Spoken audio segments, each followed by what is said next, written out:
do for its second laugh. What are you working on? It's a crystal diode receiver. Oh, yes. And that is a beauty. That's the toolbox. Alright, that was good too. But I still don't have bushwhacked fever. Probably because something really trite and sitcom-y's gonna happen. Could you tell us about the birds and the bees? Yeah. Case in point, Max gives the kids the sex talk. Oh, that's how Daddy likes it. Everybody start your engines. Auga! I've now seen Daniel Stern's cum face. I'm not sure how to feel about that. Just whack it! There will be no whacking in this movie! In case you can't remember what led him into this mess, he gives the kids a hypothetical question in which he tells his story of delivering secret packages to the millionaire, in which the kids tell him that that's naive and stupid. If only they were there during the pitch meeting for Bushwhacked. Soon enough, they figure out Max isn't really the scout leader. Fucking no shit! Dumbest scouts ever! This must be very scary for them. Spider? His name's not Spider. It's Mad Max Grabelski. Okay, I remember Mad Max Beyond Thunderdome being too kid-friendly, but this is ridiculous. Thank God they know how to release smoke signals, though. Oh, what did I say? Belp. Belp. Belp? That's the only joke you got? Belp? That's the wackiest thing I've ever heard. Get out! Fuck off with that! The kids hatch a plan to knock him out with, does it matter what? That'll kill him.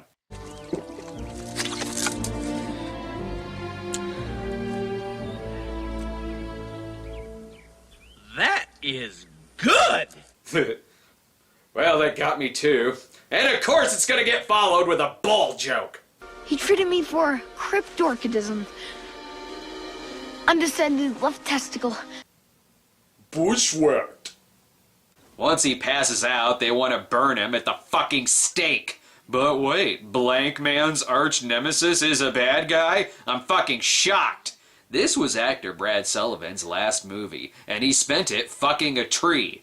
Hey, Reinhardt wasn't dead after all. I guess when he's not overseeing 8mm snuff films for millionaires, he's framing Daniel Stern. But Reinhardt didn't count on stupidity. Fire! This is almost like into second base. Thank you. That joke was so dumb, Daniel Stern just dived off a fucking cliff. I'm now a full hour into this movie. I would quit watching it, but unfortunately, being only an hour in, I can't properly determine whether or not I like the movie. Topical. All they gotta do is save Max and take care of the bad guys. How the hell does this have a half hour left? They almost go over a waterfall, but are saved before they get Emperor's New Groove fever. To pretend they're dead, they toss their bags into the water, which somehow these guys can see from the helicopter. It's all riveting, let me assure you. Hey, it works!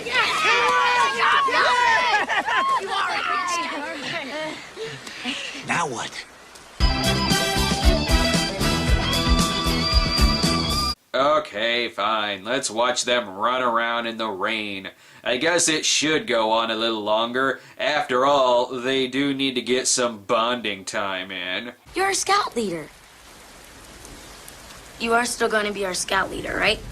Oh, you mean the guy who almost got you killed by a bear? Yeah, that's a great idea. Oh, and Erickson is still fucking a tree. They're almost at Devil's Peak, which they still have to climb. And if someone falls off of this cliff, I know exactly what's gonna happen. Why did you do that? Why? I as well blame God for this movie. Look, here's an idea. Maybe leave the kids behind while you climb Devil's Peak to take on the bad guys. Then again, I always wanted to see Cliffhanger crossed with Troop Beverly Hills. I honestly don't see why he's so scared to climb this giant rock. I mean, one of the kids is young Indiana Jones. Then again, on the downside, he was also young Nixon. Luckily, they reach the top, where the villains are doing what all villains do, counting money and holding the kid's mom hostage. Sure, Erickson eventually does come back to save them from FBI Polito. No, Max, don't go after the villains. Why not send the guy who climbs trees and catches fish in his sleep? Or just keep shoving pine cones up Polito's ass? Well, Max survived so far. Might as well chase after Reinhardt. It's not like something like this will happen.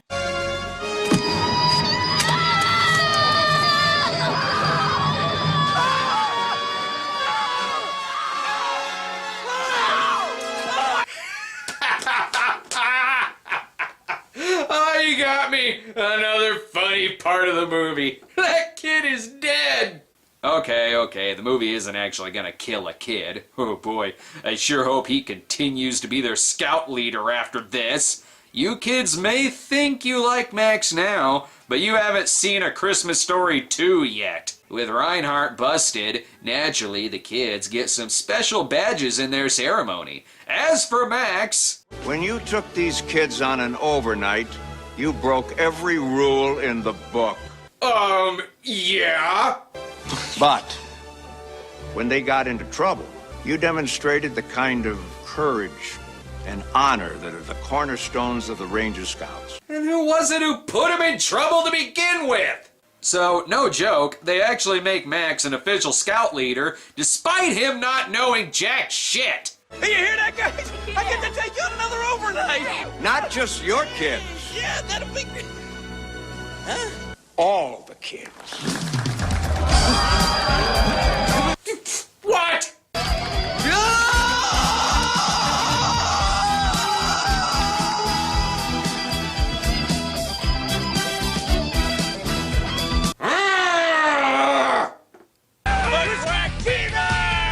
So let this be a lesson to you. If you almost kill a kid when crossing a bridge that you're threatening to cut down, and if you point a gun at the troop in your sleep and let them crawl on your back as they all crawl over a canyon, you too can be an official scout leader. This movie earns one badge, a badge in bullshit. Bushwhacked came and went at the box office, earning only $7 million. And if something about Stern's character seems familiar, at one point this movie was pitched as a spin-off of Home Alone, with Stern starring as his Marv character. Why not? It actually would have been interesting seeing a more humanized version of Marv, despite the weak script. It's sad that this was a starring vehicle for Daniel Stern, as movies like Breaking Away and City Slickers do a far better job of showing his talent as a comedic and serious actor. Bushwhacked is the kind of movie where the filmmakers know it's a bad script, so they hire an actor to mug and overact their way through it in the hopes they can milk some laughs. And there you have my Suicide Squad tie-in episode. I should have stayed asleep. Forever. Hey! Oh, very funny!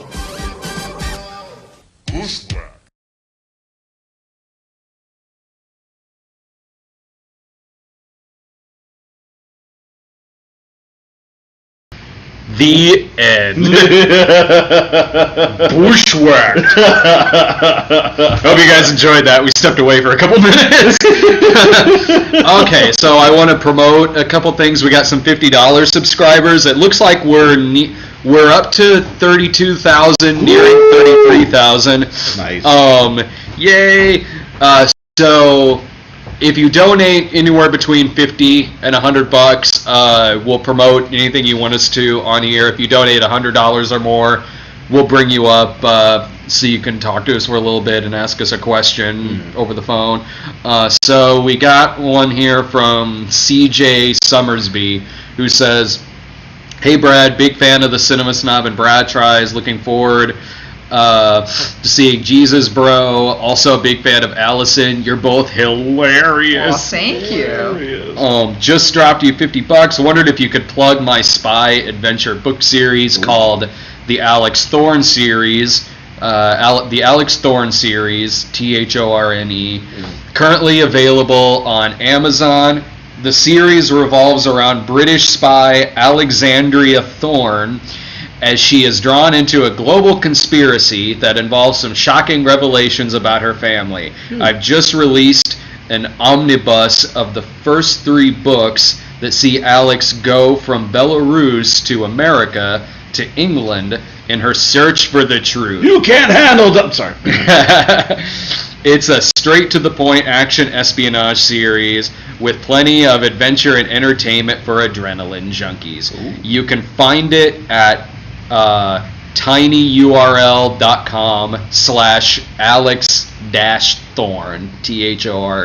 Nice. And the omnibus is currently $2.99 on Kindle. Greetings from sunny England, and I wish you all well. So that's the Alex Thorne series. Sweet. Currently available on Amazon. So CJ Summersby is not Film Brain. Okay, gotcha. Everyone who lives in Europe is Film Brain. Okay, a couple others here. Some didn't know it was okay. Person.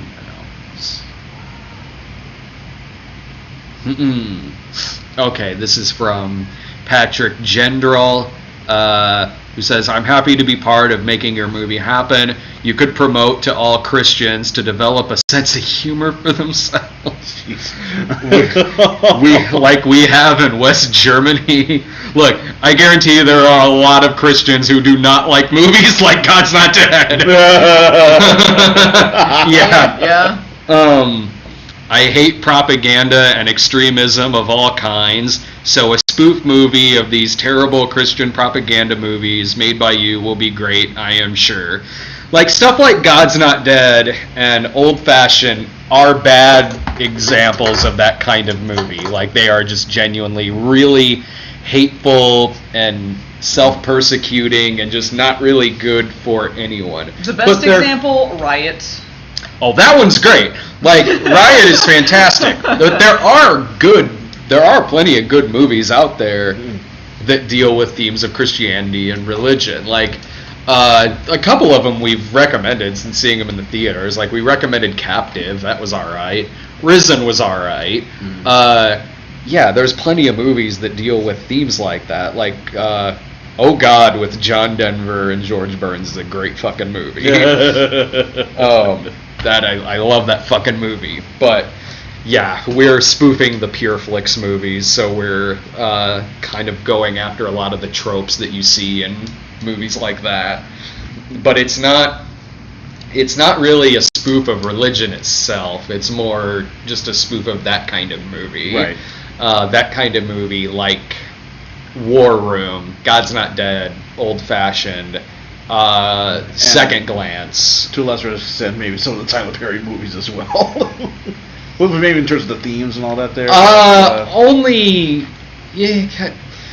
Only because it's also spoofing War Room, which is like a middle-aged white guy trying to do Tyler Perry. That's exactly what War Room is.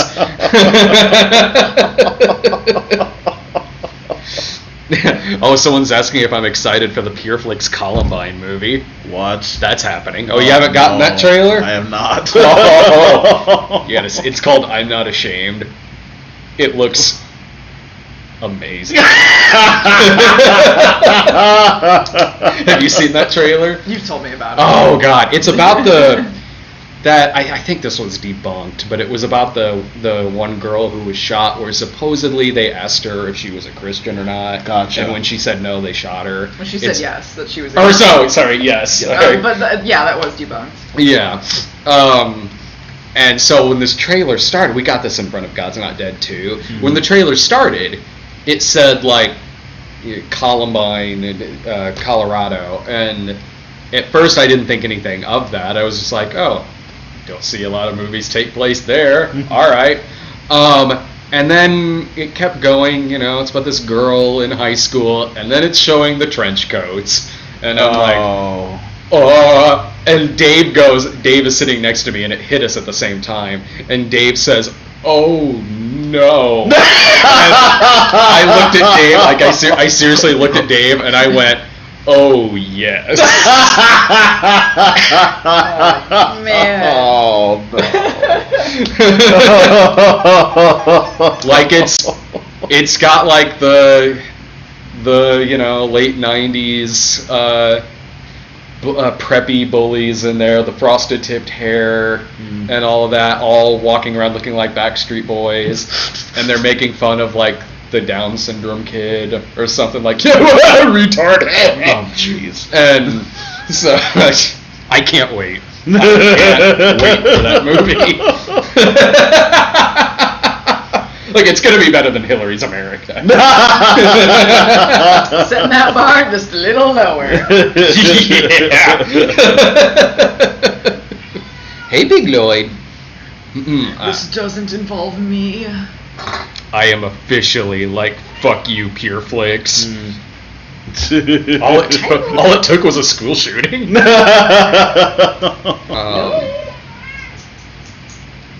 Lord. Okay, so it just wrote and just simply said, this is from Devin Holly. They just simply say, like, I'm just someone who's a longtime fan who enjoys all the Stone Gremlin Productions content. Even Softly from Cable? Oh, yeah. Can't wait to see the movie. You guys keep up the great work that you do. Take care, Devin H. Thank you so much. Did you mention who sent the last one, or no? I can't remember if you mentioned a name. Patrick General was the okay. last one. Okay. Let me go ahead and pull up a phone call. There you go. Let's do this. We're gonna call Pizza Hut. We are calling Pizza Hut. Did you have another disaster? Bring up Eric Morrow. Let's bring up Vic Morrow, ladies and gentlemen. Oh, it's doing. Oh, there it goes.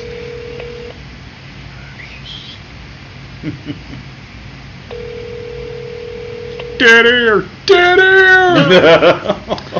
Hi, is this Eric? Yes, sir. Hey, this is Brad Jones with Allison Pregler and Farad Muhammad. You're live. With like a 30-second delay, so you can be really racist. Oh shit. The pizza's here. Did you already pay? Or? Here you go. Take this. I'll be right back, man. I'm so sorry. I just got a sign for this. All right, cool. So hi, this is Farad here, and as well as Allison. Hey, now that Brad's gone, what do you really think of him? Yeah. How you doing, man? Well, to be honest, when I very first heard of Cinema Snob, I thought he was like an older version of Nostalgia Critic. Like, is he his dad? No. Amazing. Well, he is his dad, so. So first of all, thanks very much for contributing the $100 to the Indiegogo campaign. That's absolutely fantastic. Yes, yeah, I'm glad to. It's like a good movie. Oh yeah. Yeah, it'll be great. It'll be great because we're in it. So yes, exactly. We know it'll be good. Yeah, and Brad too. Yes. I guess that Brad guy. This is true. Every movie you and I have been in is good. Yeah. Oh, the Passion of the Christ? Like, we have our original Santa Christ clothes we are throwing away because they're covered in syrup. Like, oh, that just sucks because you're making the movie now. We didn't leave those in the trash can. Doug and Rob kept them. Oh yeah. I don't know if they were cleaned since then. But, I didn't see it the last time I saw it. I went into the studio, but he'll be wearing something in the movie. But did you have a question for us? Yeah, I was rewatching a lot of your episodes. I was wondering, how old is Lloyd and Chloe, and like, what's the story behind them? Well, Lloyd and Chloe, we got from this was when Jillian and I first moved in together, and I grew up always having Siamese cats. So when we got our own place, I wanted a Siamese cat, of course, and had my heart set on my next one being named Lloyd. So Jillian was on some site, and she found a family in Taylorville, which is right outside of Springfield, and the family was giving away their two Siamese cats, and it was Lloyd and Chloe because their son had developed like a really bad allergy towards cats. So yeah, we said like, oh yeah, we'll give him a great home and everything. So we went and got Lloyd and Chloe. Hey buddy. Lloyd was originally named Oliver. Chloe was always Chloe. And Lloyd was originally Oliver. They're not related. I think Jillian asked that if they were siblings, and apparently they're not. But so at first I was like, Oliver, that's fine too. So I thought, like, do I want to just keep it as Oliver? I was like, no, I had my heart set on naming him Lloyd, and he's a Lloyd. He feels like a Lloyd. Like Lloyd just makes sense. I can't explain it, but it just makes sense. So the family wasn't 100% sure of their age. They only knew that they were between like 4 and 6, which now would put them around like 13. It would put them anywhere between like 11 and 13. Wow. But no, they still. What? Oh, I guess 10. I guess I was close. Yeah, like it could be around there. It could be as old as like 13. But like cats, especially Siamese cats, are still rambunctious and like have plenty of energy still at 13. Like Lloyd's ripping through the house right now. Chloe and Lloyd, they chase each other throughout the house all the time. Hey buddy. Yeah, he's still talky. So yeah, they got plenty of years left. But did you have any other questions for us? Are you still there? There was a couple, but I was wondering if it was okay to talk about the producers. Yeah, go for it. I was wondering if Allison was ever going to do a crossover with E-Rod. Because I remember he had Pregler and he was always talking about Luke. I was like, look what's here. I was like, oh boy. I haven't planned on it. I don't really talk to E-Rod. I don't have anything against him. I just don't really know him that well. So I haven't really planned anything. Okay, sorry, I'm just wondering. Never. I'm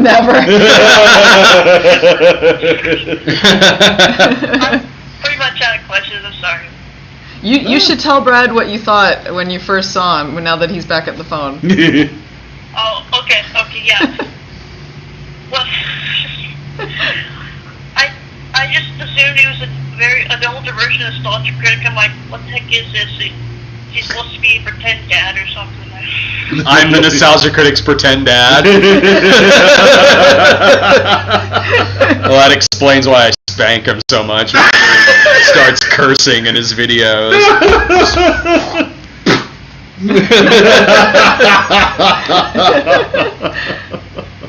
That's right. I am his father. That's not true. That's impossible. That is literally impossible.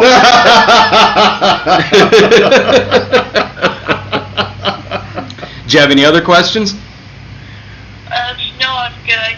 I've been waiting to go get a pizza. Because like, you guys are like, I want to get a pizza. I'm like, dang it, now I want a pizza. Pizza's so good. We still want pizza. Let's hope there wasn't a... Thanks for having me on. Dude, thank you. Thanks a million for the donation, man. Yeah, thank you. Yeah. Say it. I was about to say, let's hope he didn't have a dough explosion. Where, like, the delivery guy, like, I've seen him for a long time. Like, I'm used to seeing him with really long hair, and when he showed up to the door now, his head was completely shaved. So I just am picturing that has something to do with the dough accident. He's gonna show up like arm and leg missing. Yeah. Like, just came from a pizza war. Will you be here tomorrow? All right. Well. If I put on another video while we go have pizza. That makes sense. Let's see here. How long is Showgirls? Do you remember how long Showgirls was? It was under 14 probably. Oh, that works. We're gonna put on movie nights, Showgirls. Which is fitting, because I'm going to do Showgirls 2 pretty soon. Pennies from Heaven. Yeah. Okay. It's so much worse than you'd think. I haven't actually seen it. Is it that bad? It's really bad. Okay. We'll be back. Oh. Pause! Okay, it was 17 minutes is what it says.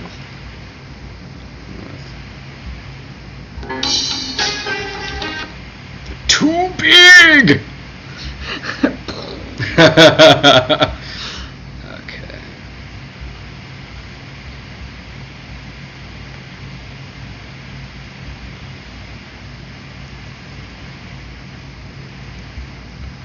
Alright, we'll be back in 17. Sweet.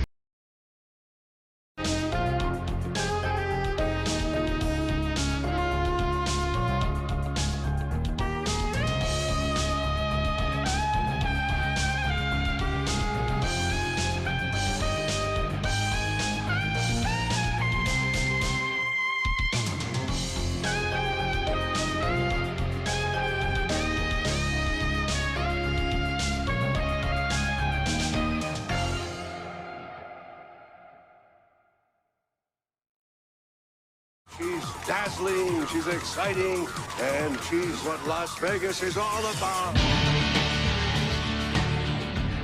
Showgirls. Leave your inhibitions at the door. Welcome back to a very late movie nights, everyone. If you've been following me on Patreon or any of my other social media things, you'll know that Showgirls was the Viewer's Choice winner for last month. This one by a landslide. Once again, Viewer's Choice is not being very evenly distributed. I didn't know this, but apparently Showgirls is like the Ark of the Covenant of the movie world.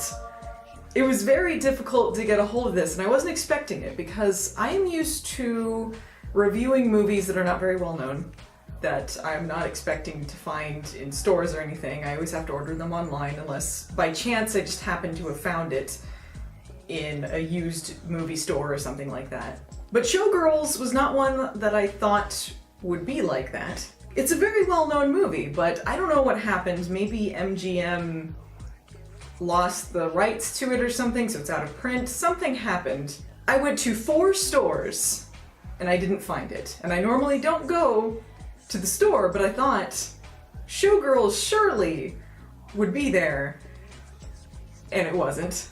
And let me tell you, asking a person at a store if they have a copy of Showgirls is not as easy as it sounds, even for someone as shameless as I am. I tried 3 different times to order this online. 3 different times. One of them got lost in the mail. I don't know where it is. I still don't know. Someone must have found this copy of Showgirls and been very confused. I don't know. It's just lost in the ether. 2 more times I tried. Finally, I did get a copy of it. Now keep in mind, I actually have seen Showgirls before this.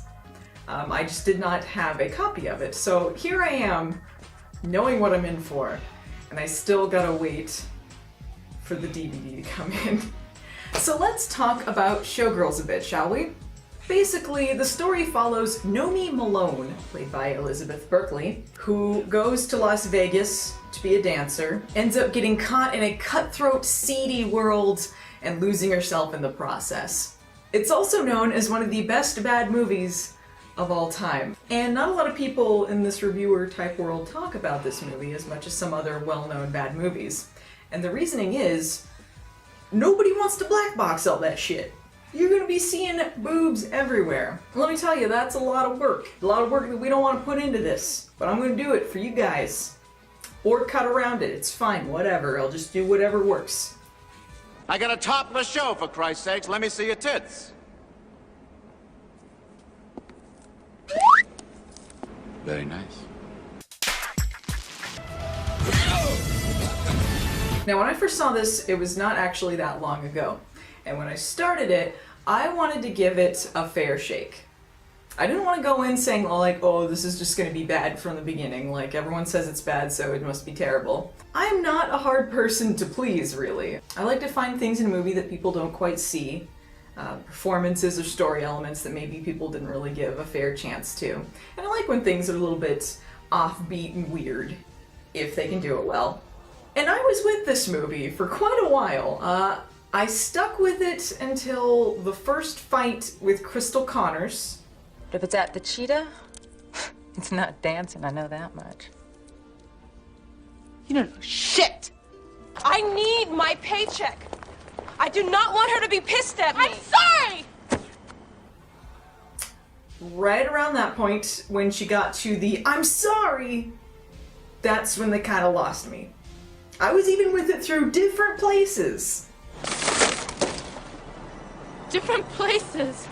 So basically, I made it to about 15 minutes into this 2-hour and 11-minute movie before I was like, no, people were right.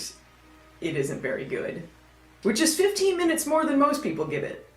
At the very heart of Showgirls, it's a cliched story. It really isn't that weird of a story. You know, girl goes to Vegas, gets robbed, with her one quirky best friend. You ate him, didn't you? Yes, you did. No, I didn't. Yes, you did! You did! You did! It's really kind of heavy-handed with its message. It's really not hard to understand what they were trying to do with this. Sooner or later, you're gonna have to sell it. Everybody's selling something! Ooh! I think the thing that gets the most shit in this movie is Elizabeth Berkley. And I really think that that's not fair. You know, most people know Elizabeth Berkley from Saved by the Bell. And everyone makes the Saved by the Bell jokes when they're watching Showgirls. And part of it is weird, because when you see a child actor, you get used to them as sort of this innocent role, and then when you see them playing against that, they get a lot of shit simply for not being a child anymore. And I really think that they should be allowed to grow up and do different types of roles, and if that's what she wanted to do, she shouldn't get shit for that. That being said, I think there are a lot of crazy things in this performance. I said that's my car! What's my fucking suitcase?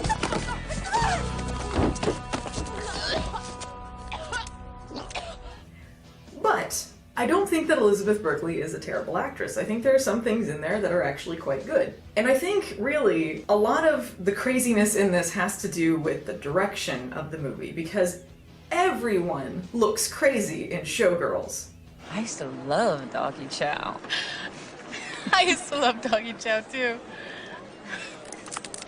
I feel like the direction through most of Showgirls was, you know, you're at a 10 here, I'm gonna need you at about a 20. This is a very sexy movie, but it's bad sexy.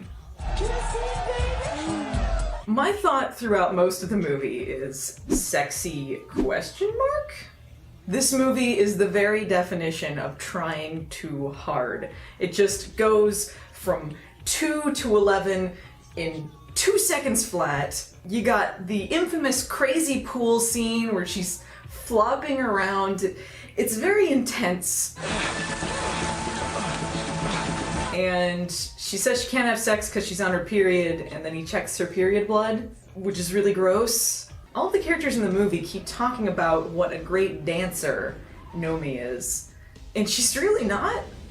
Some of it is good, but a lot of it involves going into convulsions or seizures of some sort. Like, I'm really worried for her. Again, not Elizabeth Berkley's fault. Whoever the choreographer was, I don't know, they had some horrible misdirection here that just went so far off the mark. It's easier if you imagine that Showgirls was created by an alien who only had the vaguest understanding of what human beings are actually like. Like, it's almost there, but just something is slightly off about it. Nobody quite acts like human beings do in Showgirls. I like nice tits. I always have. How about you? I like having nice tits.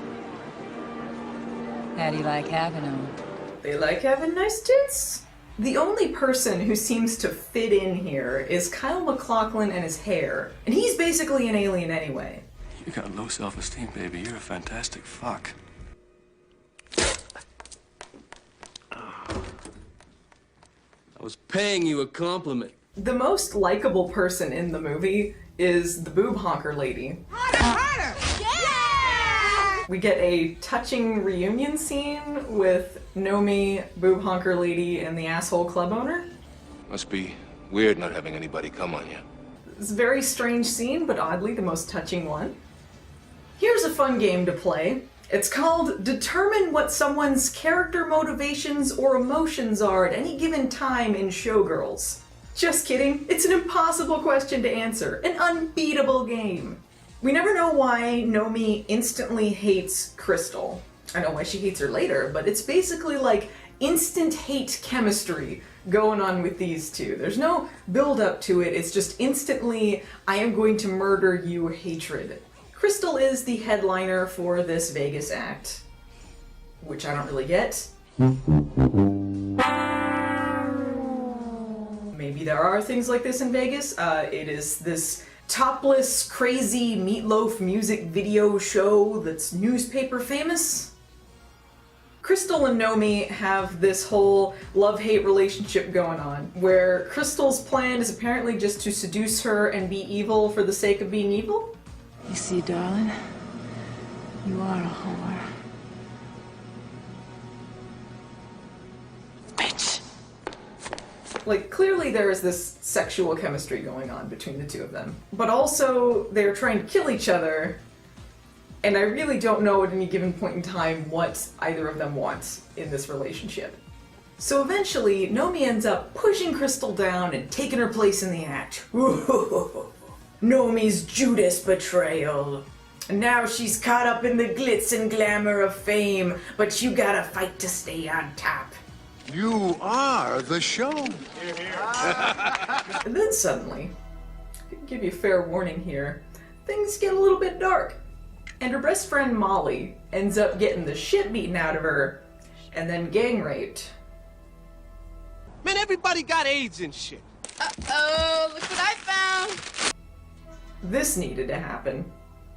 Keep in mind, the guy who orchestrates this whole thing is super famous, does this at a party with 1 million people there, and she comes running out beaten, and then nothing happens. And I get like, ooh, he's famous, we can do anything, but I mean, he's really not subtle about what he's just done. I really don't know how he has never been caught for something like this. He's not very good at hiding it. So Nomi's gotta dress up all sexy like, seduce him, and then beat the crap out of him. Which is pretty satisfying to watch, admittedly. He's so stupid. Like, he's like, oh yeah, I know I beat and raped your best friend, but like, I'm not suspicious of anything. Nomi and Crystal have this awkward fish lip kiss. And then Nomi decides to blow this town. That made way for an unnecessary sequel to be made 16 years later. Apparently that happened. Was he serious? So, Showgirls did not go over that well. It was instantly made fun of, killed Elizabeth Berkley's career, and won a bunch of Razzies, and everyone just thought it was terrible. But that doesn't mean that Showgirls was not a success. Because it was. It's got a huge cult following now. And it actually is the highest grossing NC-17 movie of all time, and the only one that got wide distribution, which is something to be said for that. And it's probably the reason NC-17 hasn't been widely distributed since. According to the director, it was made to be an over-the-top morality tale. That being said, if that's what it was intended to be, does it work as a morality tale? Not really. I mean, it teaches us that everybody got AIDS and shit. Man, everybody got AIDS and shit. I don't know if anyone really learned any moral lessons in this movie. And I don't know if the audience really learned anything from these lessons that were not learned. Because if you take a look at Nomi's arc in this movie, she starts out an asshole, and she ends an asshole. If you want to have this whole seduction of the innocent story going on, this whole losing yourself, you gotta have a sort of sequence of events here, a lead up to this, and she's not really a good person at any point. She says some kind of funny lines, and there are times where you feel sorry for her, but you see there's no progression here. She just ends exactly as she began. What'd you win?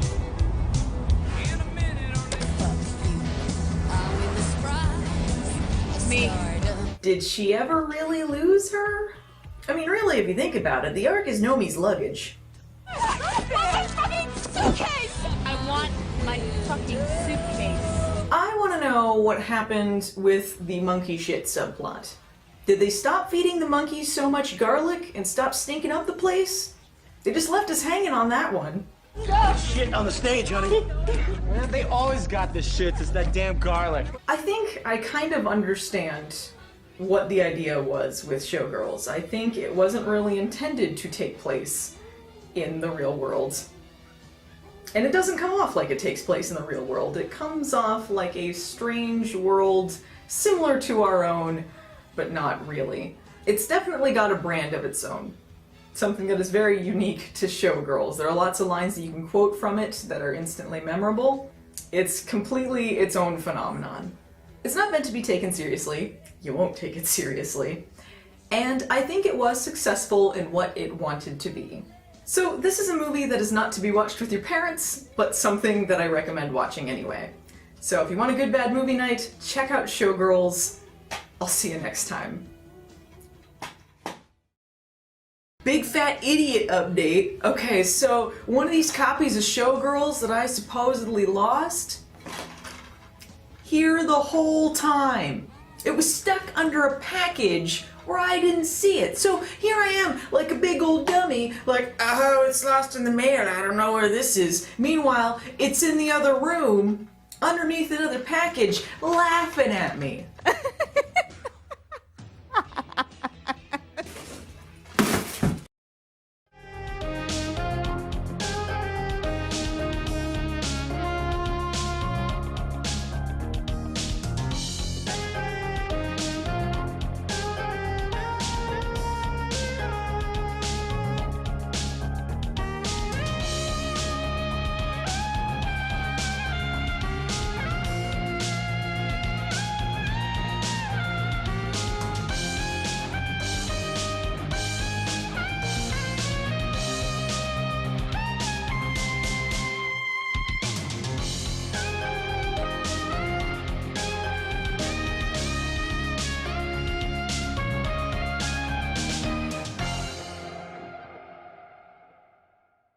It looks quite good on you. Does it suck?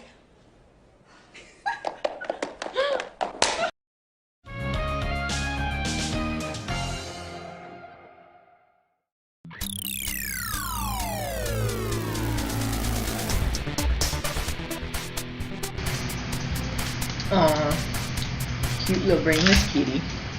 You ain't getting none of my pizza crumbs. And we're back. Stay on my food. Chloe, you eat everything. Come here. I'm so tiny, I need more food. You don't need anything, Chloe. You're I'm fine. so sad. Feel sorry for me. Oh, you're fine. I'm just a kitten. You head full of rocks. Chloe, you're too small. But you contain all the world's secrets. Go on, Miss Chloe. She'll be back. Well, I got my phone in there charging. I got my phone in there charging before I read any more emails and pull up some more callers. So I'm not sure where the last I looked, it was like I think they're at 33,000 or something like that. Sure. So again, if it gets up to 40,000, you'll be able to see us. Or by us, I mean probably just me. This 19-year-old can of Michael Jackson mystery official Michael Jackson product. If it reaches 45,000, there is a 30-year-old bottle of Jolt Cola. If it reaches our main goal, which is 50,000, there's the Source 7.5 million, or 7-some million Scovilles or some ridiculous shit like that. And also, if it hits 50,000, we'll shave Dave's head on the stream. He said we could do it. He said we could shave his head on the stream. So why not? So donate to see Dave get his head shaved on a live stream. No. I mentioned this at the top of it. We have been asked, like, if the movie's still going to get made if it doesn't reach $50,000. So, like, yeah, there have been a couple of people on Tumblr that are like, it's not going to reach 50,000. No, the movie's still going to get made. If it doesn't reach $50,000, the movie's still going to get made. It's just going to have some, we'll just have to consolidate some different things and You can't get Lloyd the trailer you wanted. Yeah, Right. sorry, Lloyd. We just will have to not use some of this equipment we were looking at for it, but the movie, regardless of what it brings in, the movie's still going to get made. And it should be shooting, we're talking about November. Like, that's all kind of up to Ryan and Dave. Like, my role in the pre-production on it is kind of minor. While that's in pre-production, I'm going to be finishing up Shot on Shittio to get that released, and that'll have an internet release. After 2 years, after 2 years in the making, that movie will finally see the light of day. So, that's what's going on with Shot on Shittio and Jesus Bro. And Jesus Bro should get a release sometime early in the first quarter of next year, I think. Someone said 50,000 just to eat a pickle. Just have to watch one of the State Fair Brad tries for that. $50,000 for me to grow my hair back? No. I'll wear a wig. Actually, I'm gonna I'm gonna check my phone and I'm gonna go on Twitter real quick just to mention the thing about Dave shaving his head. Gotcha. With some good Crystal Pepsi. Ah, yes. This is my promotion. Crystal Pepsi. It's available again. It's available again. You should check it out. Where you'll find it, I don't know. Apparently they got it at Meijer. It's crapshoot. Yeah, I think Pepsi has like a website where you can find out where it is being sent to or something like that. So we'll see. Because I saw there was some available in the Walmart in Danville, and I went there, and they didn't have it, even though they said it was. Bah. So hear that? That's my trash in Danville. It's the middle of nowhere. I don't recommend it. Let's see. Never had Crystal Pepsi. I before like this past week, I think the last time I had Crystal Pepsi was about 20-something years ago. So I barely remember the taste. But now it's starting to come back to me, and yeah, it's delicious. The one drink I had never tried back when it was around was Ecto Cooler, and I'm thinking that I missed out on something really, really cool.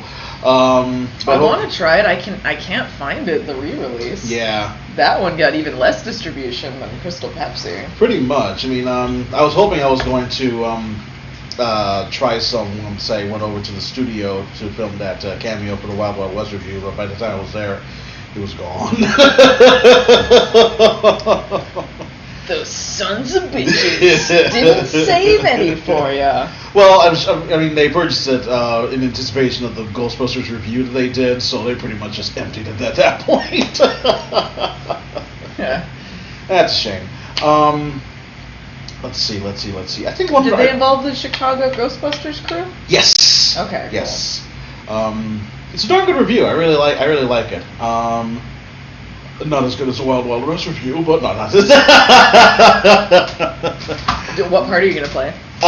It's actually I'm actually in a sketch. I'm not really a character in the movie. It's more of an opening sketch. But okay. Yeah, it was a lot of fun to play. I managed to hang around the studio for a little bit there. Oh, yeah. And so so anybody who is on Vessel Early Access, you can watch it right after this stream when we end this at midnight. Or you could watch it on Channel Awesome starting on Tuesday. So there you go. So so it was a really cool shoot. So and the thing is that I was asked by Doug if I could bring over a suit, because I know that all the costumes that they have over there pretty much either fit Doug or Jim, and I'm neither of their sizes.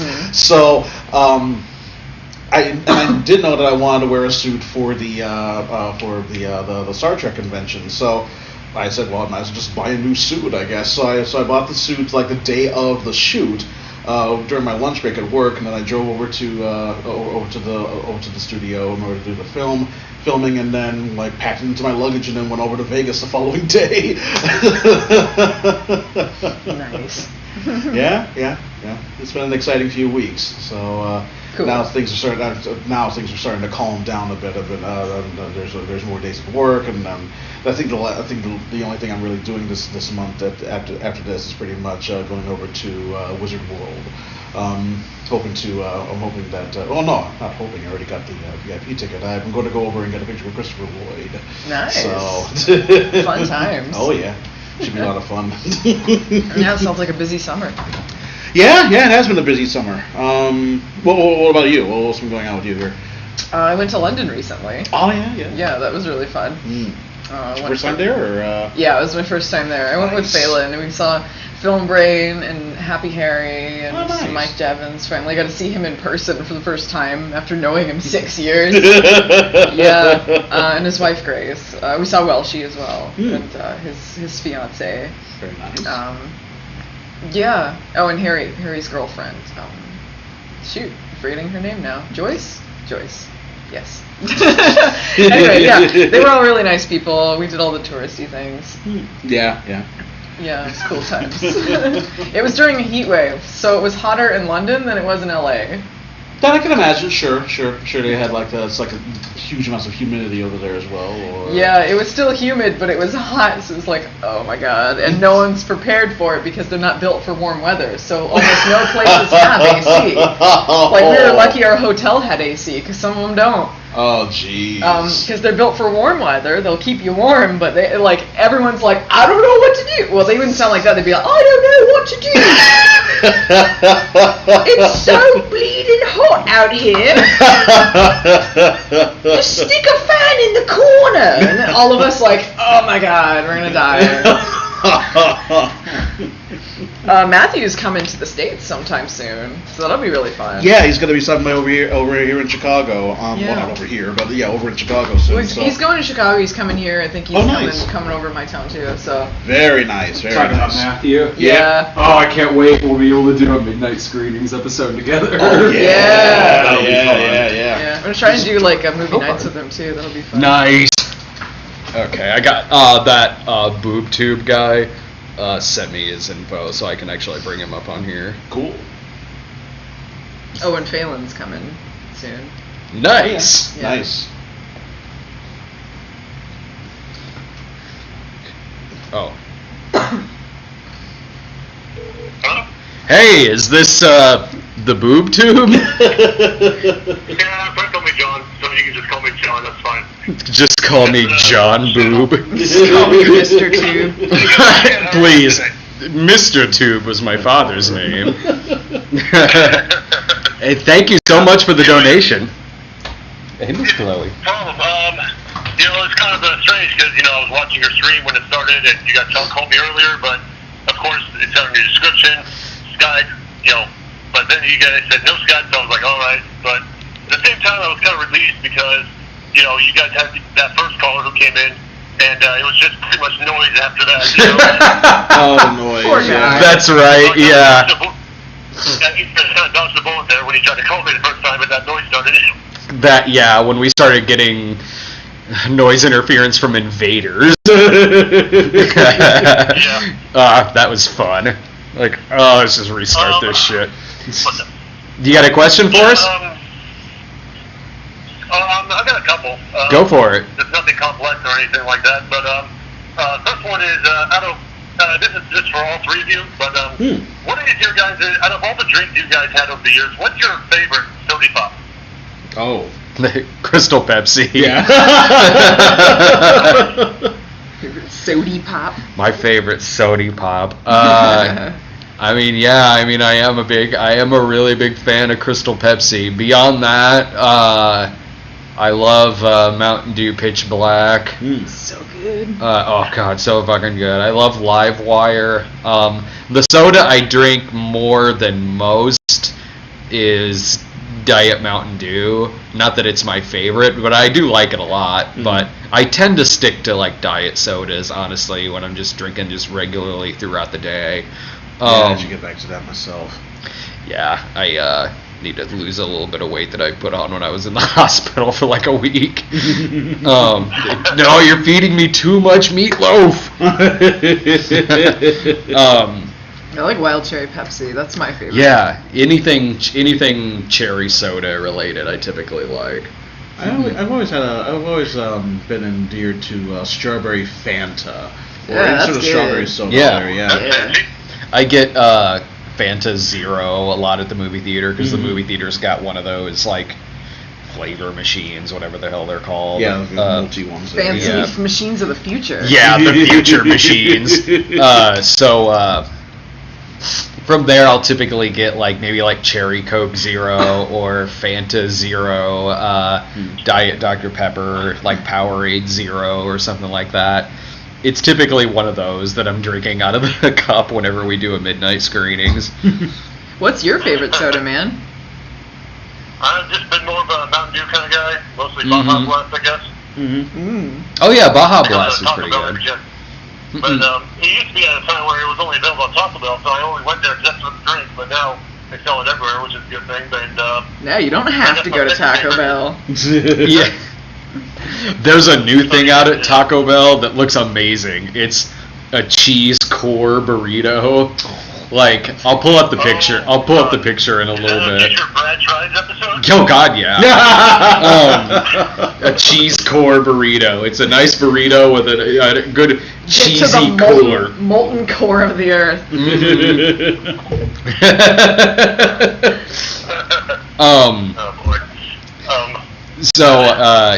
Yeah, I'll be doing that on Brad Tries. Ants. Looking forward to it. Yeah. Second question. I don't know if you've heard about this guy or not, but are you guys planning on any future reviews on any Neil Breen movies? I just ordered Fateful Findings. Nice. I only first heard of this guy like a week or two ago. I'd heard of him because of Fateful Findings, and then I didn't do anything with it, I think because it wasn't released yet, but then he's gotten a lot of traction lately. Yeah. Like, Red Letter Media recently did a video. And there's been some other attention, so yeah. There's a YouTuber named YourMovieSucks.org who did a review recently. He showed you like a link to where you can buy the Neil Breen movies. And of course, if you search on YouTube, you can actually just find them for free. Some people just randomly upload them, the entire videos up there. Oh, nice. 3 out of 4 of his videos. They seem like easier for you guys. They seem like an experience. The Neil Breen movies. They seem like they would be like you would feel exhausted after watching one. I recommend his first film, which is Double Down. It is so atrocious. Okay.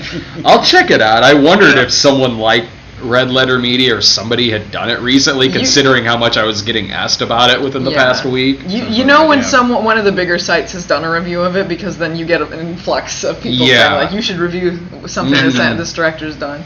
And you may be wondering why like my little username is called the Boob Tube, because that's actually my my YouTube channel as well. Is it now? Oh yeah, go ahead and promote that. What is it? Like just the Boob Tube, all one word?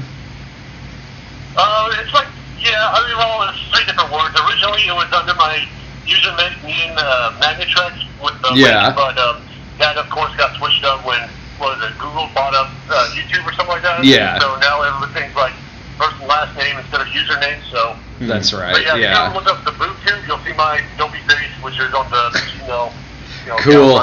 My show is a review show as well, but I try to focus more on other YouTubers, web shows, and short films, stuff like that.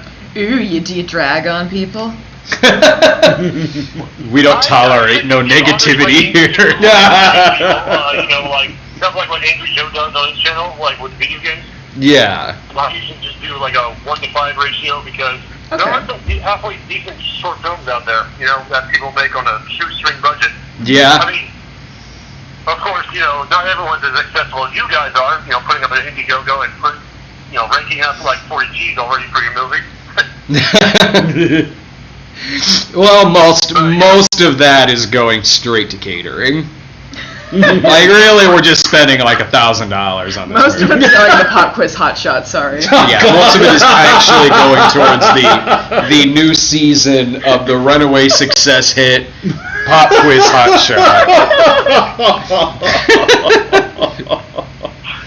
Look for that in 2019.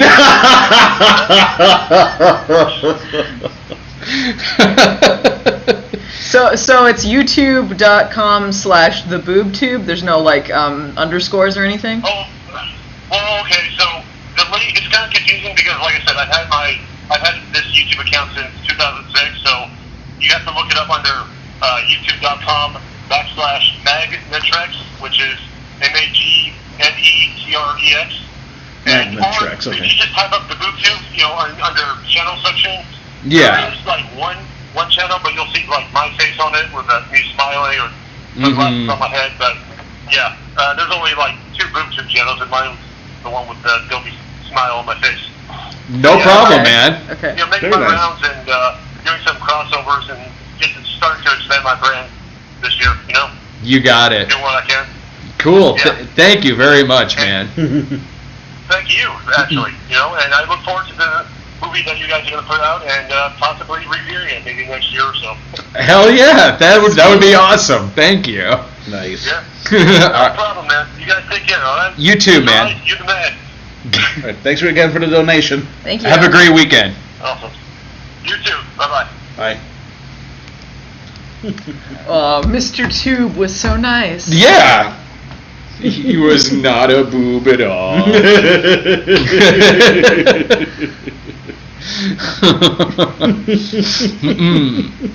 Alright, let's look at the chat here. Which one's Allison, the cat, right? Jeez. No, I'm Allison. What the? I'm Lloyd.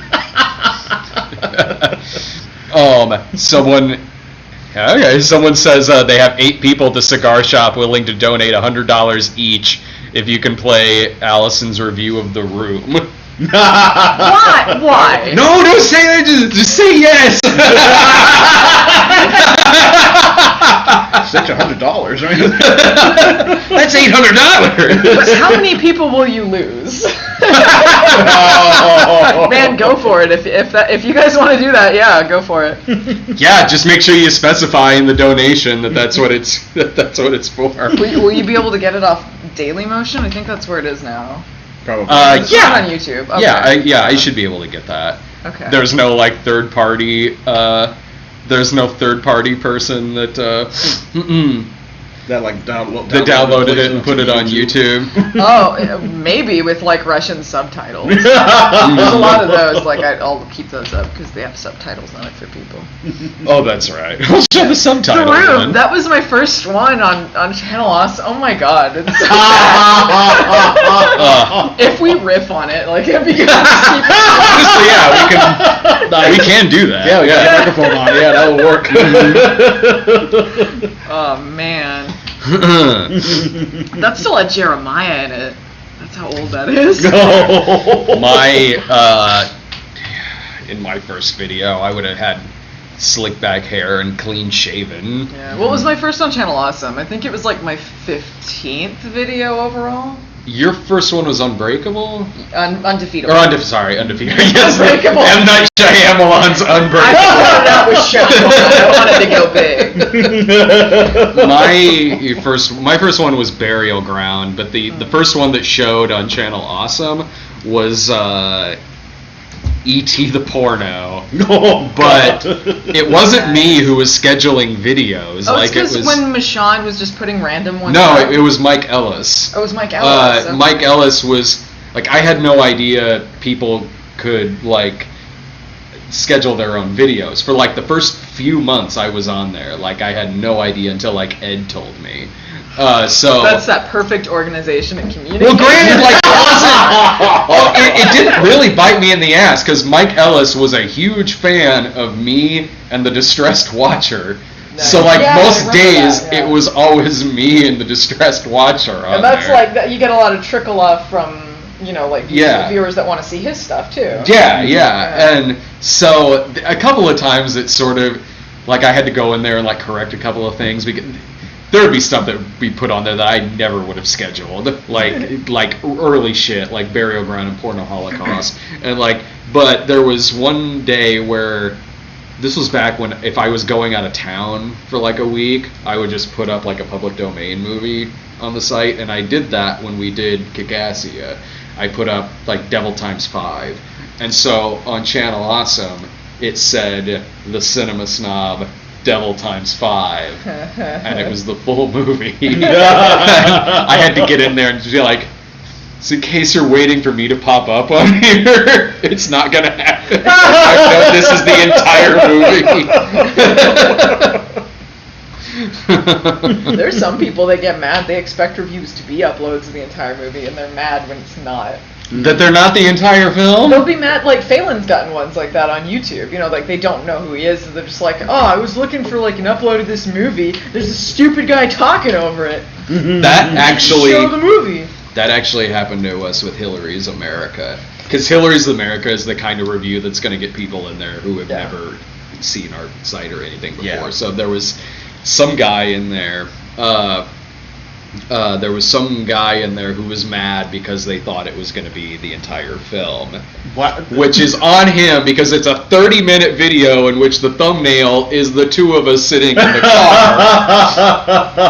Fucking genius. With that Hillary's America review, I've never been called a cuck so many times. Every time a new stupid internet term comes up, eventually Phelan will be like, Allison, what's a cuck? People keep calling me a cuck. I had to look it up too. Yeah, and of course, I'll look it up. I'm like, what the fuck is this?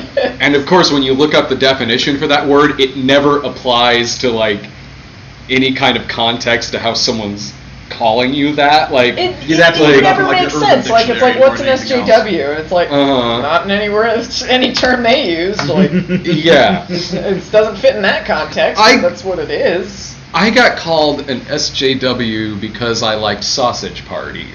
What? The most politically incorrect film of the year, which has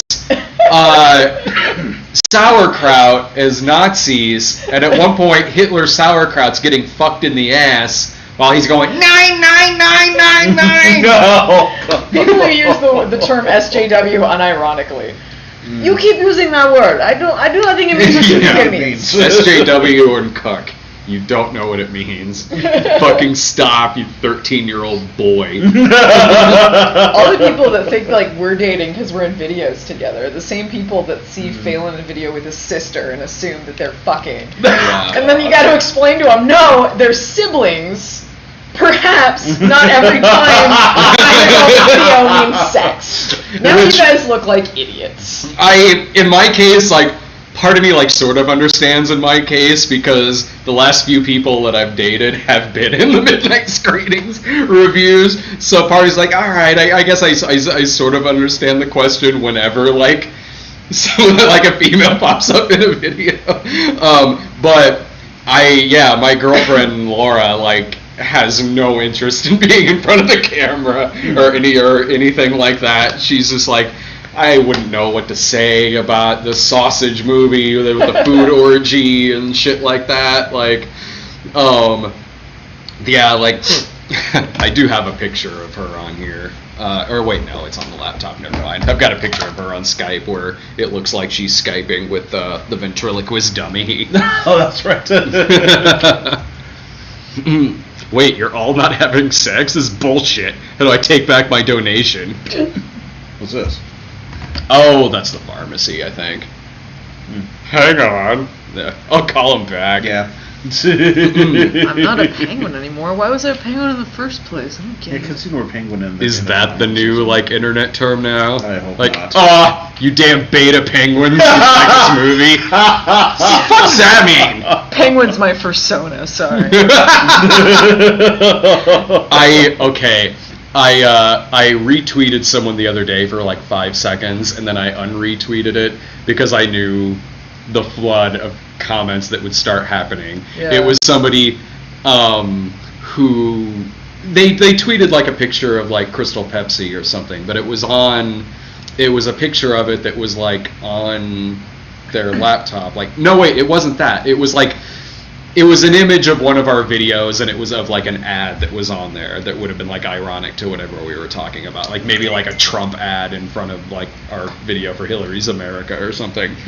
So it was that, and I retweeted it for like 5 seconds, and I took it down because believe I like to each their own and like everything. I just knew the kinds of comments that would follow and clutter up my thing. He had tabs open on his thing.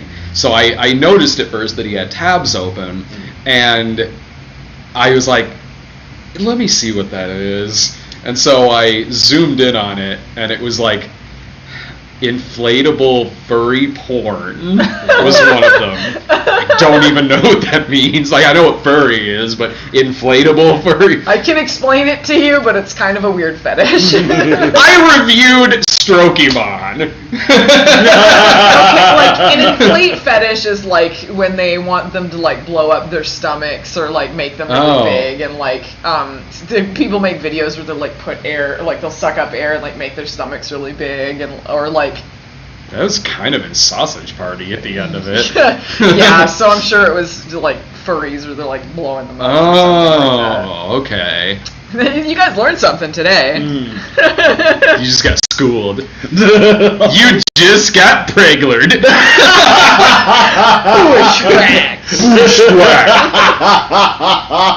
So I ended up unretweeting that because I was like, I know I'm not going to be the only one who zooms in on those tabs. That's going to be.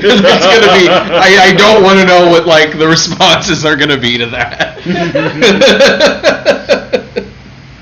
Man, that was fun.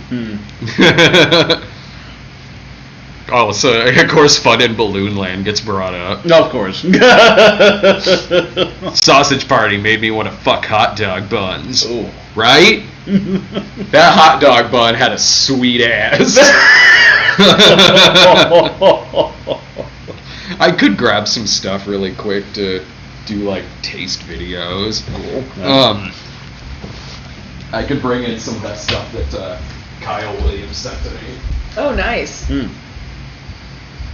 Looks like Lewis is back in the chat. Welcome back, Lewis.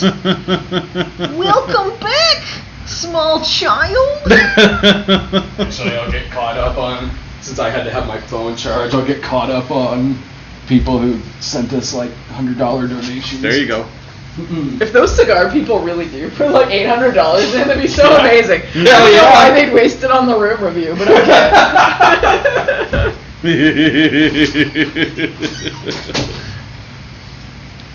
Film Brain's still here too. Nice. Okay, excellent. Hi, Film Brain.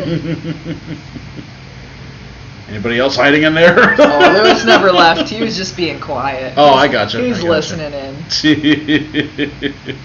Wish you were here, Lewis. Yeah. He was going to invite him. You know that, right? He was going to have Lewis come over. Oh, nice. Yeah, but Lewis is busy with stuff. So Understandable. I think he said he might send a video. Maybe he got busy. I don't know. Okay. I didn't see it in there, but I heard something about a video. Oh, he's setting up to film while he was. Okay. Oh, okay, nice. I'm assuming film a review of some sort. Oh, Jen is still here. Jen? Oh, hey, Jen. Yep. Yeah, I met Jen and her husband over at what was it? The Midwest Media Expo. That was like last year or something like that. Well, Fat Grandma being Jesus Bro, I don't think so. No. You need to write Fat Grandma into Jesus Bro. Do you have a God yet? Fat Grandma as God. I'm just throwing that out there. Right now, That would be the biggest plot twist ever. Right now, Sarah's cast as God, but if something comes up and like Sarah can't do it, will she still be Fat pregnant? Grandma. Oh, we were like hoping so. I don't think so. amazing. She's due in October, and we're not planning on starting to shoot until like November. Because that would be great. I mean, we could still make her look pregnant. All sorts of Fat Grandma pulls on here now. Okay, there's Fat Grandma. Miles Shastine. Oh yeah, Lewis is moving too. So. Oh yeah, that's right. That was why. He did send me the Bimbos BC video. Oh, he did. Oh, nice. Hi, is this Miles? Oh my God, it is Miles. Oh my God. I'm not Miles, you're Miles. But if it's Miles on the phone, who's driving the car? I've been watching Brad in particular since Wood Chipper Massacre. Oh shit! Wow. And, that was like. I was a really big fan of Game Boy. So that's Thank why you. You're like the first guy I ever subbed to on YouTube. Like before, you just stroll into YouTube and then you featured shit or whatever. Thank you so much. To, so I'm really happy to be here. Thank you. I also went around town and I got a Crystal Pepsi. Awesome. It was my first time drinking this beverage, so I wanted to commemorate it on stream. Did you like it? How'd you? Good. Yeah, it was alright. I like it.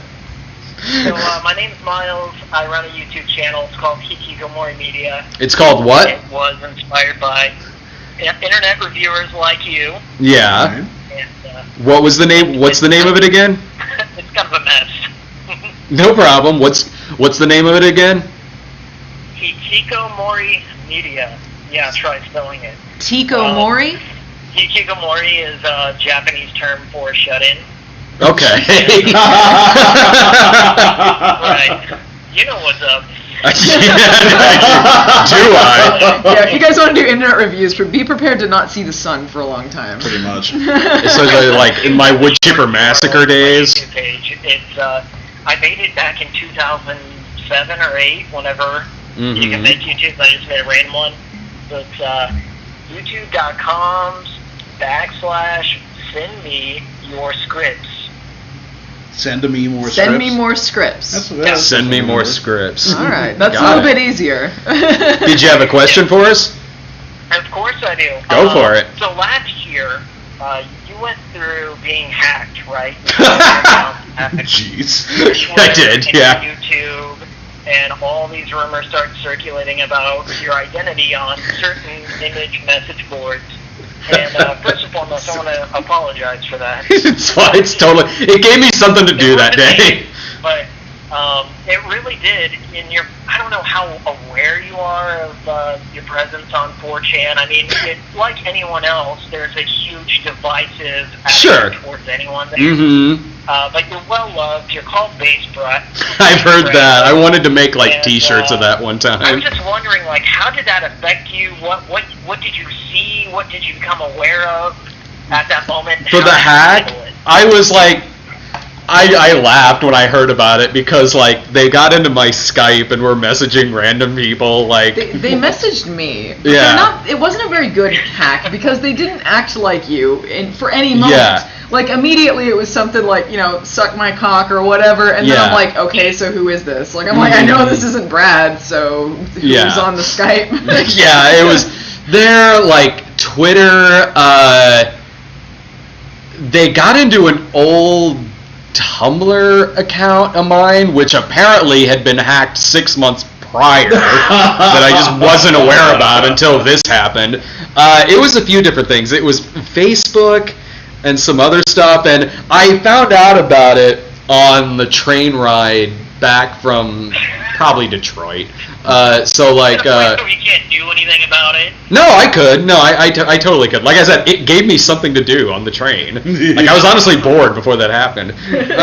So, like, they went into the Channel Awesome chat on Skype, and they went into there and said, guys, I've decided to resign from Channel Awesome. Or something like that. What? Don't go! Sorry, guys, I'm out the door. Okay, that's genuinely funny. That was very funny. That was very funny. So that was how I handled that. I just, opened up new accounts and shit like that. And, look, the moment they stop talking about you on sites like that, then I guess no one's watching anymore. Much. I like sites like DHI. They keep me humbled. Man, those guys. I think there's a lot of. I see a lot of stuff in there about me, and I'm like, this is genuinely really funny. What? I said, wasn't it? I mean, as I said, there's like this whole mystique around Channel Awesome and online reviewers. I mean, it's like people nowadays are more interested in the drama that circulates than they are almost the channels themselves. Well, whenever I've gone through any drama or anything like that, whether it's like a relationship ending or whatever, like going to some sites like that actually will kind of put me in a better mood. So I'm like, oh, this is kind of funny.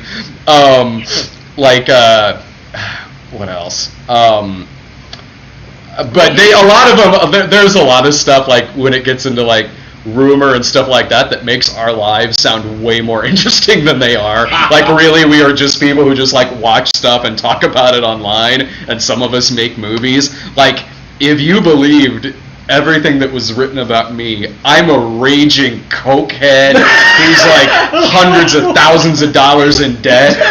Jillian and I divorced because she's a pedophile who's also a meth head, and like it's insane. I like the ones that come to you on Tumblr and they're like, "Is this true?" Yes. As if you're like, "Oh man, I can't tell you how true all of this is." Like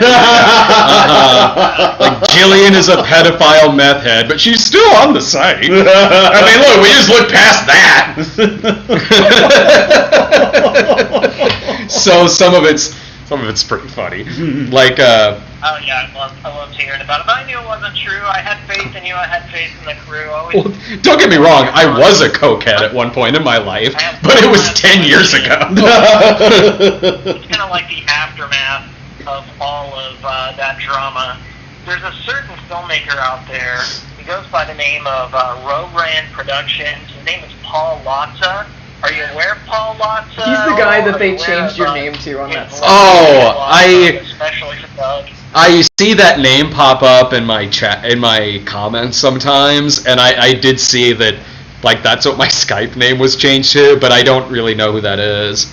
Oh my gosh, that's a huge can of worms for you, but he's essentially kind of like a really big fanboy of Channel Awesome, and he's trying to break into the industry. Yeah. He has connections with John DeLance, and he even had Malcolm from Channel Awesome help promote his own Indiegogo, and he's kind of like a big underdog. People want him to be, involved with you or involved with Doug, and as I said, it's part of this whole subculture thing. It's like an underground meme, but I was just wondering if you're aware of Paul. He's kind of our guy, just like you're our guy. Just by name. Just by name. I see the name pop up in my comments sometimes, and I am like, I don't know if that's literally the guy everyone usually talks about, or if that's just somebody using that name. Yeah. But that's I didn't really know who he was necessarily. I honestly, like, I really don't spend that much time online. Like, I understand you're a hard-working dude. Well, you know what? I take that back. Like, I do spend some time online, but it's usually like Twitter, Facebook, or like Tumblr or something like that. I'm often not like I'm often away from like a lot of the video stuff unless I'm interacting with commenters on YouTube, and because typically when I'm on my downtime, like, the last thing I want to do is like something video related. Yeah. It feels like work. Yeah. Mm-hmm. Watching videos like what you do. Yeah. But any other questions for us? I Hey man, that's it. I'm sorry to take up so much. Dude, it's no problem at all. Paid $100. Thanks very much. Here you go. It's a huge inspiration to me, as it is to many other filmmakers out there. Thank you so much. Bro. Can't wait for Shot on Shitio. Fingers crossed. Right, yeah, exactly. Miles, I'm from Hikikomori Media. Don't even bother trying to spell it. But you can find me at youtube.com/user. Send me your scripts. Guys, have a wonderful day. You too. Thanks for the Crystal Pepsi recommendation. You got it. Thanks a million for everything. Thank you. Thanks very much. Take care, man. I do love seeing what some of the rumors are about it sometimes. Well, what's the craziest one? I guess some of the ones you mentioned? There's the one that I tried proposing to like my crazy ex who like almost killed one of my cats. Oh jeez. That was so dumb. Because she typed it. She typed it and took a picture and then signed it Brad J. as if that's what you would do when you're proposing to someone, in case it was some other Brad. Oh yeah. Now I've been engaged twice in my life. It was the same way every time. Like that's how my engagement went. They spelled out their whole name. Just in case I was like, wait, is this a different Jeremiah? Who is this? Jeremiah Johnson? There was someone who set up, speaking of rumors, there was like a fake Facebook chat that someone edited to look like they were talking to Phelan and then put it up like it was real. And like they were making it wasn't even good rumors. Like they were making it up like Phelan was like talking about contracts or something with Channel Awesome, which don't exist. I remember that. I remember that. But the person who was, they wrote it like no human being would talk. Like they'd be like, I was talking to our good friend Robert. It's like, as if it was your friend, like our good friend Robert. I remember this was on 4chan. This was right before I got hacked. And someone was in there on one of my old like email addresses, like doing like a Q&A as me, but I like didn't get mad or anything. Not that I would have got mad at that anyway, but I really didn't, because it was so bizarre, because they were answering questions exactly like I would answer them. Like I honestly think I'd probably already been hacked at that point, so they I guess maybe just knew how I talked, because they were like seriously like, wow, this is literally how I would answer these questions. Like, I don't know how to feel about this. Like, do I want to meet this person? They really seem to know a lot about me. That was kind of funny. It's funny when there's rumors too that like aren't really that far outside the truth, and you're like, who's doing this? Like, is it that was there, or was it like? It's some of them they'll add rumors like it's like, I don't even know why you bothered making this a rumor. It's not true, but it's not really anything that juicy either. Wasn't there someone pretending to be Lewis?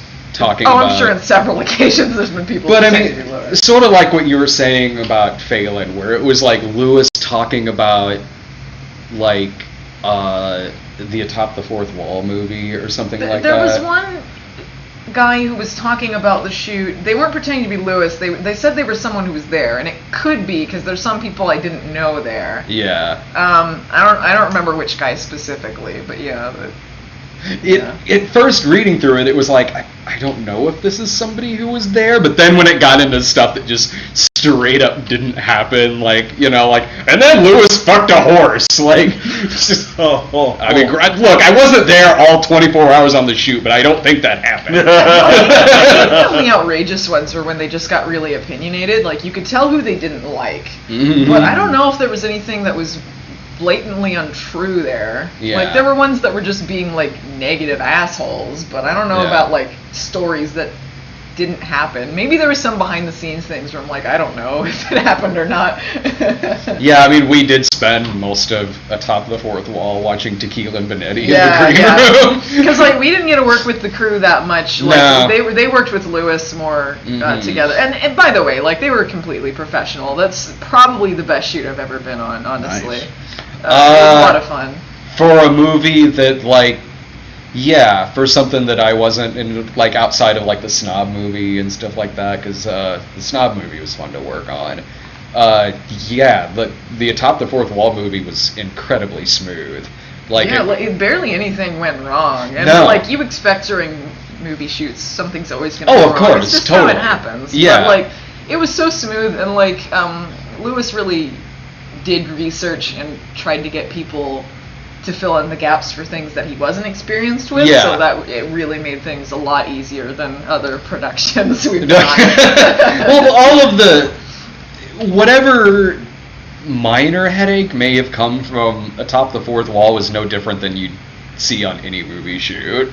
Yeah. Like none at all. Like yeah, there was some long days, but yeah, there's gonna be long days on a movie shoot. And honestly, I don't mind long gaze on shoots me neither. as long as there's like the respect there. That's really Yeah. the only thing. Like as long as it feels like you guys are working together, or like you're like they're being professional, like it's fine. It happens. Oh yeah, totally. And I mean, all of my shoots for stuff that I've directed have just been like point and shoot, like it's like not a crew in sight, just like guy with camera, action, go like all We filmed a bit for Shot on Shittio with Yeah. Phelan and me Yeah. on the same day, which is just we're hanging out, go out in the yard, like, all right, here's Yeah. the lines, boop, done. and done. Phelan, 5 sit in minutes, that- boom. Sit in that chair in front of the wall, Phelan. Yeah. Done. Perfect. That's our new set. Your kitchen. Yeah. That works if it's supposed to be a Shot on Shittio movie. Oh yeah. Oh yeah. Like, there are different kinds of movies. oh, I wish Jillian was here. Oh yeah, it'd be nice to see her. Yeah, maybe I'll text her later and see if she wants to come up on speakerphone. There you go. Yeah, that'd be nice. Hitler 2016. I'm gonna save this bottle, by the way. Yeah, hell Like a yeah. weirdo. Put it somewhere. What else do we got in here? Any crazy stalkers?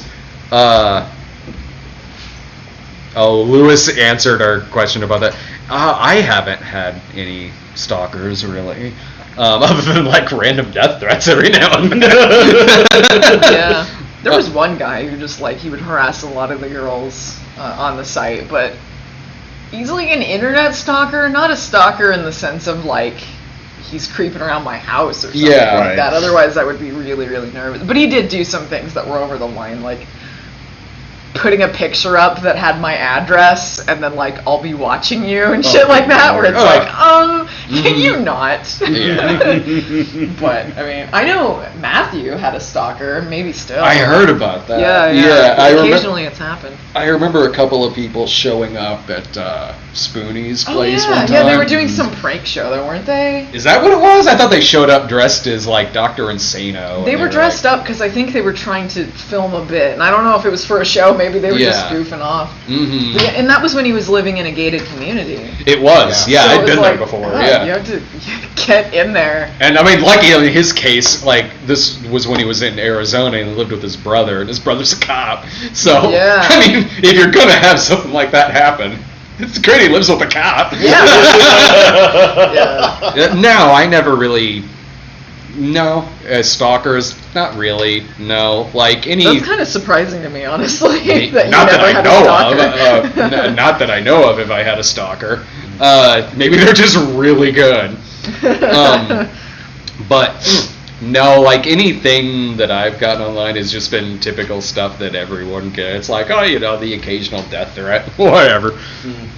Lewis said, yeah, that was supposedly someone who had worked on the movie, and all those guys were fine, and some stuff blatantly was false. Okay. I suspect it was the same guy who had made a thing claiming to be an extra on Kickassia, even though we didn't have any extra help Yeah, for they Kickassia. claim they were a crew member. It's like, what crew members? That's like, oh look, I was a crew member on Shot on Shittio. No, you weren't.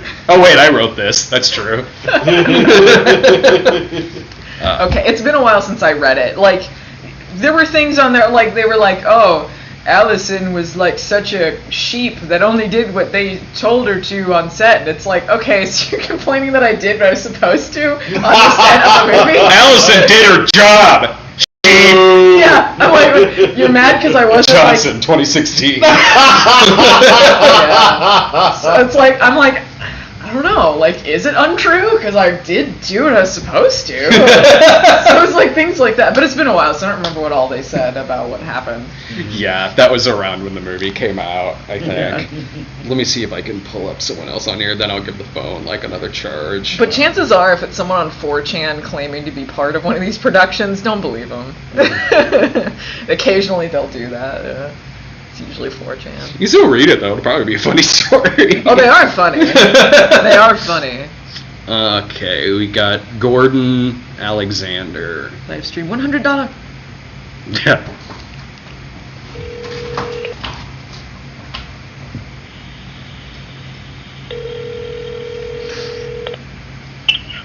Hello? Hey, is this Gordon?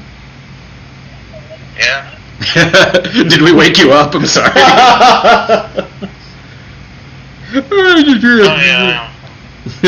Hey, thanks. This is Brad Jones. You're on with Farad and Allison. Hey. Thanks a million for donating to us, man. Yeah. Yeah, thank you. Like, I did what? Oh, yeah, no problem. Did you have any questions for us? Oh, no, I was just excited about the movie. Oh, well, thank you. Thank you very much, man. I hope you really, really like it. Thanks a million for donating. Mm-hmm. Yeah, no problem.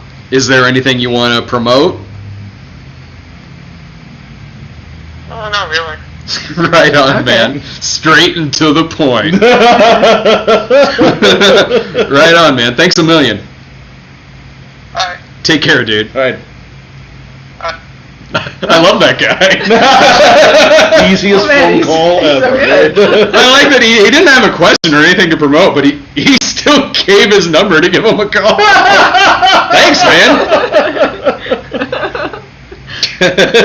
All right, I'm gonna charge this a little bit, and also look up. I'll go ahead and throw up another video. I'll throw up Sex Trek. That's got a Jesus Bro promo at the end of it. Nice. So okay, if you donate to us anywhere $50 to $99, we'll read any promotion that you want us to do. If you donate $100 or more, you can come on the stream with us and ask us a question and all that fun stuff. If the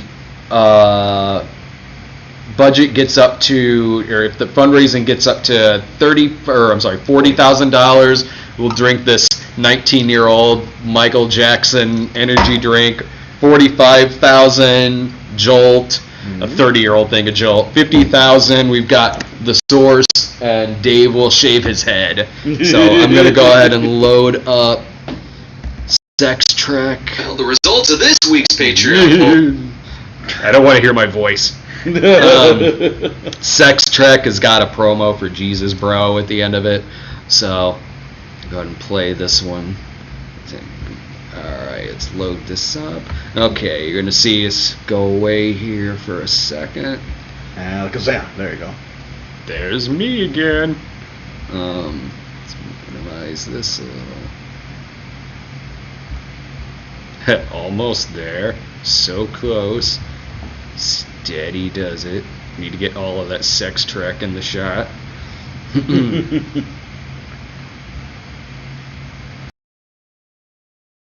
Well, the results of this week's Patreon poll are in, and between Sex Trek and Sex Trek, the winner is fucking Windy City? How in the hell did that happen? Just kidding. There was no Patreon poll. I'm talking about Sex Trek. Which, by the way, isn't even the full title of the movie. This 1990 porno spoof is actually called Sex Trek: The Next Penetration. And given that it spoofs the original series, I can see why the title references The Next Generation. This movie isn't a follow-up or a spin-off to anything. What in the hell is The Next Penetration referring to when I don't even know what the first penetration was? If this is a spoof of the original series, then it should have just been called Sex Trek. And there should be a special edition which uses CGI to make their penises blink. Look at these effects. You can see the hand moving the ship. The ship, which clearly is a back massager. Okay, so it's a futuristic porno movie in space. How long until a planet Uranus or a 69 joke happens? Captain's log, starting 6969.9. Our current course has taken us to the planet Uranus in search of intelligent life. 5 seconds! It took 5 seconds to reference Uranus or Uranus. And I'm sure that's the only ass joke in the movie. However, there's a very, very high methane gas content. It's Uranus, so that must mean the planet farts a lot. Meaning we got one smelly fucking planet down there, Jack. I'm talking about smelly with a capital P-U. I get it. The planet's an ass. Can we move on to, I don't know, the characters' names? Standard orbit around Uranus, Captain. Hold your distance, Mr. Screw You. Mr. Screw You? You mean like Mr. Sulu? I should have known, seeing how this actor is clearly Japanese. So what's Mr. Spock's name? Is it Mr. Cock? It's gotta be Mr. Cock. Why the hell wouldn't it be Mr. Cock? It causes gaseous clouds, Mr. Sperm. Beans, Captain. Because it's Mr. Sperm. Since the word sperm obviously rhymes with Spock, you just take the first 2 letters of each word. That's how rhymes work. Never mind my porno spoof, the Enema Knob. It's now gonna be called the Citrus Snort. The captain is Jim Quirk, Uhura is Uhura, and McCoy is McJoy. Boy, I sure hope in this episode we get an appearance from Charlie XXX. Oh, god damn it, that's an actual movie. Not that it matters, we're just gonna get more ass jokes. We're going to penetrate Uranus. Say what? The planet, Lieutenant. They've been talking about the planet for several minutes. Why do you suddenly think they're now referring to your asshole? Unless it's because this movie is from Scotty Fox, the director of a movie that's literally called Anal Planet. At least the movie gets it right that McCoy always looked like a NASCAR dad. Damn it, Hillman, I'm a doctor, not a calendar. You are neither of those things, and to be perfectly honest, you're probably more qualified to open a calendar than someone's chest. What kind of Star Trek universe is this where McCoy has the first sex scene and not Kirk? The crew is heading down to Uranus, which I guess has modeled its entire civilization off of Margaritaville. Oh, and about that Captain Kirk impression. Don't make me remind you of the mission of our vessel. Oh, please don't. In the name of progress, to build factories, ruin other planets besides our own. Nice job playing David Hasselhoff. Still better than the Uhura impression. Uh-huh. In other words, you took a motherfucking guess. Last time you did this shit, my ass came out whiter than Michael Jackson. Wow, I expect more racial sensitivity from the director of Hill Street Blacks 2. Quirk, by the way, is played by actor Randy Spears, who porn fans might know from Porn, and who other fans might know as Mind Quad. At least it actually gets to the true intent of the 5-year mission. That we come to exploit the people. Rape. Pillage. To exfoliate all the woods. I've been saying for years that Star Trek should have been called Rape Trek. Wait, no I haven't! The hell is this? Rape Squad in space? Who the hell wants that? A dark crevice. I didn't expect that out of Uranus. You have reached the planet of Uranus. No one is in now to take your call. Please leave a message at the tone. An answering machine would not be able to properly function on the planet Uranus. A little research would be nice. Captain Quirk gives them a reason for their visit. This is Captain Quirk of the Starship Plunderer. We come in peace. Looking for a piece of action. Ooh, a piece of the action. We're on our way to Eden's Clit, looking for a vagina on the edge of forever. Oh, sorry, we're thinking with Spock's dick and not Spock's brain. Quirk teleports to another part of the set since it'd be awkward for the whole Enterprise crew to watch him have sex. Hubba hubba, ding dong. Oh, you were standing to my left this entire time. Guess he can't fuck a disembodied voice. I wonder what's to his right. This is the book of all things to come. It's the shooting schedule for this episode. Final draft. I can believe a visit to the surface of Uranus more than I can believe this script had more than one draft. This was a real landmark, though. It was the first time someone kissed a porn star on national television. After the sex, Quirk beams back. He smells of Jack Daniels in regret. Probably because of the movie's stupid jokes. Did you figure out where we are, Captain? Must be Uranus. You've been on this planet for 40 minutes. How have you not gotten all the ass jokes out of your system? Now they want to send Seaman Bob to go investigate. Are you disobeying a direct order, Seaman? No, sir. It just seems that every time you take a nondescript crew member down on a landing party, he doesn't return. Luckily your shirt is orange. You'll be fine. Oh, never mind. He instantly dies from bad script. Or he took a cyanide pill to spare him from Uhura's insufferable dialogue and questionable line delivery. Bob's death is a fine indication well, I'll be biting the big weenie pretty soon. And needlessly to say, none of us want that shit to go down. So we all imagine the dude's still alive. Why even go for a second take when the first one was complete perfection? Here's one dynamic they get right. Spock and McCoy fighting. Dr. McJoy, you medical malpractice black hole you. You're quite close to being nerve pinched to within 122 meters of your life. These two have the best sexual chemistry in the movie, since I'm sure the Vulcan nerve pinch is just a hand job. Unfortunately, they can't teleport back up until they locate the planetary receiver. Receiver? So now they're literally looking for an ass? Well, the movie did warn me it was about asshole people. Rumor has it that the inhabitants of the planet are asshole people.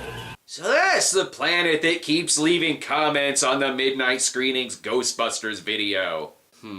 Is one of these the receiver? Then please me you shall. Well, I guess you don't have to answer me right now, since clearly you have some receiving of your own to do.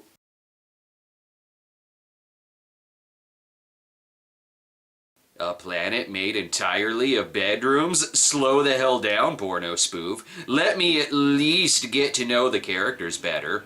She may look inviting, but she's an asshole person. How can you be so sure, Captain? Because he fucked her in the ass! And I'm starting to notice the true intent of this planet to fuck the audio completely out of sync. And if you indeed are the leader of your people, we are prepared to offer 10%. Unlike your political leaders, I am immune to corruption. Bastards! Now I won't know if the weird sound in the sex scene was a fart or a queef.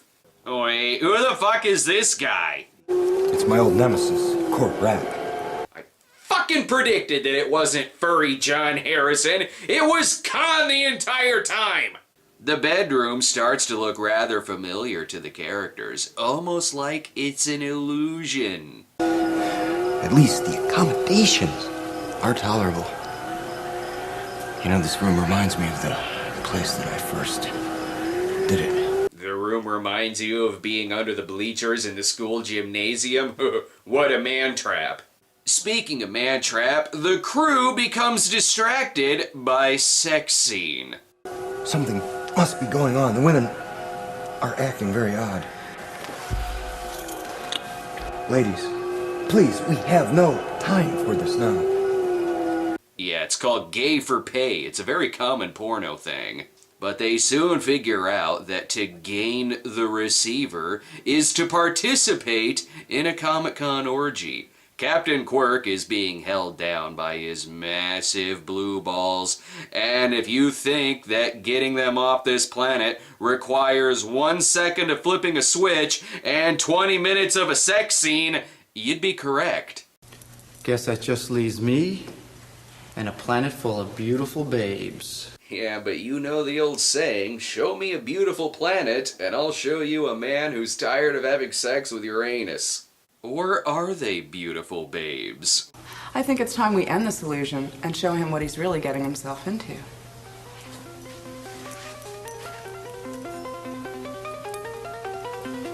Wow. Oh, wow, you look as bad as a ding-on woman. Worst Twilight Zone twist ever, and for a porno, this movie sure is shallow. And why the hell could they not afford makeup to make them look ugly? Okay guys, you've only got a few minutes left. Got any other ass or shit jokes? The sperm, I understand it. Crap, flew out of Uranus at hyperspeed. Well,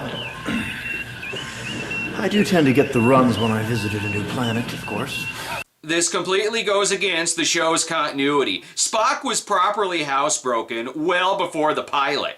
Ooh, what's that? What's that? You got another shit joke? I gotta admit, the place stunk. But the women were beautiful. Ooh, someone just ate for the first time at a show-me's. Thanks for completing your 5-year mission of making me groan. Yes, I wouldn't mind visiting myself in, say, another 7.5 years.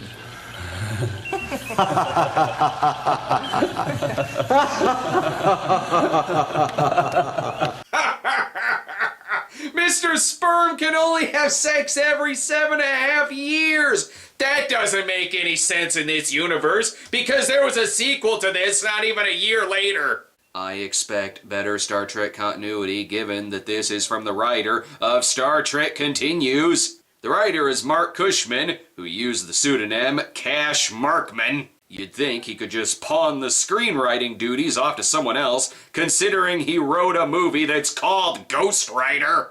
But if he left his pseudonym on Malcolm XXX, why not keep it on Sex Trek? I guess if I want to see further adventures of the crew, I'll have to go see Star Trek Beyond. Wait, no, not that. I mean the movie sequel, Sex Trek 2, The Search for Sperm. Makes sense, using the second film to spoof the subtitle of the third film. Now, if you'll excuse me, I've got an Indiegogo campaign for an upcoming religious movie spoof to pimp.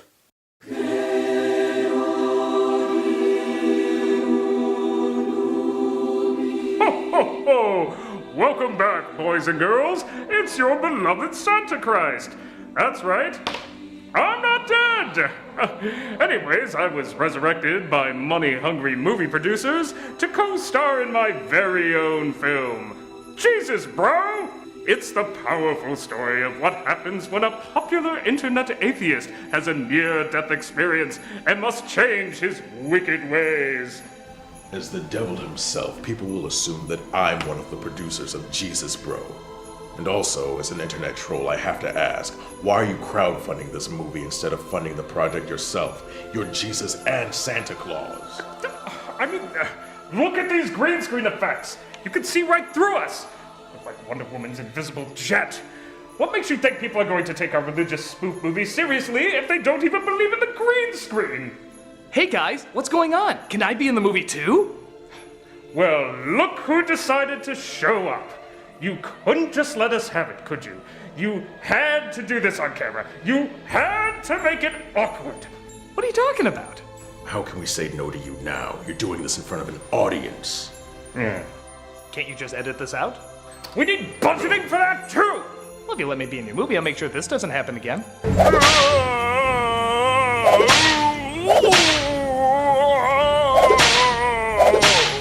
Oh, welcome aboard. Thanks. From Ryan Michelli, Brad, there's like an E at the end of this. I don't know how to read it. You know what? Okay, from the director of the Cinema Snob movie, and Brad Jones, whose name is easier to spell, the writer of Hooker with the Heart of Gold. Movies are sinful, boys and girls. In the tradition of God's Not Dead, Old Fashioned, War Room, and Airplane 2 the sequel, Jesus Bro will make sure you're never allowed in church again. Sucks for me. Let's get rich! Oh! Wait a second. What does this guy review? Porn? Oh! Christmas came early for Santa.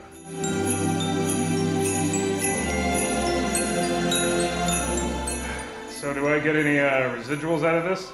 And yes, if the budget is met, there will be a Cinema Snob episode on this movie. The fucking thing has got a scene in which a war room is used to make people spontaneously combust. Why does it seem like I would like that?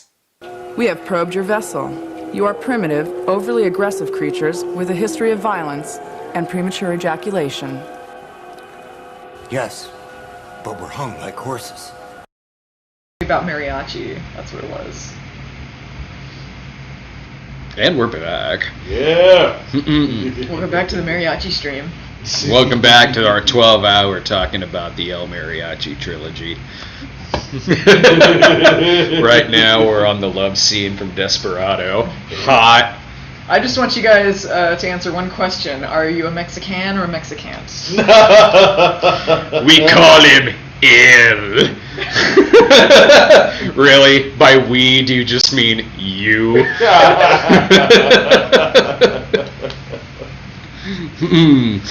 So Brad, how was it reviewing House by the Cemetery? That movie's awesome. Bob, that was the kid? Yeah, the kid was Bob. He got killed in it, didn't he? No, he lives in Okay. Yeah, he lives. With a different stupid kid in a horror movie. The kids live, and the parents get killed horribly, and then the monster goes off with the kids at the end. The movie makes no sense whatsoever, but it's kind of creepy. I've not seen Chance by Amber Benson. Someone was asking that a couple times. That's the one that had James Marsters in it, right? It's the only one I remember that Amber Benson made.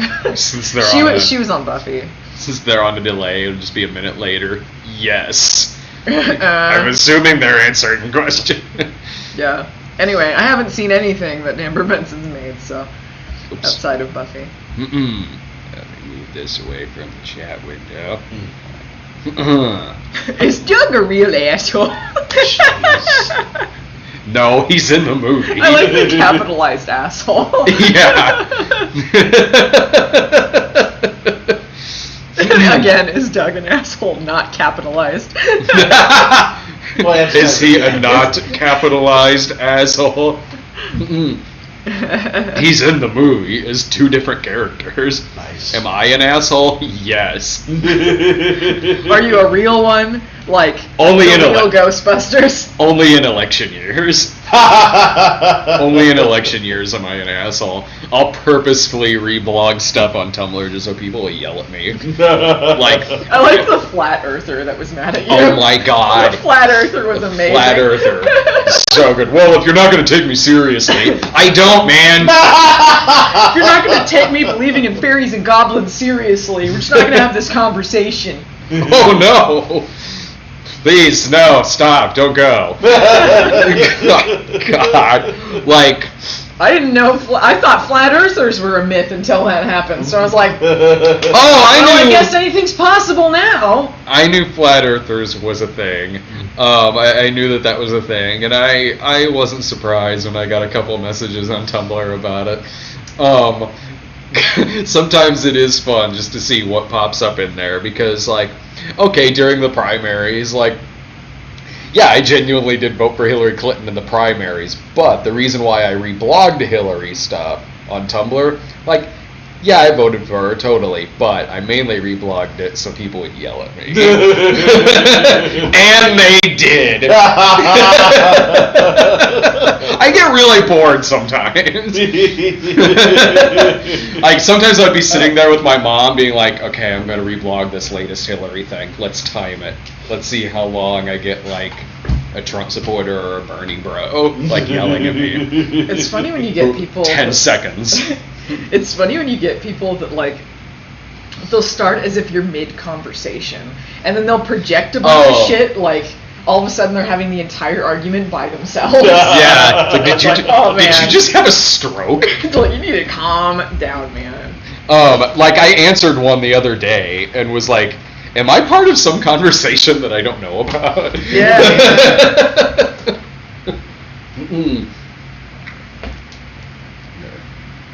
Glasses so I can read. Thanks, James Cork. I was trying to read it and it was moving.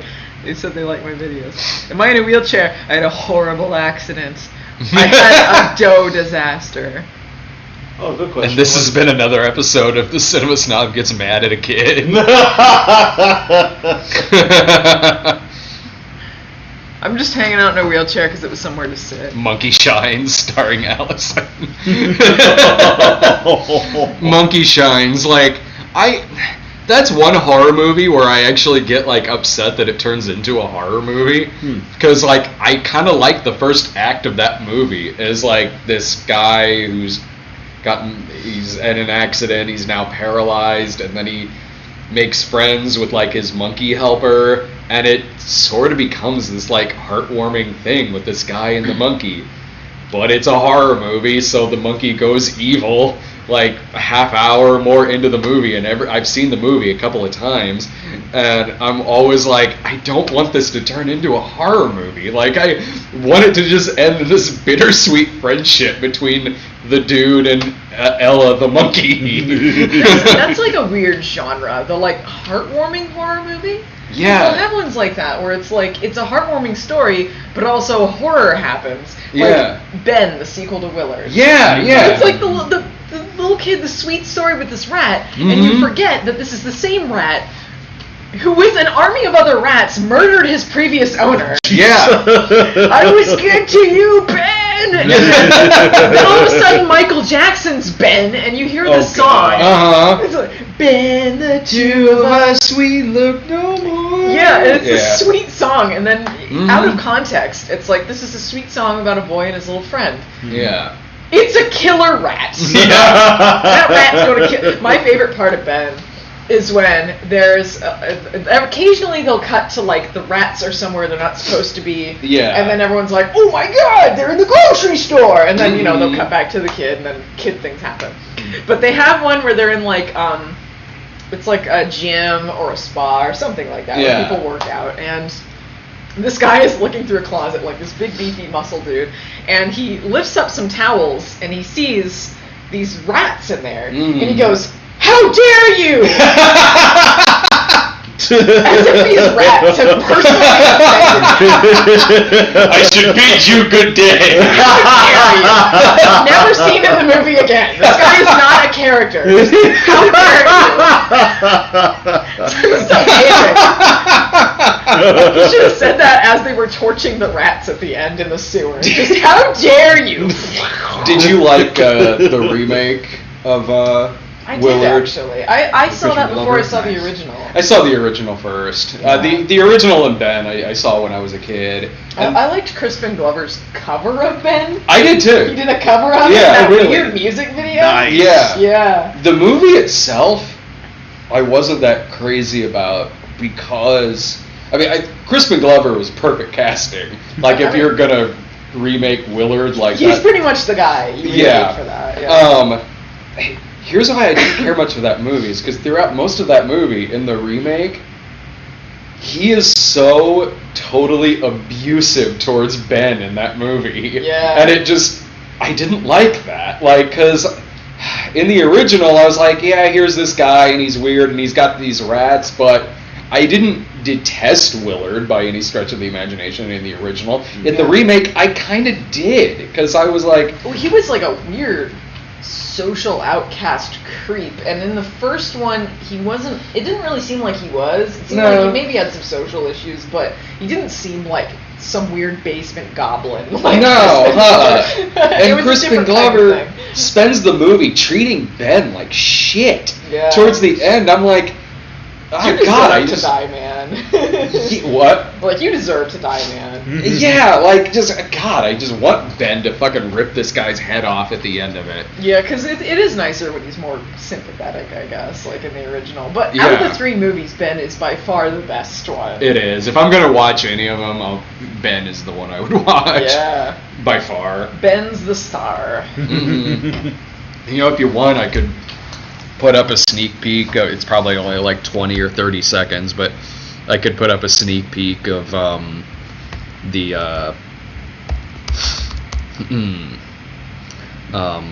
scene from Lloyd. Oh yeah, there you go. the scene from Lloyd season 2. Season 2, sorry, Lloyd episode 4.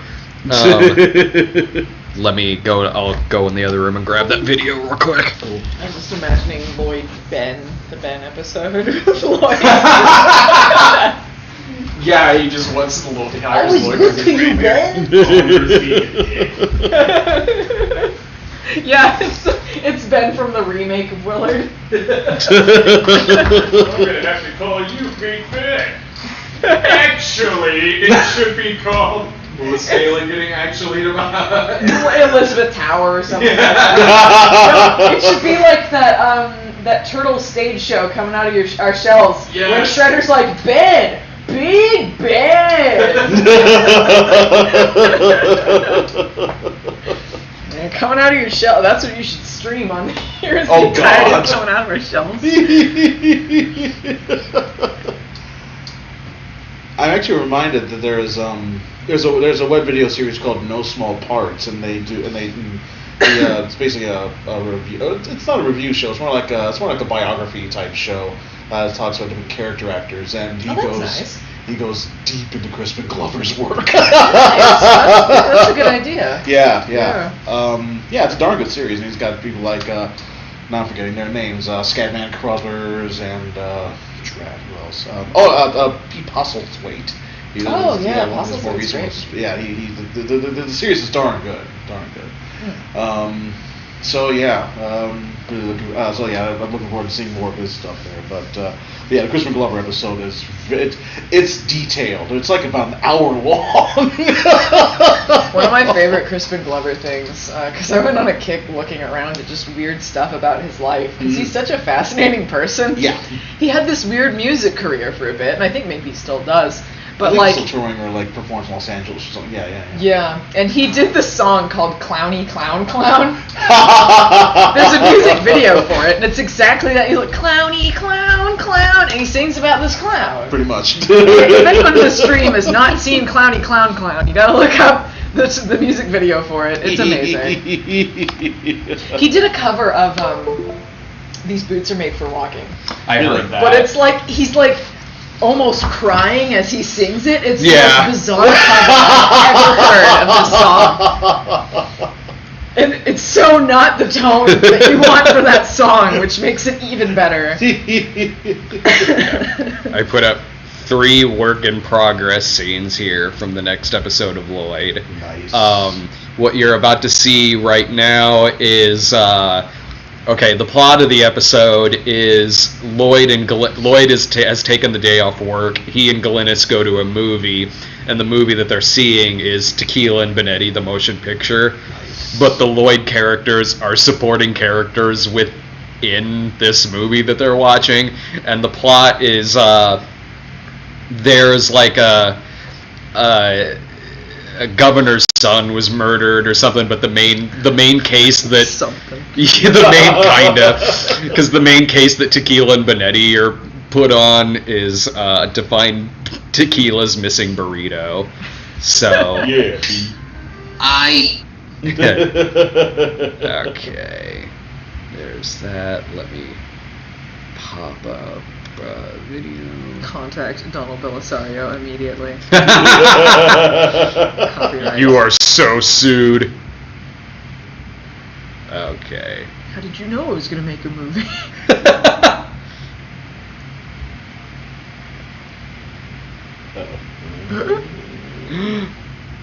Yeah, so because it's a solid color there. But. There we go. Ants. I don't understand, Detective. Why don't you just buy another burrito? That's a good point. Why don't I just get you another burrito? Man, B, you ain't never had a burrito this good. The onions, the salsa, the avocado. I'd trade an orgy of poodles for another bite of that seasoned beef. How about I take the dog over to Taco Bell? We can wrap this up in 10 minutes. You better hold me back, B. That sister comparing my prize burrito to Taco Bell is gonna make me turn her into my midday cat snack. I can't help you right now, Detective. I'm actually taking the week off of work. My girlfriend and I are gonna go for a walk around the block. She keeps hinting at wanting to see a movie. We have have a friend who runs a Mexican food stand around the corner. Perhaps he can help ya. Okay, and this next part you'll see is the follow-up scene where they go to the food stand. The background hasn't been put in yet, and there's some animation that's missing, but you'll get the gist. Oh, put that to OBS. There you go. Oh, oops. Well, let's see what happens when I do that.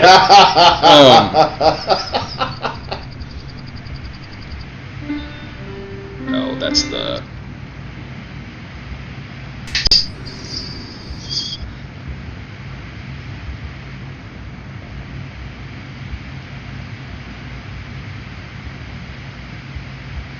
And here you go. Burritos! I've got all kinds of burritos! Beef, chicken, codfish, and only half of them have I had sex with. Harry, you better leave that out of your sales pitch next time. Have you seen a burrito that looks like this? Oh yes! That looks like the burrito my fiancée Cindy and I made love to on Valentine's Day. The meat causes a rumble in our stomachs that makes our bed vibrate without quarters. Get me out of here, B. I done lost my appetite. Wait a minute. Something smells funky. And it ain't whatever seed the Bigfoot has injected his tomatoes with. Follow me, B. Yo, tequila, where you going? Tequila! Hey, can I have extra sex with my nachos? Yeah, there's gonna be another line put in at the end where Sasquatch says, like, coming right up! Oh, God! So, we did a piano solo on it, and there's some animation here that hasn't been done yet. Like, a piece of the piano solo has, like, tequila running through, like, a field. That part hasn't been done yet. There's, like, a bee that comes out of flowers that hasn't been done yet, and I think some backgrounds, but here's the Tequila and Benetti piano solo so far. Let me just size that back up. Okay. There we go.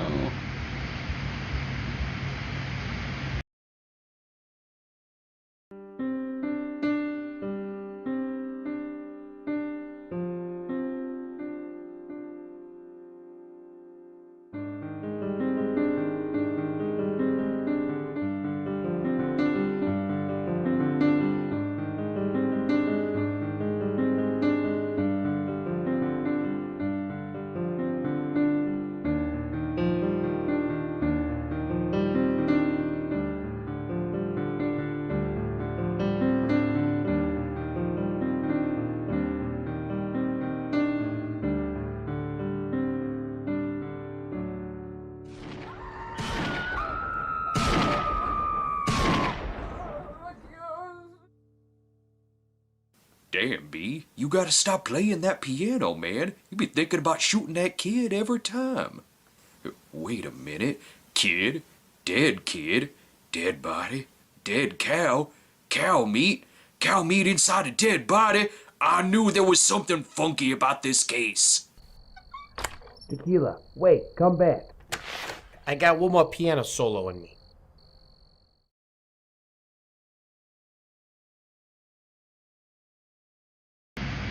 The end. The first thing I see, the fuck? Sasquatch fisting. That Sasquatch wasn't fisting anyone. Oh, good, someone recognized that it was the kid from Nuki. Yeah, that's what I thought, You just triggered a fucking Vietnam flashback. Do you know the movie? It's Not a Date. That's the one I was talking about earlier. Nice. Where they kidnap a. Oh. They kidnap a guy, and Probably not.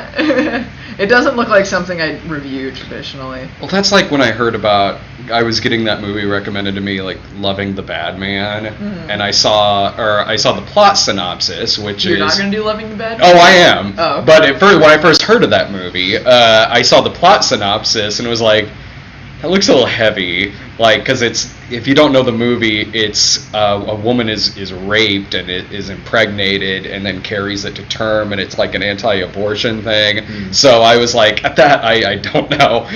But then I saw the trailer.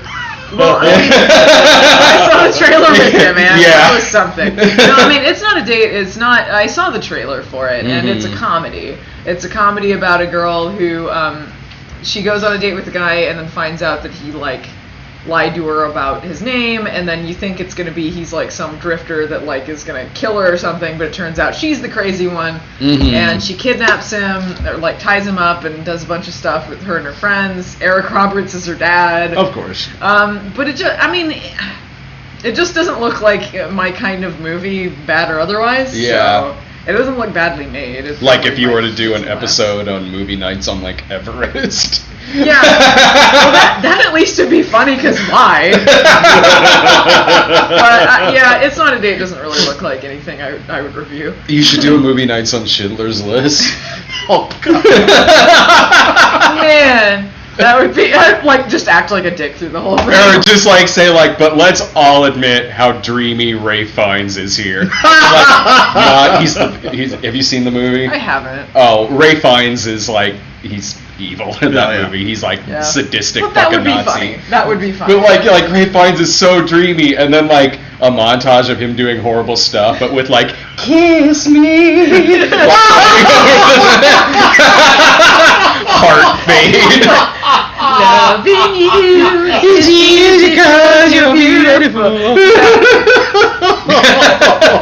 Like when I reviewed Star Wars and acted like it was some B movie no one had ever heard of. What shit is this? Or when Phelan did that April Fool's joke on wooden Star Wars, and it took me like 2 minutes to realize it was fake. I started watching and I was like, damn. At first I was like, well, maybe it's real. Like, back then they sold an empty box as a Star Wars product, so I don't know, maybe there was wooden Star Wars at some point. It was when he started getting into, like, how the wooden ones were better than the older toys. When was this episode made? April Fools? Okay. Fucking idiot. I was the one that told him to do that too. Like, he's like, look what I found, and I was like, I got an April Fool's idea for you. You really need to review these on the He's like, oh yeah. I found over in that tub of stuff that my dad brought over that belonged to me, there's a fucking ticket stub in there for Halloween H2O. Oh, wow. You saw it on like your mom's birthday? Oh, I told you about that. Yeah. The date on there was August 10th. Which is August 10th, 1998, and August 10th is my mom's birthday. Apparently, that's what I was doing on my mom's birthday at 4 something in the afternoon, going to see fucking Halloween H2O. I mean, we were all looking forward to that movie when it came out. It was like, wow, Jamie Lee, it's 20 years later, Jamie Lee Curtis is back. This movie's dog shit. Favorite episode of Big Wolf on Campus?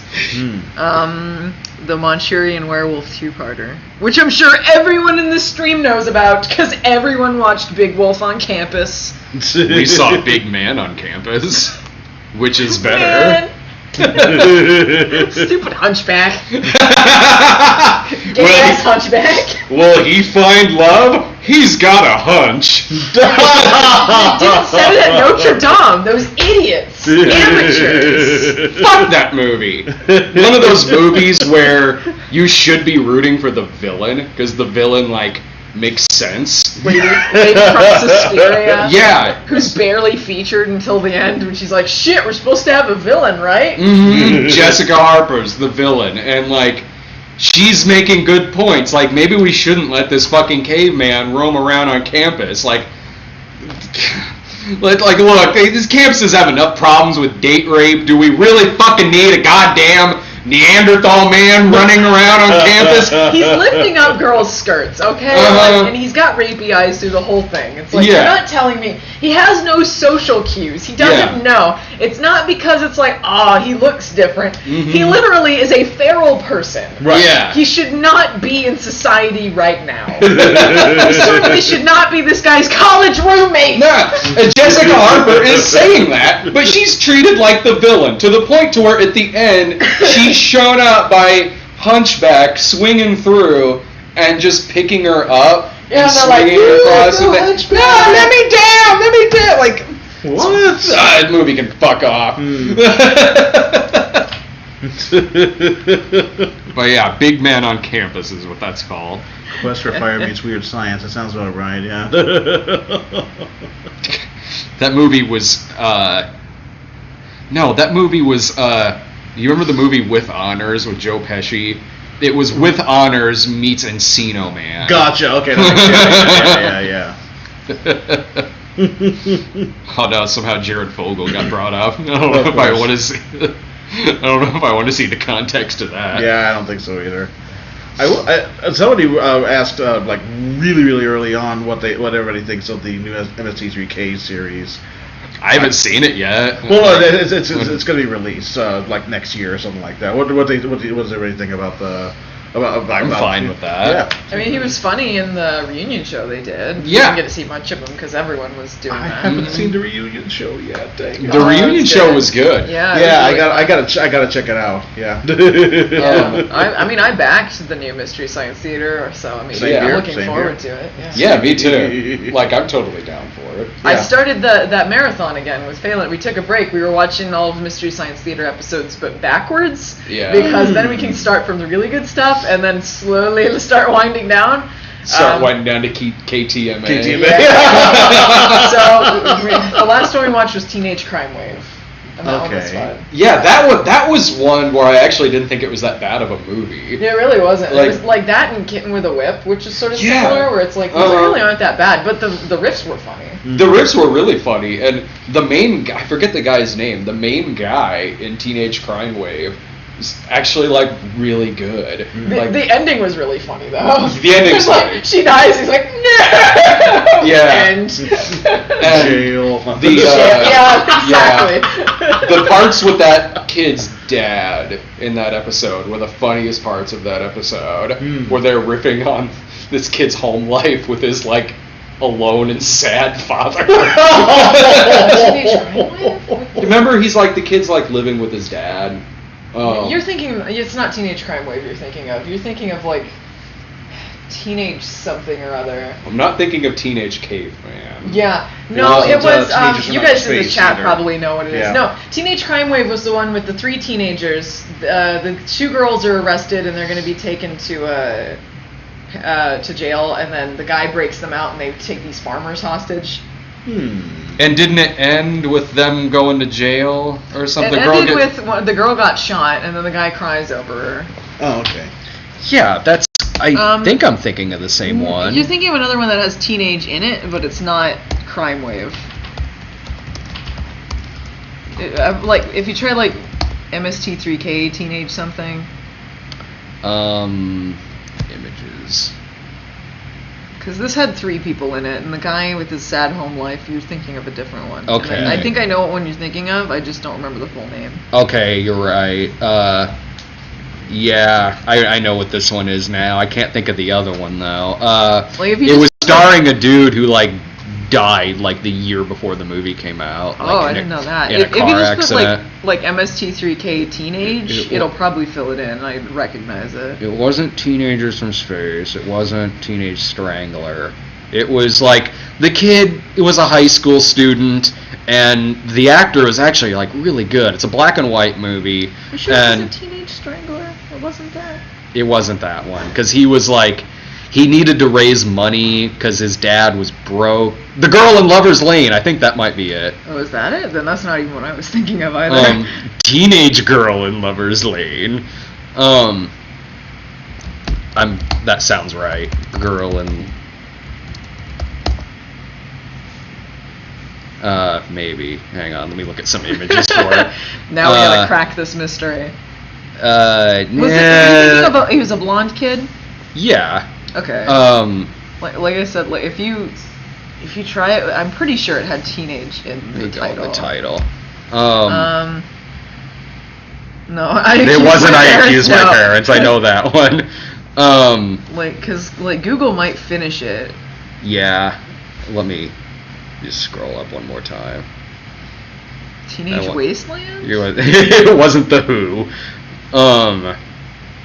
It wasn't Crime Wave. Oh wait, Teenage. This is Teenage Strangler. No. High School Big Shot. That's it. High School Big Shot. Yeah. The High School Big Shot. That was a movie that. Though. Yeah, he did like a year before the movie came out.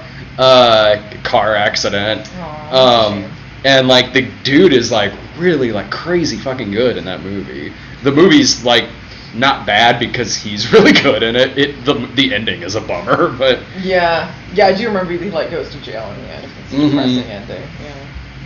But the part with his dad were fucking great. Fucking dude. Finally! Fucking hell! Some people get mad that we're talking about things. They're like, oh man, move on. Look, we got 12 hours to fill. Fuck! Yeah, we're barely at the halfway point. Like 10 minutes, it'll be the halfway point. Yeah. Oh yeah, I'll do the Adventures of Milo and Otis. Do Clown House. You know what? I could probably Clown House. You know what? Yeah. You do enough like what the fuck Hollywood movies that you probably could do Clown House. I could do Milo and Otis. I've done Cannibal Holocaust. Yeah. But that's harder to watch the animal abuse ones, you know. Yeah, like they killed animals in Milo and Otis, didn't they? Like cats? They did in Cannibal Holocaust too. Well, I know they did, but like Milo and Otis, it was like they were like throwing cats off a cliff or something. Yeah, where it's like, how many cats did they go through when making this movie? There's no way that cat survived that. God, that's awful. But being a kid when that came out, I mean, I saw the American version of it. I didn't see the Japanese version. Is that where they included more of that stuff? The Japanese one? It's a Japanese movie. Oh, okay. Which is something I didn't know until I was older. Here in the States, it's like a half hour shorter or something, and it's narrated by Dudley Moore. And I saw it in the theater when it came out, and I don't remember thinking anything of that at the time, but this was 1989 or whenever the hell that came out. I'm gonna go grab the phone. I'm gonna go grab the phone and see if anyone's written. Dance! Do a jig! Hey guys, it's just me now. I've taken over. I'm gonna sit in that chair right now. It's kind of hard to lean over. Godzilla versus Donald Trump.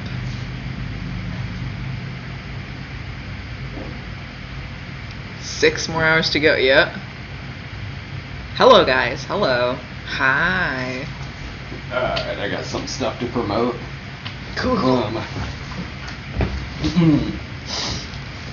Okay, I got some stuff to promote on here. Like I said, if you donate between $50 and $99, we'll read whatever you want us to promote. If you donate $100 or more, we'll bring you up on the phone so you can ask us a question. Okay, here we got one from C. Nix. Hi Brad, wanted to say hi and hope the live stream goes well. I'm donating to your project because I like your show. Thank you.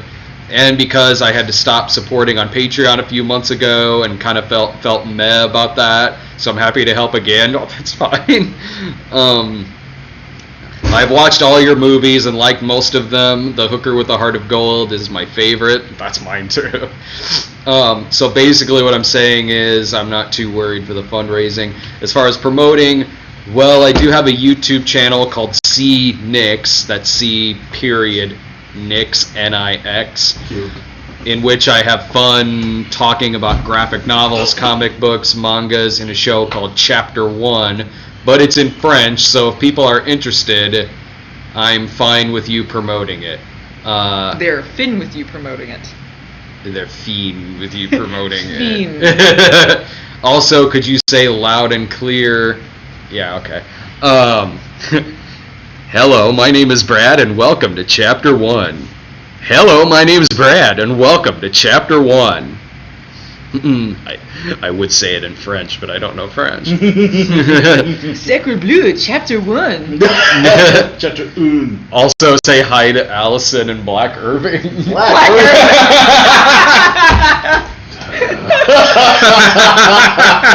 I'm sure Irving will get a kick out of that.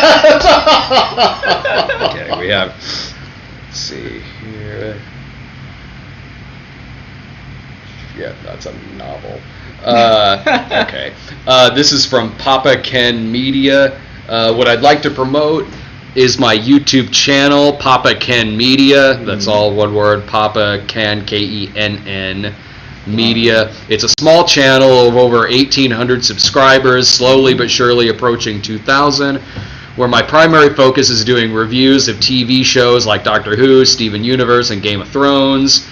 On an episode-by-episode basis. I do other videos as well, but my Discovering review series for TV shows is the most popular. I'm also working on getting a series started on the channel that focuses on mental health and the destigmatization of mental illness, as it is something that has affected me for a long time. I continue to struggle with it.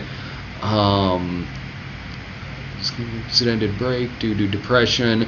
And on that topic, I want to thank you for making the video you did a while back about struggles with depression. That was a fun day. Actually, it was. I've done that story in stand-up comedy before. I tell any story that involves me on, like, the mental ward at the hospital where they're watching Scream. It really does mean a lot to me as a viewer. So that is Papa Ken Media. That is Papa Ken, Kenn Media over on YouTube. So check that out. We got a few others here. This is from Eduardo Ramirez. Hey, looking forward to the movie. If you can, I'm looking for people to give legitimate reviews and critiques for my writing on fan fiction. That is at fanfiction.net/ what is the name of that symbol? Tilde. A dildo? No. Tilde. Tilde. Tilde. One of those, it's like a dash but squiggly. Right. A tilde. A Tilde de Han, exactly. Tilda Swinton. I'd like you to promote my Tilda Swinton fan fiction. I can switch with you, man. No. You just have to Tilda Bloody Falcon. All one word, Bloody Falcon. That's at fanfiction.net. From Eduardo Ramirez. Thank you very much, everyone, for donating. Yeah. This is just like nothing to. This is from XCARTS. I don't think this is the name. I think this is just the email address.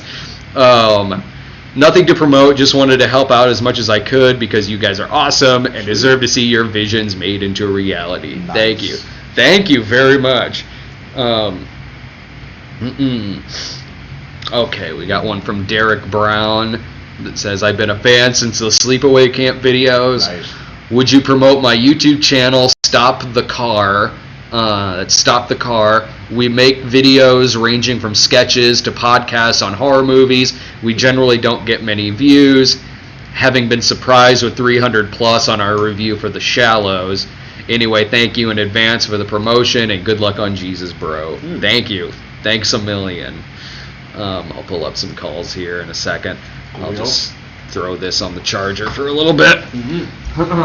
How's that Panda Express? Great. You got Panda Express? What? Yeah, had brought it in from yesterday. Oh, okay. I was like, when did that come? Oh, yeah, they deliver now. No.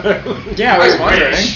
It'd be nice, wouldn't it? Yeah, orange chicken every day for me, heck is it? Yeah. Most Chinese takeouts pretty varying qualities of bad, so. Yeah. So Panda Express is good. Very good. What kind did you get? This is, what is this? This is beef and broccoli and Beijing beef. Oh, okay. So yeah, 2 different shades of beef. 2 shades of beef. Coming soon to a theater near you. The Carlos spin-off movie.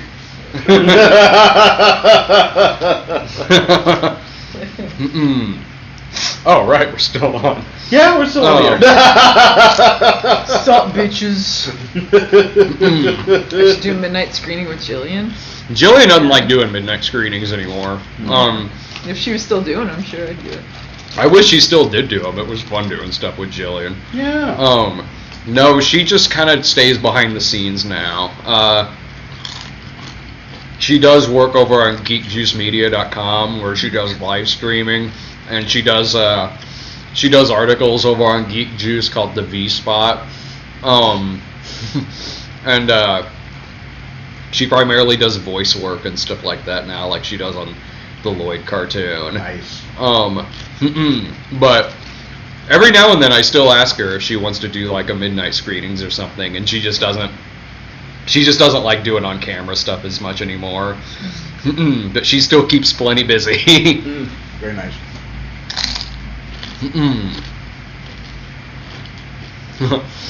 Is it true Brad and Violet broke up? What? Well, yeah. No, we're still together. I should really tell my girlfriend Laura. Alright. I've been meaning to tell you about that, honey. No, me and my girlfriend have been together for like about a month. Nice. This hashtag penguin stuff, I just don't get it. Neither do I. I don't get the penguin thing. Hashtag penguin, hashtag cuck. Yeah. Like, is it supposed... Can anyone in the chat answer? Is this a new term that we haven't heard about? What, penguin? Yeah, penguin. Is I this don't something, know. or is it just their own in-joke they think is endlessly hilarious? Because maybe they're laughing about it. I don't get it. Total beta SJW penguin, bro. Like, man, if they're going to start doing that now, it's just getting stupid. They're just saying words now. Just words. Someone says review City Slickers 2. To review City Slickers 2. It would be funny, a funny follow-up to Bushwhacked. Yeah. I saw City Slickers 2 in the theater with my dad. And when it was over, because I think the first City Slickers is one of my dad's favorite movies. We saw the second one in the theater, and everyone was looking forward to it because the first one was a really good movie. Yeah. So when the second one ends, my dad, and he still thinks this to this day too, he goes, "That is the worst movie I've seen since Caddyshack 2. Wow. He's not a fan. Kind of like the ending, but yeah. Well, and there's things too, like I noticed rewatching it that I didn't notice before, like the obviousness that like John Lovitz is just there because they couldn't get that other guy again. Like Bruno Kirby. Yeah. Bruno Kirby, yeah. They're just like, so here's this other guy, I guess. It's his brother, right? Yeah, it's his brother, Yeah. but it's still like clearly written for Bruno Kirby. Yeah. Do they even mention him at all in it? I don't think they do. They're just like not mentioned at all. No. I love that any movie that begins with the role he won an Oscar for, reprising it by coming out of the grave in a dream. Yeah. Oh no, Curly! Buried him alive! City folk. City folk. Yeah, that's the follow-up you wanted for that Oscar-winning role. City folk. I remember when Mitch is walking to work at the beginning, and for no reason really, it zooms in on the fact that he walks by the Ed Sullivan Theater. Like, oh, really? Remember that? Where, like, he's walking through New York on his way to work, and he walks by the Late Show with David Letterman marquee, and it just kind of stays on that shot for a second for some reason. Yeah, I don't know why that happened. Maybe Letterman was a producer in the movie. No, I don't think he was.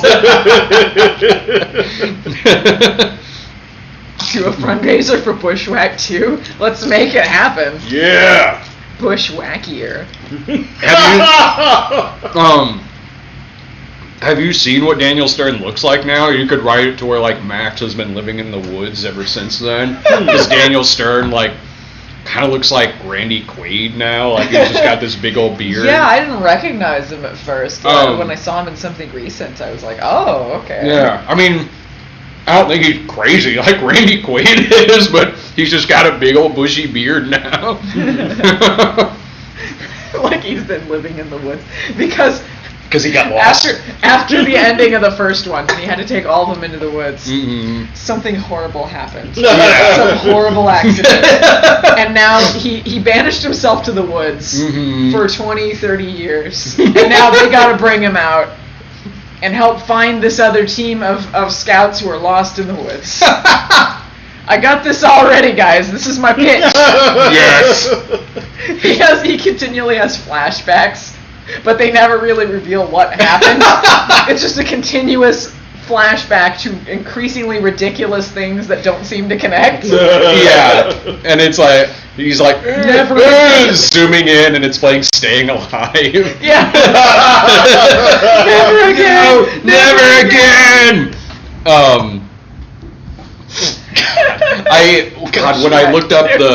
When I looked up the cast on that and saw that the one kid was young Indiana Jones. Wow. And young Nixon.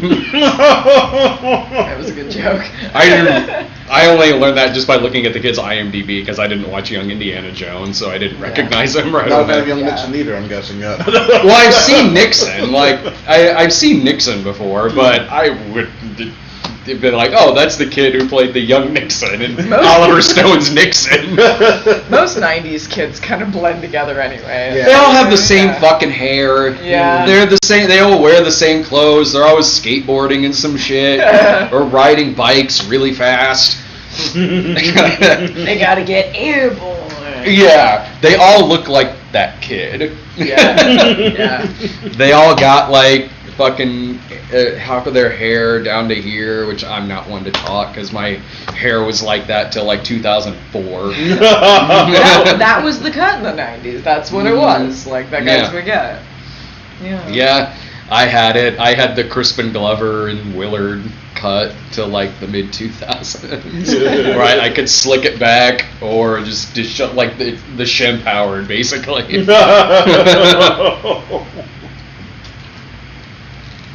I didn't pull it off as good as Crispin Glover, though. Dare I say, it's 6:05. We are halfway through, yeah! Fuck. Did you ever see that Clowny Clown Clown music video that Crispin Glover Yeah. did? Clowny Clown Clown. Crispin Glover plus clowns. I think in that one, he also, he references Mr. Farr.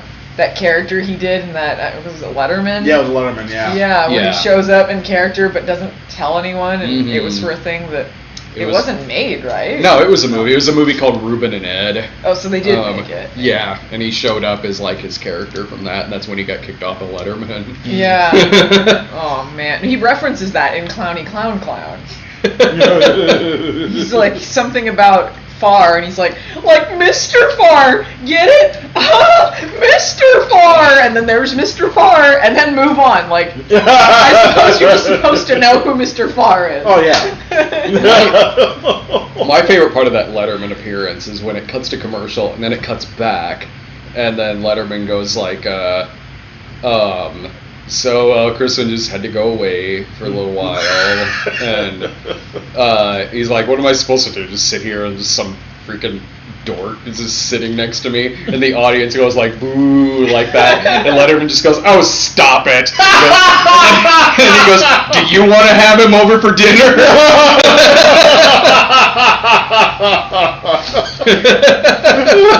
Letterman's so good at like just like not taking shit and just saying whatever. So it's just he was too annoying and he kicked him off. Is that Oh, you never actually saw it? I did, but I don't remember. What happened. He like almost kicked him in the face at one point. Yeah, okay. He seemed like, if you didn't know that, one, he was playing this character from a movie, and well, two, no one knew. They just thought he was cracked out or something. Yeah, so it just comes across like he just dropped acid. Like, so he's like stuttering and acting nervous. He has this like glass case of something that he wants to show, but I can't remember if it actually got to it. No, I can't like, remember either. And he's wearing these wooden shoes. and he platform shooting. Yeah. And he stands up and he's like, I can fight and I can kick, and his foot comes. Letterman doesn't flinch or anything, but the foot comes fairly close to his head. And so Letterman's like, all right, I'm going to go check on the top 10 list. And he just leaves. And it cuts to a commercial. So Crispin Glover's just left there on stage.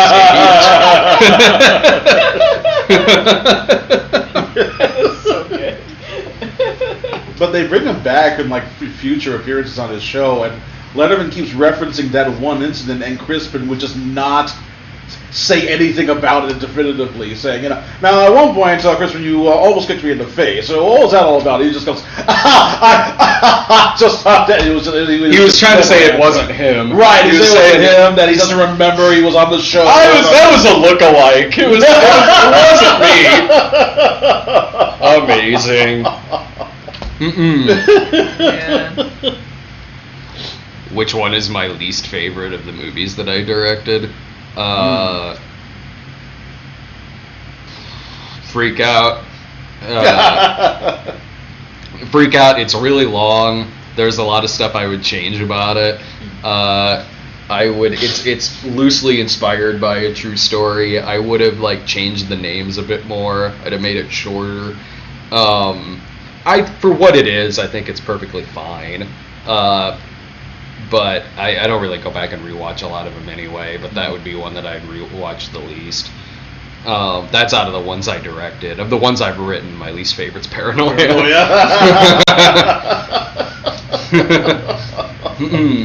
Do I still like Coke? Like Coca-Cola, or I'm sure you're talking... I haven't done cocaine since the early 2000s, in which it was off of the William Shatner Transform Man CD. Dead serious. It was off of the William Shatner's Transform Man CD. It was me and a friend of mine who remained nameless, and all of that. And I took a nice sprint home after that, and I had a lot of energy. Apparently. So I ran a mile from there and home, and I was kind of I should stop before my heart explodes. So I didn't do cocaine again after that. Well, there you go. Well, at the time it was just one of those things that it was just always there, because a group of us were big partiers then. We were always out at the bars till closing. We were always at after parties, and it was just always there. So a lot of us would do it. Right. It was never anything I really did outside of the party scene. I would never well, gotta go to work. Really nothing like that. But I was a really big partier back then. So drinking and drugs. Yeah, kids. You too can watch porn for a living. I can't believe you did that off the Transform Man CD. William Shatner saved my life. Really, that had nothing to do with me quitting. No. Because when I was in high school, the guy who was in charge of our technology center would play the Mr. Tambourine Man track to get the kids out of the room. I love that track. I love that album. Oh yeah, that track is beautiful. Yeah, I love William Shatner's Lucy in the Sky with Diamonds and Mr. Tambourine Man. It's catchy. I don't mind it at all. Yeah, I was drinking and on a lot of drugs at the time, but maybe that might explain it a little bit. But I still genuinely enjoy it.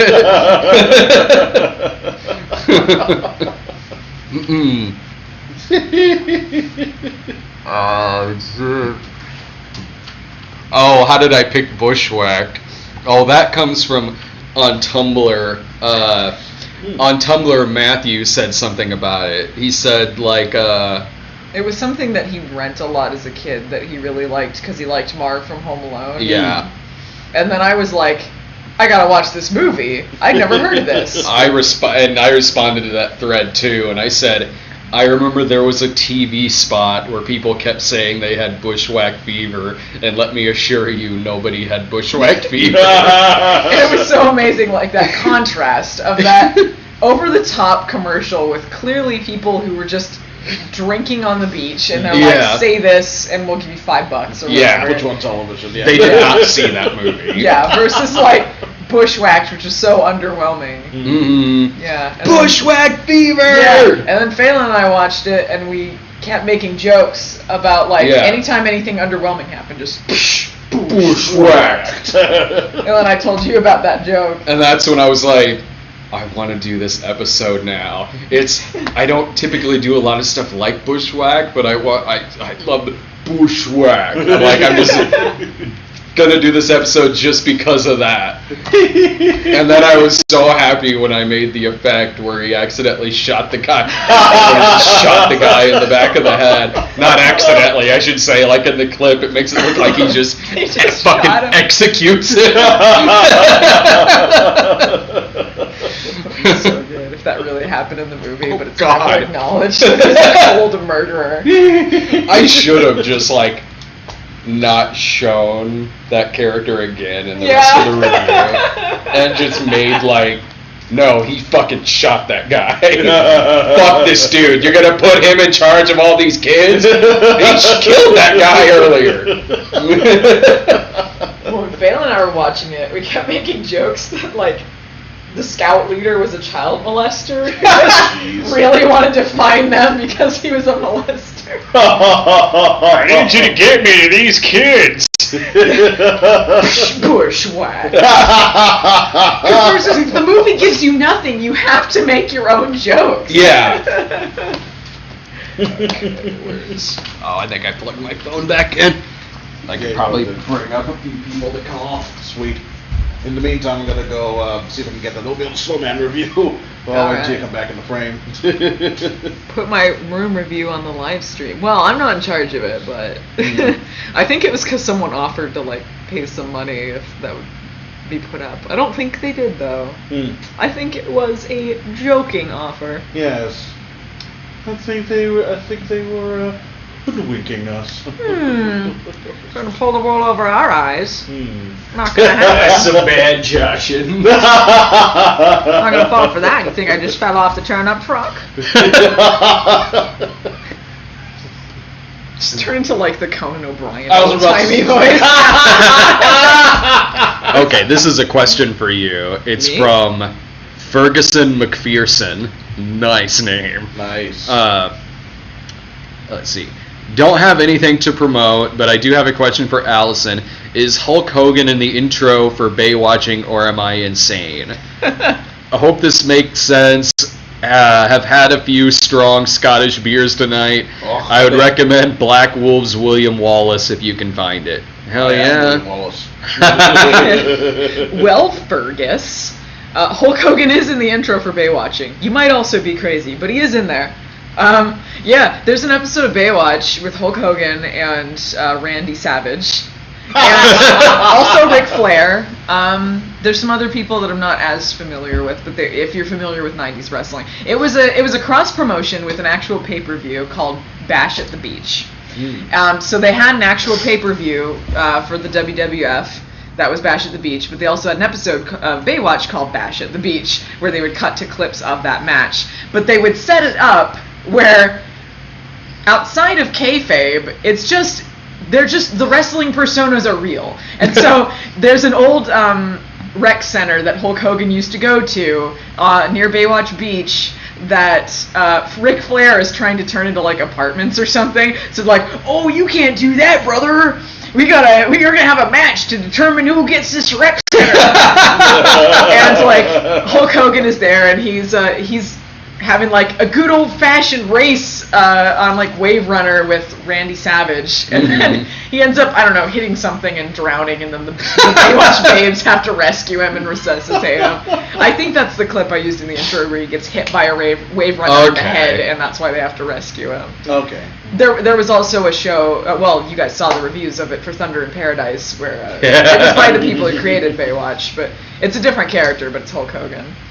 Yeah, Thunder in Paradise. I remember them showing that around here at midnight, every Friday. Not even midnight, I think 2 in the morning. Every Friday. I think Nightman was on at midnight.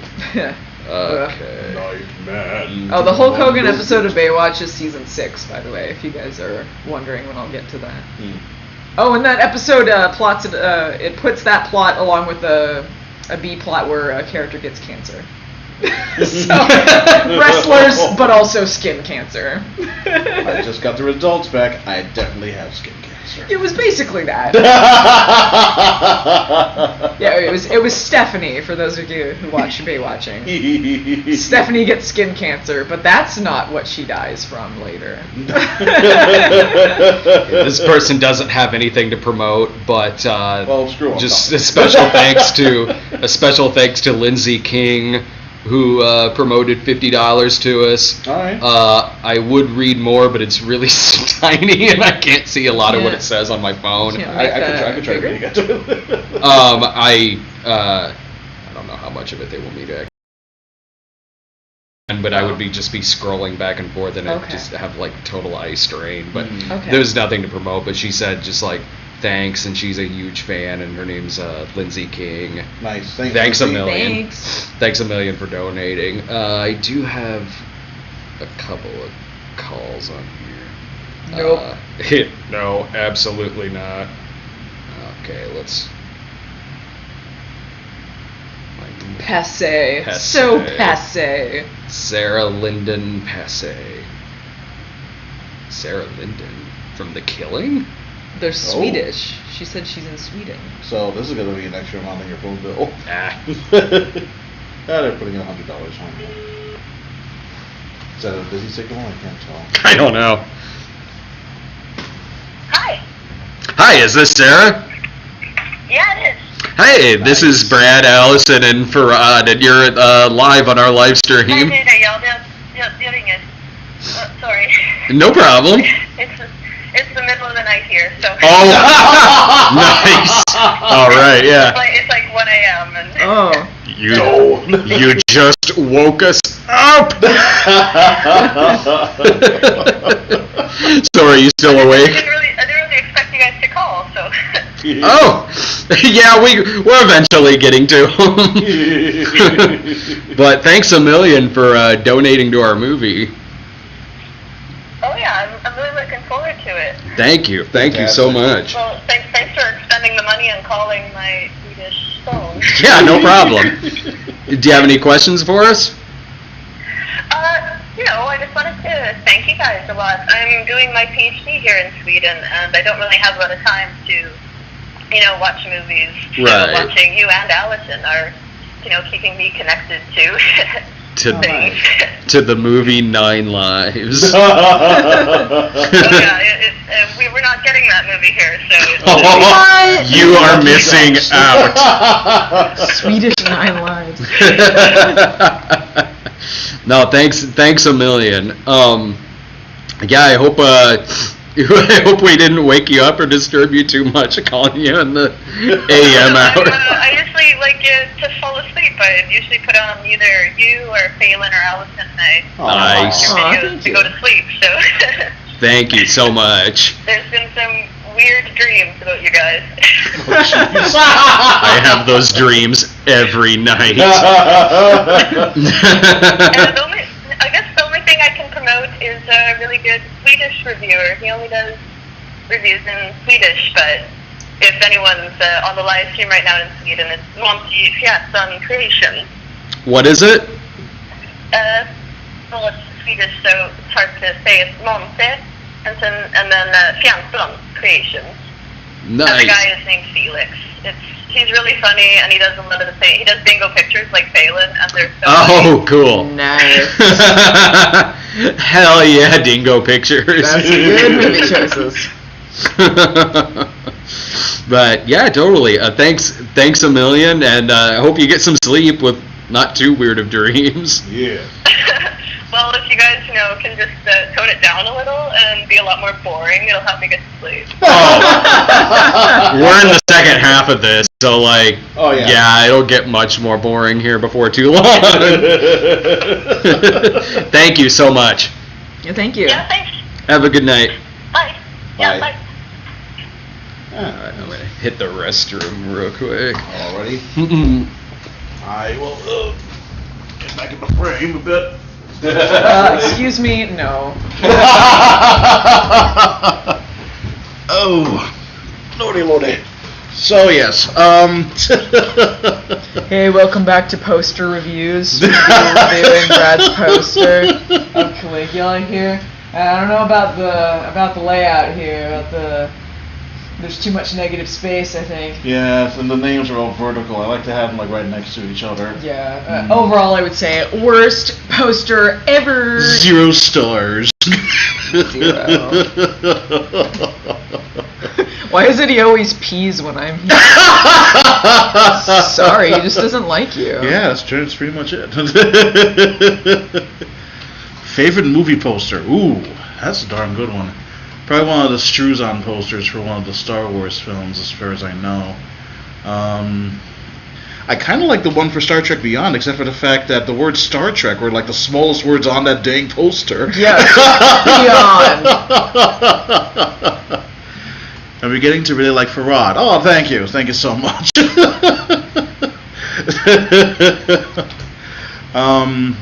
Yep. So, just looking through here. Okay, so the person that keeps asking if I've seen Dancing It's On, I haven't. Answered. I haven't, but it sounds funny. Will the movie be on Laserdisc? No. Though I've been meaning to. Canal AV, I am saying something. Let's just simmer down here. Sat something. Sat something. Oh, well. Yes, well, I guess I said something. I don't know here. Anything to watch on Netflix? Watch Stranger Things. Yeah? If you guys haven't seen it, Stranger Things was great. Watch the 1313 series. Oh, God. Don't do it. I'm going to save you guys some time. Don't do it. That fucking Bigfoot one where you could see the costume in the back. You could see the box for the costume in the background. And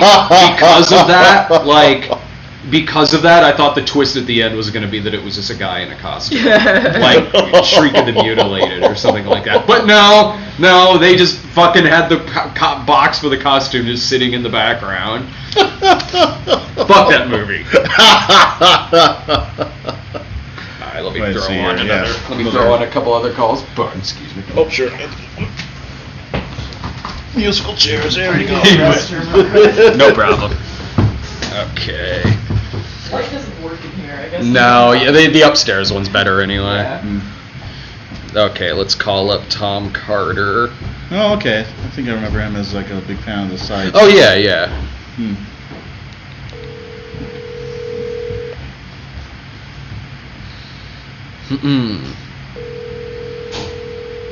Manimal or Tequila and Benetti. Oh, Tequila and Benetti. There we go. Although that's Hello.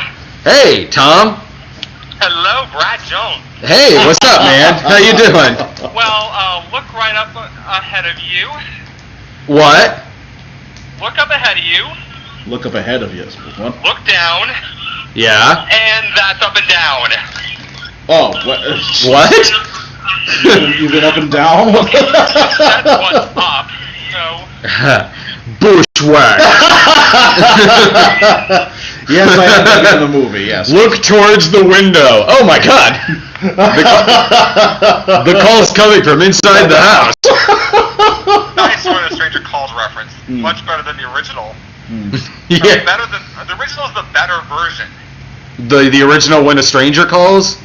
Yes. Oh yeah, that's a great fucking movie. Well, let's put it this way. The remake was ruined by a little thing called caller ID. And the original was the original is made by someone who's only seen the first 20 minutes of the original. Because that's all it is. It's a remake of the first 20 minutes of the original film.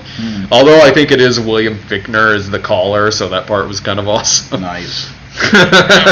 Thanks a bunch for donating, man. Yes. Well, anyway, my question for you is not as much a question as it is a have you seen round. Yeah, totally. Alright. Alright. Fortunately, these are all recent movies, and there's 8 of them so far. I might think more later. Yeah. Let's see. First up, Bone Tomahawk. Yes, I've seen Bone Tomahawk. No. And what do you think? Oh, I liked it.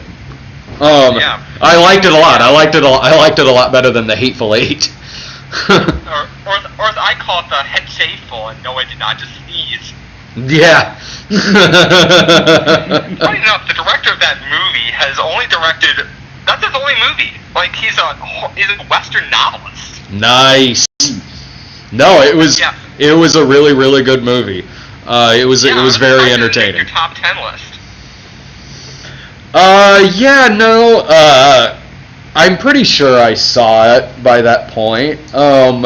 Maybe. At this point, I can't even remember what was on my top 10 list. I know it follows Ex Machina, Kingsman, Cop Car. I know your number was Mad Max. Oh yeah, that's right. Number 1 was Mad Max, and number 2 was The Gift. That's right. Speaking of The Gift, I'm just going to skip down to here. The Invitation. The Invitation. I don't know. I don't know. It's a movie by Karin Kusama, the director of Ion Flux and Jennifer's Body. Okay. But it's way, way, way, way better than those. It's on Netflix. Right on. Who's in it?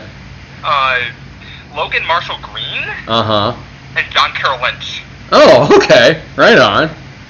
Yeah, John Carroll Lynch, who between this and American Horror Story Freak Show proves that he can actually do horror pretty well. Yeah, when he's not playing Drew Carey's brother, he's usually playing a serial killer in a movie. Or Kristen Wiig's father in Paul. Yeah. Which, by the way, if you like, if you're doing a religious parody movie, you should watch Paul. I've seen Paul. It skewers religious, like, how do I say this? It skewers the, like, blind believers or whatever. Because the thing about Kristen Wiig is she's got, like, one eye that the father won't reach. Yeah, Jesus Bro is more just kind of a parody of, like, movies like Pure Flicks, not so much of, like, religion itself. Let's see here.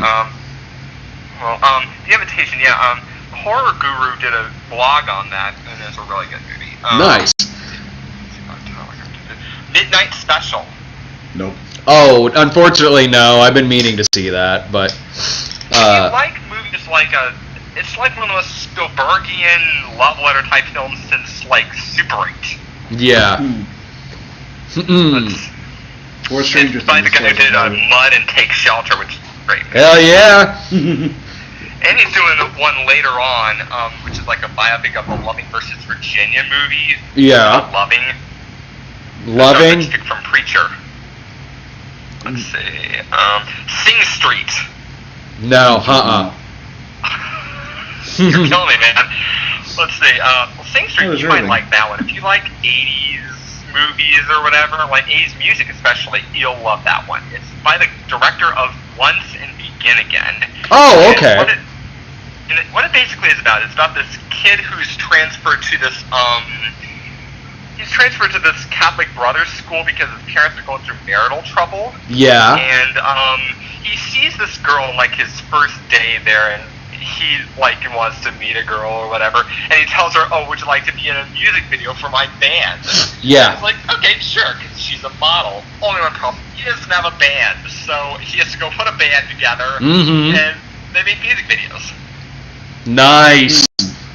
Yeah, he's heavily inspired by bands like Duran Duran and Depeche Mode and all that stuff, so, yeah. Like, there's the scene where his brother is teaching him all this music or whatever, and there's like one scene where like the girl gets in a car with another guy and he's playing Genesis, and the brother tells him, well, no girl would ever sleep with a man who likes Phil Collins.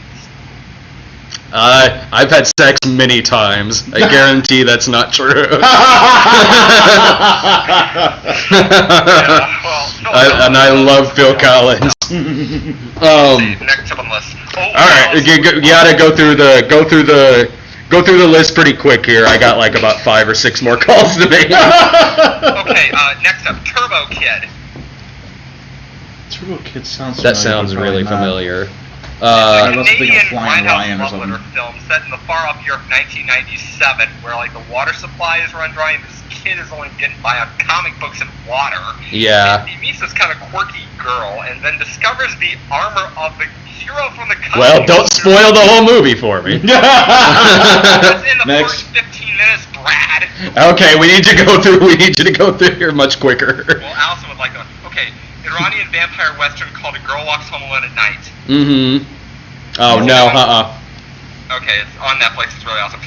7 Psychopaths. That I've meaning seen. to see that one. That I've seen. That's a good movie. Calling all psychopaths. Mm-hmm. Yeah. and last on my list is What We Do in the Shadows. I've seen that. I want to see funny. that. Yeah. Apparently, it has Jermaine from Flight of Conchords. I gotta Yeah. see that. Yeah. That's That a was- funny one, yeah. That was really funny. I enjoyed that. This is my daughter, Jamal. I mean, it's no Dracula the Dirty Old Man, but Or Dracula Dead and Loving It, but it's far better than that. Yeah, wasn't that the last movie Mel Brooks ever did? Dracula Dead and Loving It? Yeah, that was the last movie he directed. Sorry, I got ants. Like the Springfield is notorious when it comes to ants. Yeah. Yeah, I gotcha. And one more last thing is, I know you said you're not quite looking forward to Illumination Studios' next movie, Sing. What? As an alternative, like when you're leading up to that, have you thought about doing a snob review for the movie Meet the Feebles? Meet the Feebles. I don't know if I'd do a snob on that. I've seen the movie. I love the movie, but I don't know if I would. It's the only movie where you'll ever get to see a fox puppet sing a song about sodomy. Oh, that you know of. There could be I was distinctly. I distinctly remember that from Robin Hood. All right, we got to. Thanks a million for the donation. We got to head on to the. Like a banana and split. Go right ahead. Yeah, we got to split and get to some more callers, but thanks a million, man. You reminded me to check out Midnight Special. All right, well, and Sing Street. And that too. Thank you. Tell Allison about Turbo Kid. Oh, I will, totally. All right, Brad, thank you so much again. Thank you. Thanks a million, man. Thanks for everything. Take care. The end. Yeah, I do need to see Midnight Special and some of those at some point. It's just, though I do have too shy to come on the stream, but Nathan B does have a few questions. What do you get to get inspiration for films? Oh, in terms of making movies, it's kind of it depends, because I've done a couple different kinds of movies. I've done exploitation movies and I've done comedy, sometimes both. Stuff like Midnight Heat and stuff like Cheap, I was on drugs when I wrote them, but like they were done because that was just kind of the movie I wanted to see. Like I was like, I haven't seen like an 80s cop movie in a while, like a really sleazy movie like Vice Squad or Savage Streets or something like that. Anyway, or Savage Streets or something like that. So I'll make my own. Or like Cheap. Like I like sleazy movies about the seedy underworld of porn and like stuff about snuff films. Like I'll make that. And then Game Boys kind of came about because we talked about it a lot, like in the bar, and so it kind of came about because of that. Hooker with a Heart of Gold. We were drunk one night, and I came up with that idea, and Sarah liked it so much she made sure I remembered it the next day. Nice. Anymore, yeah, it's. I want to get back into making like much darker, rougher movies, like the movies that I started making, like Freak Out, Cheap, and Midnight Heat. But you know, we talked about doing a Pure Flix parody for a long time, so now is kind of the right time to strike for that, because those are pretty popular now. What would you say to young filmmakers that are just starting out? If you filmmakers that are just starting out, well, I mean, if writing and directing is really what you want to do, just make your movie. Certainly make what you have the means to make. Don't make something outside of what you could possibly make. Like the first movies that I made, like Freak Out, Cheap, and Midnight Heat, like I had the means to make them, especially Freak Out, because it was kind of it all took place basically in one location.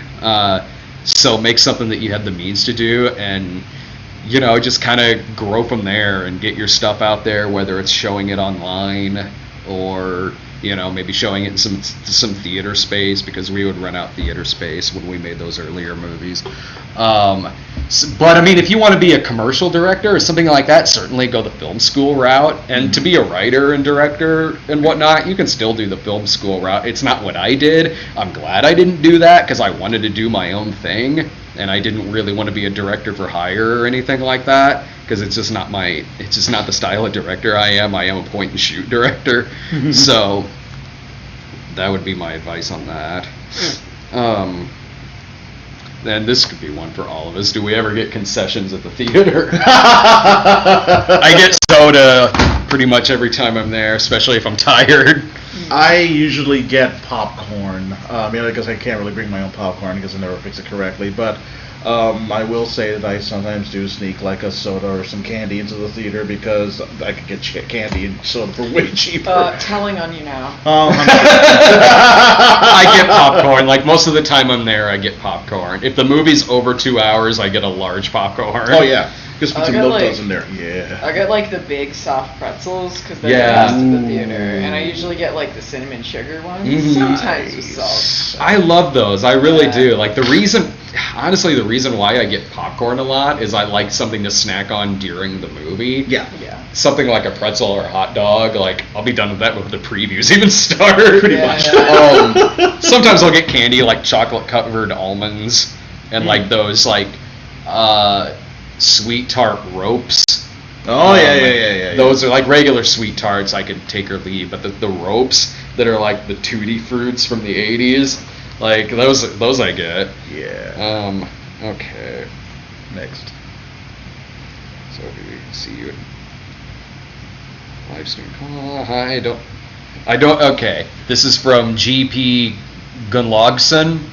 Hi all. I don't really have anything to say, so calling me would be pointless. Wow.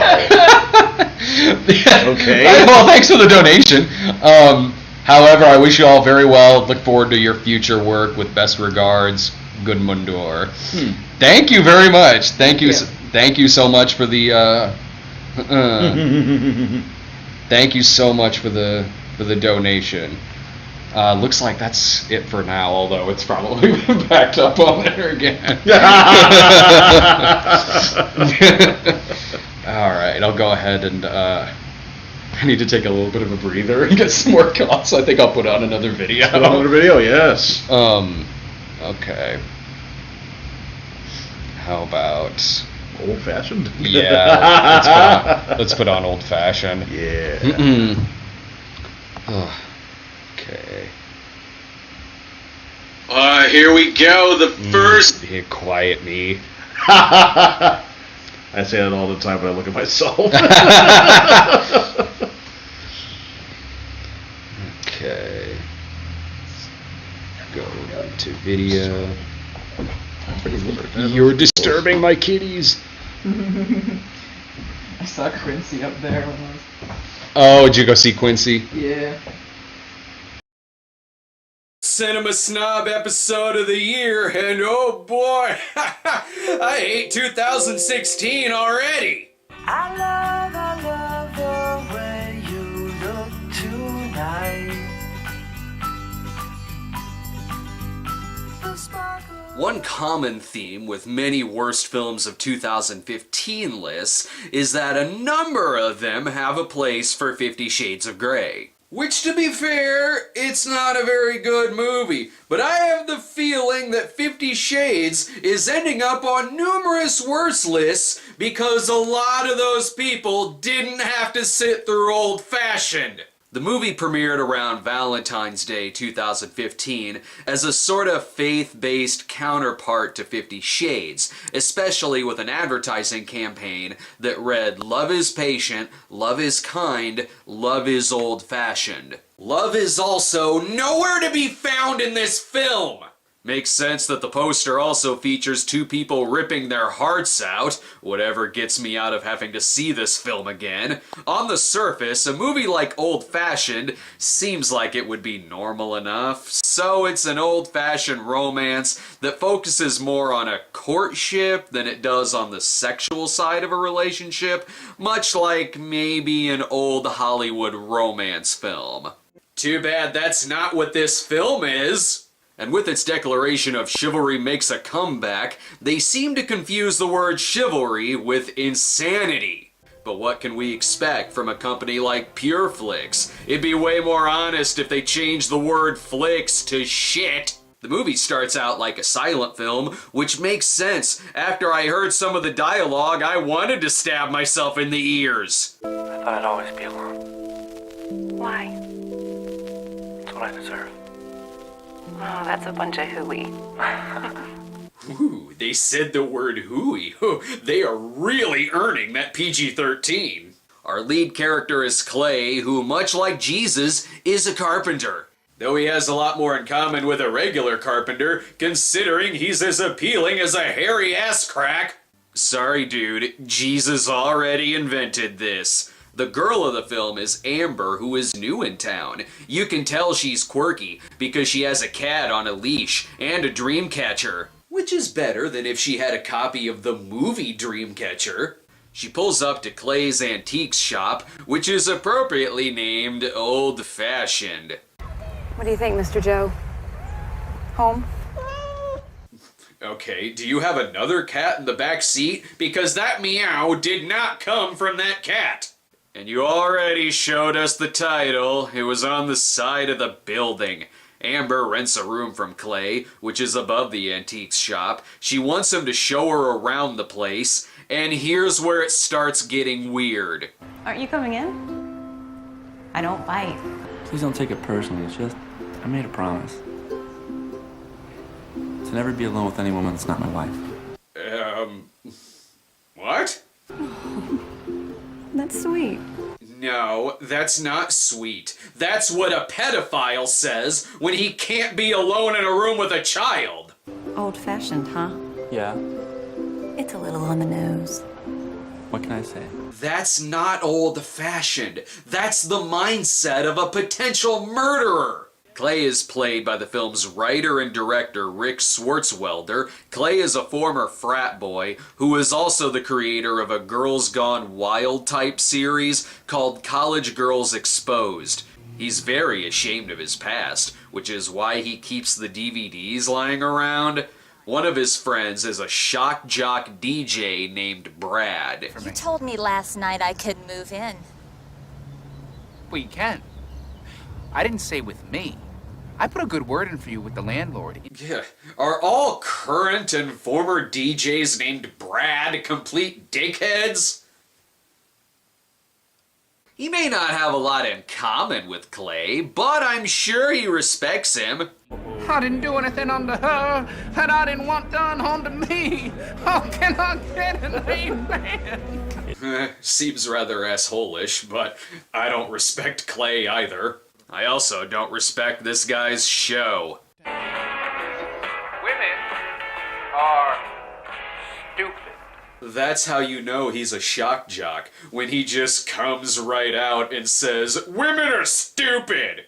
And is this the only radio show in town? Everyone seems to be listening to it, even if they're pissed off. Does he provide some kind of insight through his misogyny? Men like you? Yes, men like me. How much do you weigh, sweetheart? How much? Nope, because this shock jock show has zero humor and is just schoolyard taunts.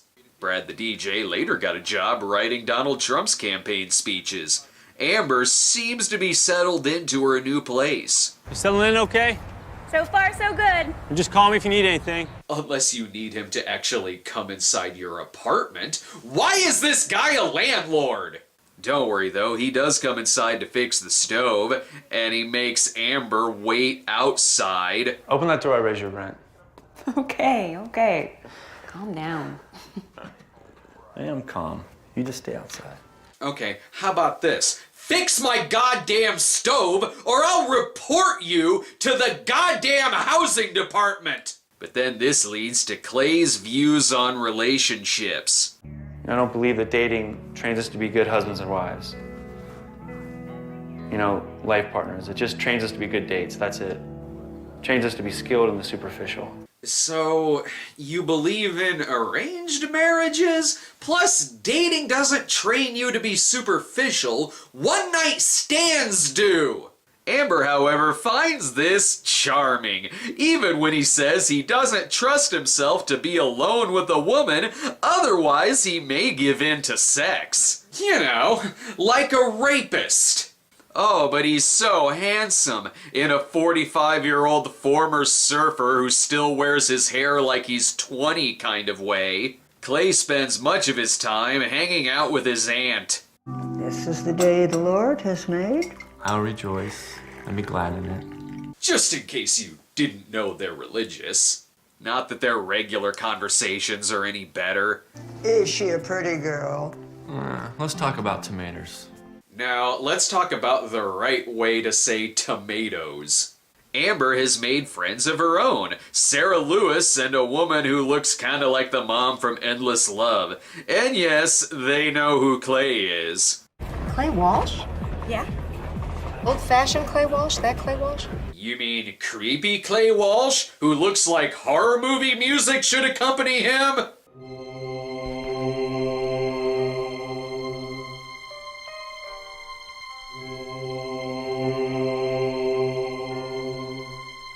Yep, that Clay Walsh. Yes, even their adorable run-in at the grocery store is awkward. Hey there, stress boy. Hey there, pretty girl. Someone please liven the mood by farting.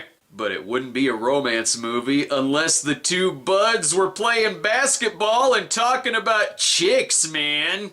Okay. Most people know more about someone after a job interview for, delivering pizzas than they do after most dates. So What the hell kind of shitty dates have you been on? I've been to a lot of job interviews, and I never left knowing intimate details about their personal life, nor has this happened at a job interview.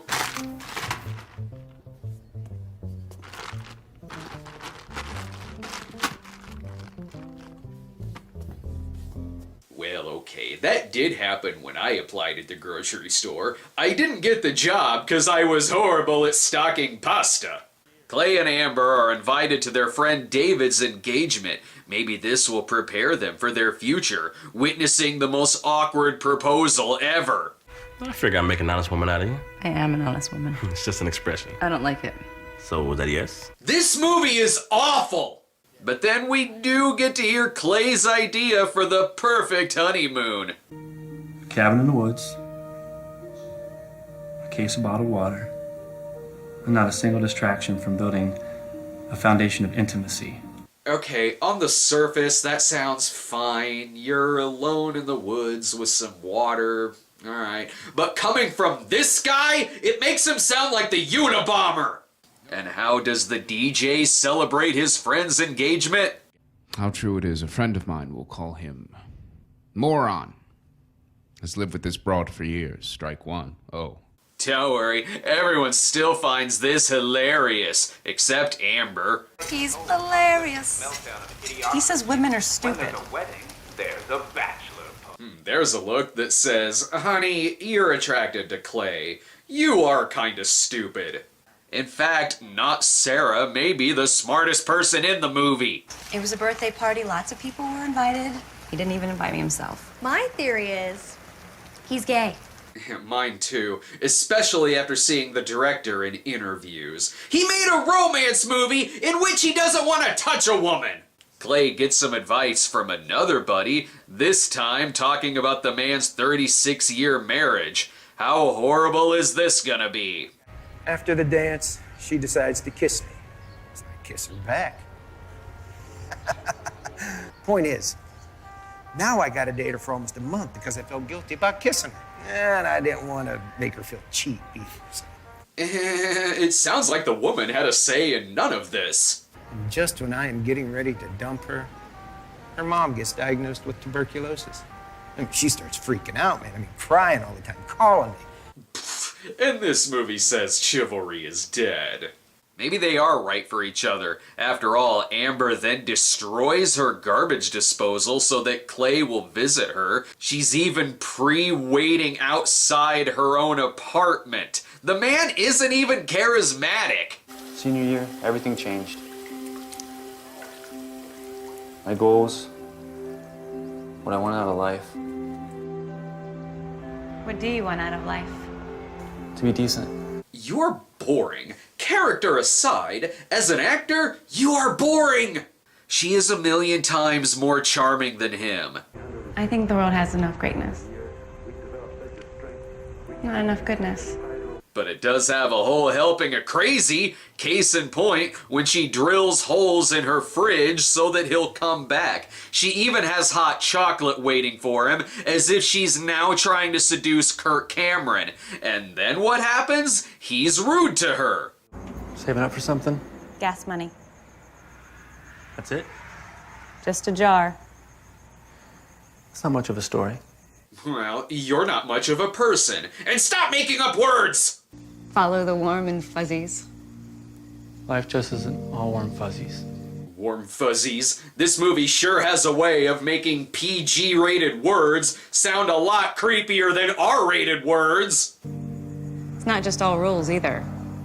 Religioso. Between warm fuzzies and religioso, now they know what pet names to call each other in bed. We then find out that Amber came to town because her ex-boyfriend broke her hand because she was wearing the wrong kind of nail polish. Sounds like something you'd come up with. Depends on the color. So she's going from a physically abusive relationship to a mentally abusive relationship.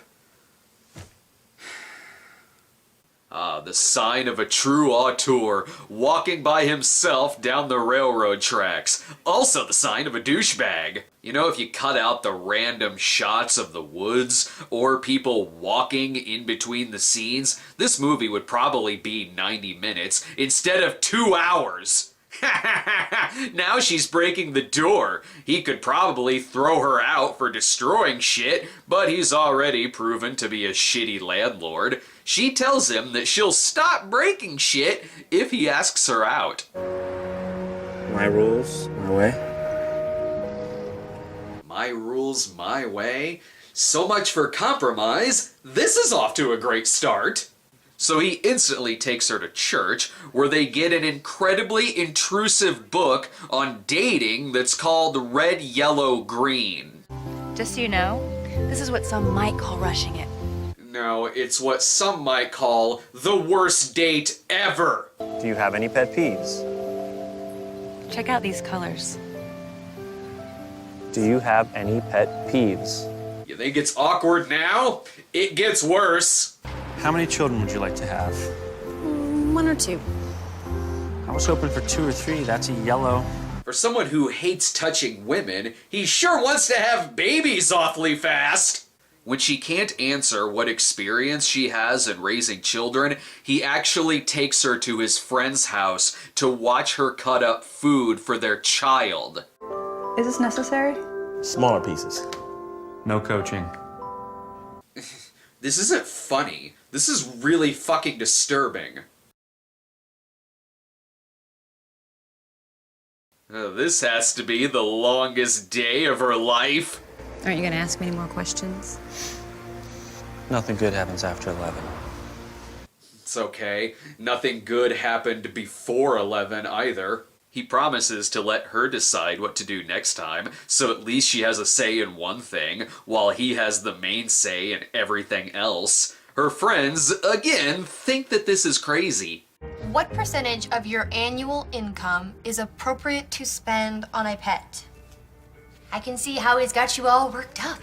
Not all the questions are like that. So what are the questions like? Do you believe in the death penalty? Oh, yes. Burn that book and get the fuck out of town! Amber then makes a box of things to do and lets Clay pick from the box. That way it still feels like he's in charge. What luck, they go look at axes. Just make him a goddamn axe murderer already. That would be way more believable than this romance. Mr. Walsh, the world wants to know, when are you going to kiss her?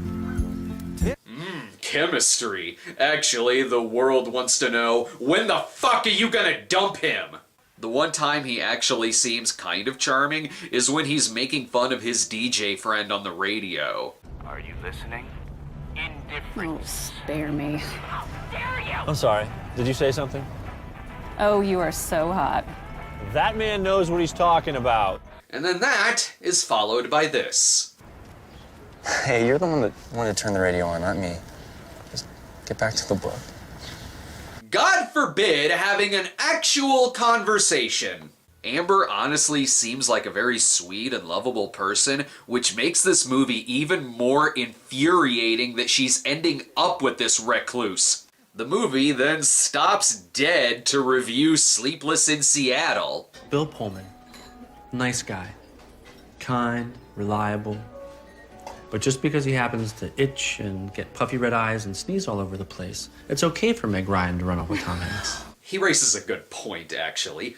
But Bill Pullman was likable, you're not, and this movie has no right to judge other romance films. Especially with insane lines like this. How is it possible that you're not already married? Because he's gay. Clay can't let her get away with choosing an activity for a whole day, so he makes his own box too. I bet this'll be exciting. It's easier to keep holidays than commandments. Benjamin Franklin. Oh my god, do me now. He invites her over to his place for dinner, but don't worry, his aunt is there. No flowers. I'm ashamed of you. Ashamed. Let's pray. Yes, why can't you be more like that nice Peter Parker fella from down the street? Clay then admits that his personality change came about when he cheated on a former girlfriend who then gave him a Bible which he read. I mean, sometimes I wish I never opened it at all. Why? Because when I read it for myself, I couldn't make fun of it anymore. Someone else could, but I couldn't. Ah, come on. You can still make fun of Proverbs 21:19. Better to live in a desert than with a quarrelsome, nagging wife. Sounds like something your DJ friend might say. Clay's past life seems way more interesting than his current life. I should know. I read about Clay in Less Than Zero. How can their dates get any better than this? Ask her to go to church with you sometime. Auntie, please, we can fuck up our own dates on our own, thank you. God loves every boy and girl, everywhere around the great big world, every color and every size. I was once on a date to see the remake of That Darn Cat. That seems like a better date than this. Why should I say anything else when her friends say it for me? You can do so much better. And that's what should be the tagline of this film. Her other co-worker gives her a copy of Clay's College Girls Exposed DVD. And seriously, why do people just have copies of that within arm's reach? And why in God's name would you invite Clay, of all people, to your bachelor party? David, don't do this. Wait. Open that door. You kidding me? Open the door! Dude, this isn't your party. Sit down and shut the fuck up! And when Clay makes things awkward, the stripper is forced to leave, leaving people pissed off at Clay. Hey! You owe me $200. Yeah, he does owe you money. You're an inspiration to us all, and we bow before thee. When did treating women with respect become the joke? So let's see how you respect this woman. You have any idea how much you cost her in tips tonight? Don't you think you ought to do something about that? Hey! Get off, hey, man. Hey! Somebody ask for your help in there? You think you're better than me? By fucking her out of a shitload of money, being uppity about it, and needing to get your goddamn nose broken. But never mind, more date time. What's it say? Get lost. Oh, thank God, she's finally telling him to get lost. Actually, that just means they drive out to the middle of nowhere, which is the last thing you should do with a guy like Clay. I guess it's okay to be alone in this instance, so long as you're outside with no one around for miles. That seems worse. just like these questions. How many sexual partners have you had in the past 10 years? I've had 5. Matthew, Mark, Luke, John, and fuck off with that question! Nowhere else for this conversation to go, but I can't even say down. This whole courtship has been a train wreck. This is almost a normal date. Oh, a normal date. You mean where two strangers hop into bed and then try to figure out later whether or not they have anything in common? Again, what the fuck kind of dates have you been on? Do you get all of your dating expertise from episodes of Sex and the City? Flatter me. Sweep me off my feet. Tell me I'm the most attractive woman you've ever met, even if you don't mean it. I don't care. Why do you? Exactly. A normal date. Because why in God's name would I compliment you and tell you you're beautiful? Ho ho! I must be lying! So, I don't know, are they breaking up? He's not acting any more off-putting, judgmental, or creepy than in the rest of the movie, but I guess they're apart now? She decides to watch his DVD, and while one wonders what she thought it was gonna be, it does look less like Girls Gone Wild, and more like he just filmed a whole lot of date rape. Oh, and here's another part that goes great with horror music.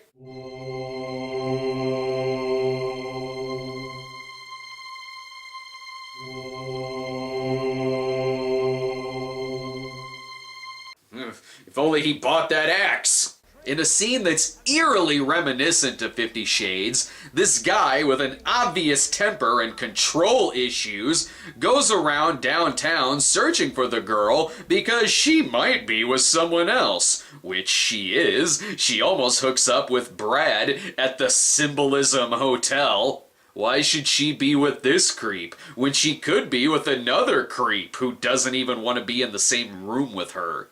Oh, but Clay is busy at his place when his ex-girlfriend comes over and needs a shoulder to cry on, so he sleeps outside in the truck after having no problem being alone in a room with her. But, you know, Amber still wants him. I don't want normal. I want you. So find someone quirky, not someone psychotic! In one of the funniest parts of the movie, she takes her jar of ones, which is enough to enroll in college. That's about as realistic as someone being in love with Clay. But when Clay goes to see his aunt, we're given the basic theme of the movie when she tells Clay that he really needs to lighten the hell up and not be such a tight ass. Yeah, no, that doesn't excuse him for acting like an asshole for 80% of this movie, and why she would find him so endearing. And what gets them back together? He gets her a chauffeur and writes her a note, in which she instantly forgives him. No conversation, no discussion of their issues, he gets her address and everything is fine. And by the way, he doesn't change. Look at how he proposes. The baby food aisle. Little on the nose. Very romantic. He proposes to her in the baby food aisle. You know that book you have? Red, yellow, green? This is a fucking red! And he still won't even kiss her on the lips, and thus ends a film that makes Star 80 look like the better romance movie by comparison. Fuck this movie, and fuck its how-to guide to live alone and die alone. But one of the greatest things about movies like this is watching fans play the victim card when their film isn't well reviewed, from yelling at movie critics to leaving threads that say it doesn't have to be filth to be good. True, but you know what it does have to be good? Good! Even the trivia section contains spin that seems to be written by the filmmakers, proclaiming that when it was released on DVD, it rose to the #1 romance movie spot. Yeah, and Grown Ups 2 was once #1 at the box office. What's your point? But the best part is on Variety.com's review, where the director's stepdad chimed in to yell at the reviewer, claiming, "Then why were the theaters packed, and why did the audience stand to applaud?" By that genius logic, Transformers 3 was the best film of 2011. Who what? The theater was packed, and they applauded? Look, there's a middle ground between 50 Shades of Grey and old-fashioned. Sure, one has sex and nudity and the other doesn't, but this movie understands dating about as well as that movie understood S&M. And both deal in different forms of abusive relationships, but still abusive nonetheless. And at least 50 Shades ended with her leaving. Yes, sequels, I know. And furthermore, if you want to make a more conservative romance film, maybe don't name your movie after a good stiff drink and a hand job. Finally, I thought the old bag would never kick off.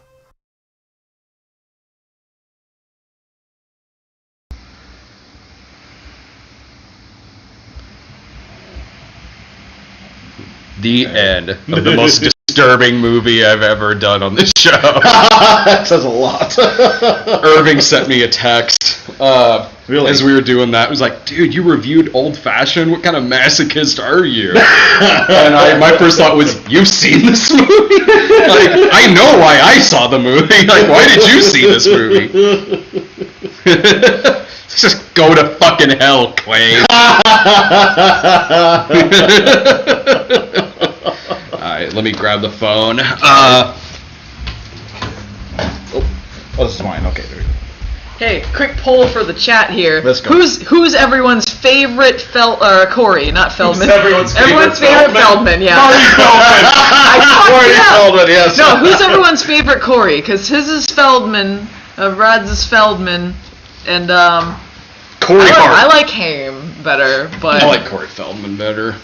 Alright, let's take a look. who's everyone's favorite Corey? Feldman, yeah. Okay. Marty Feldman. Okay, that's Corey Hart. Corey in the house. Never surrender.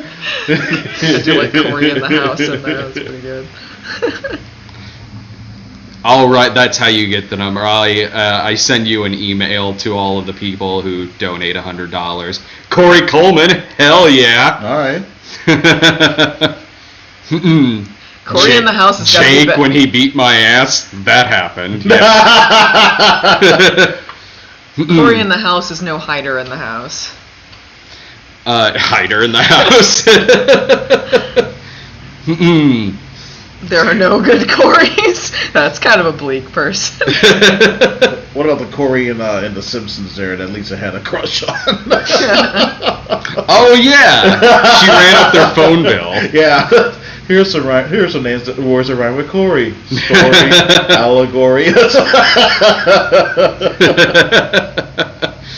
Alright, let me pull up we're gonna bring Lewis into the call. Oh yeah. Now the party starts. That's right. Roll off the chicken fingers. I'm sorry.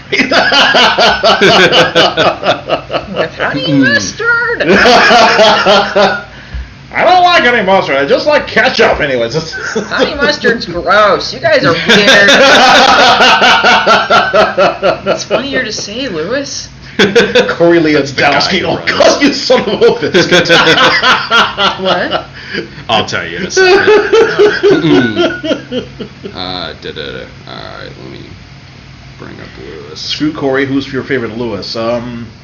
Jerry Lewis? Lewis Skolnick from Revenge of the Nerds. All these different Corys people are coming up with. I never knew there were so many Corys. Grandma says pancakes rule. Gotta fix the ship with my award-winning flapjack.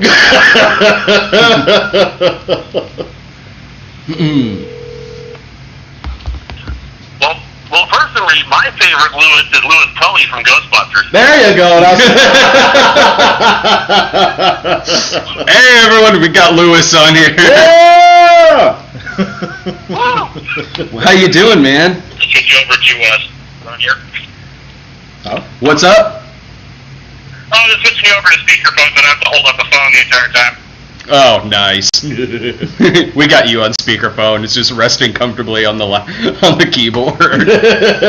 I ain't holding that shit. Oh God, that's old-fashioned. Were you watching the Pure Points movies, Brad? As a Christian, it just makes me want to punch something. It makes me want to punch God for letting this happen. So you weren't a fan of Old Fashioned? Oh no, clearly, it understands, romance so perfectly. That movie, like, at least with God's Not Dead and War Room and God's Not Dead 2 and a few of the others, I knew what to expect out of them when I saw it. Like, I knew exactly what kind of movie it was going to be. But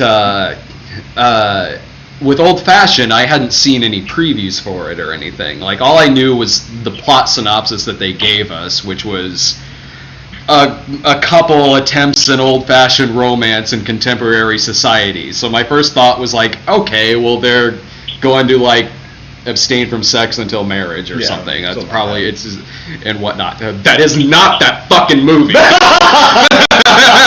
It is no Pamela's Prayer. Right? That movie, Old Fashioned, is like, what if Norman Bates didn't run the hotel? No, Anthony Perkins at least had charisma. Anthony Oh, Perkins- yeah. Oh man, Psycho 2. You want to root for the serial killer. You're like, Yeah. oh man, he's so good. I hope nothing bad happens to him. He's just trying to put his life back together. Protect that poor child. Yeah, and they keep fucking. Vera Miles keeps fucking with him. Ironically, since I'm packing up everything to move at the end of the month, one of the things I found was the entirety of all the Psycho movies. I realized, I haven't ripped these yet. Nice. I still got the Caligula comic laying around somewhere. Have you? How many people have asked you if you've gone to see Suicide Squad yet? Quite a few, and I still haven't gone to see it because I got other stuff I gotta do. Like going to see 9 Lives? Or what? How can you go wrong with Kevin Spacey as a talking cat? No. When it comes to 9 Lives, there is no or. We're either seeing 9 Lives or 9 Lives again because we've just seen 9 Lives.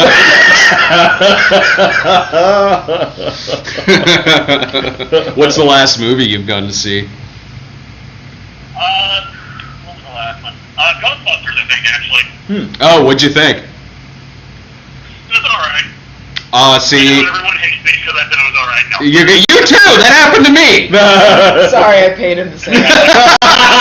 Allison also paid you to say that. People think I was a little unfair. I saw it with my brother, and people are saying that they think I'm a little unfair to him because he believes that because he thought the movie was okay too, but he thought that he echoed the sentiment of every man in this movie is a moron.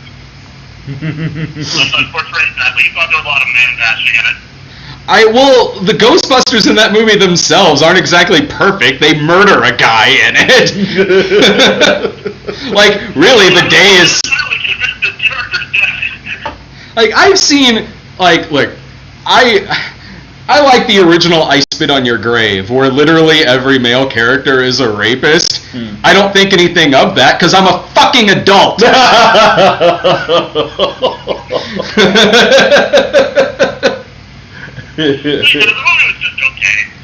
That's what I thought. I was like, meh. There were bits where I laughed, there were bits stole the show, and there were bits where I thought it was really stupid, but whatever.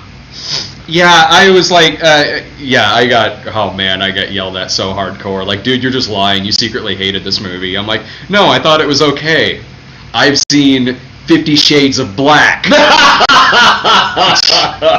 yell at that fucking movie. And God's Not Dead 2, and fucking Christ. But well, it's a good thing that really no one had an extreme opinion one way or the other. No, about not that at all. film. No. Actually, well, not Ghostbusters was the last thing I saw. Star Trek Beyond was the last thing I saw, and I loved that. What did you love? Star Trek Beyond. Just remember. Oh, Beyond, yeah. Yeah, I really enjoyed that. That was a lot of fun. Absolutely. That was a lot of fun, and I liked Suicide Squad. Most people hate it. I didn't see it. It's flawed as fuck. Oh, my but God.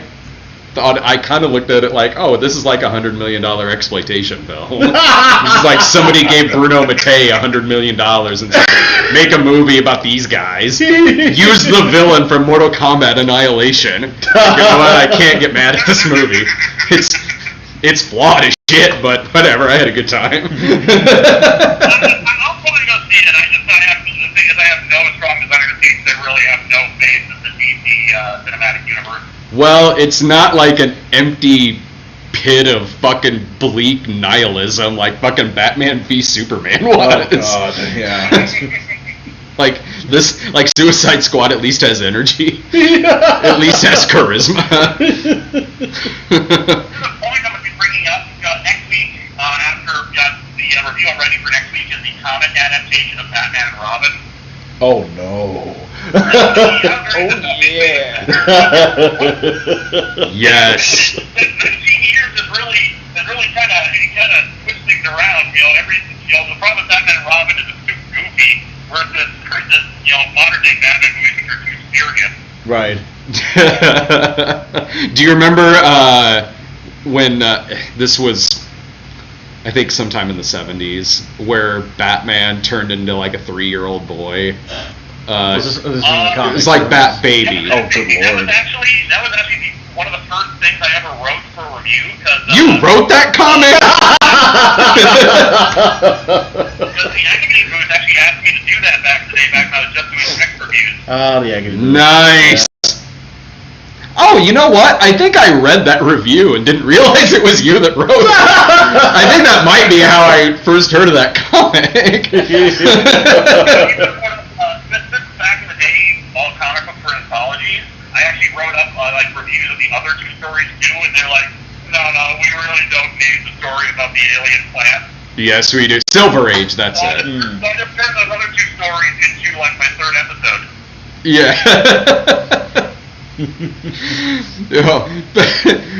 Holy jeez, Batman. Now it's me carrying around you. So good. It's creepy and weird. It's creepier and weirder because he also... Okay, so how familiar are you with the extended Bat family? Not very.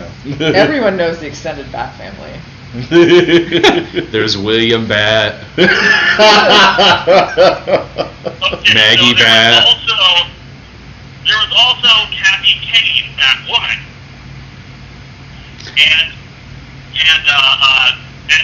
she is a supporting character in this, who I can't remember if they had decided that she was his cousin at the time, or if it was just some woman that he was romancing. Mm-hmm. So they have to trick Kathy into not realizing that Bruce has been reduced to a toddler. Do what? Making her jealous. Like putting up a fake silhouette on a wall of like Bruce embracing a woman, so Kathy will turn around and walk away. That's something Turkish Batman would do. The James Bond music playing in the background. Did you go, speaking of weird shit, did you go see Batman the Killing Joke? I did not. I wasn't going to go see it anyway. I remember you saying that you weren't going to see it. I didn't know if you changed your mind and like, you know what, I'll give it a shot. One of the problems, even if I like the Killing Joke, at least all the Joker and Batman bits and some of the ideas presented in it. Of course, I don't like what happened to Barbara Gordon in the original story, and now it is Alan Moore. But even if that was the case, I just don't care about these animated adaptations. I mean, some of them are okay or they're good, but it's like in the grand scheme of things, I just don't care.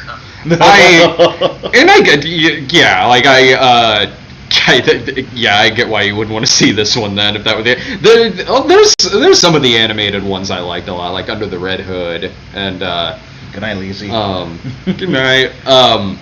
There's some of them I liked a lot, but even if like you weren't so big on some of the other animated DC movies, then you would definitely not like this. It's not very good. Like it has its moments, but I mean, I liked it better than Batman v Superman. But fucking Christ! A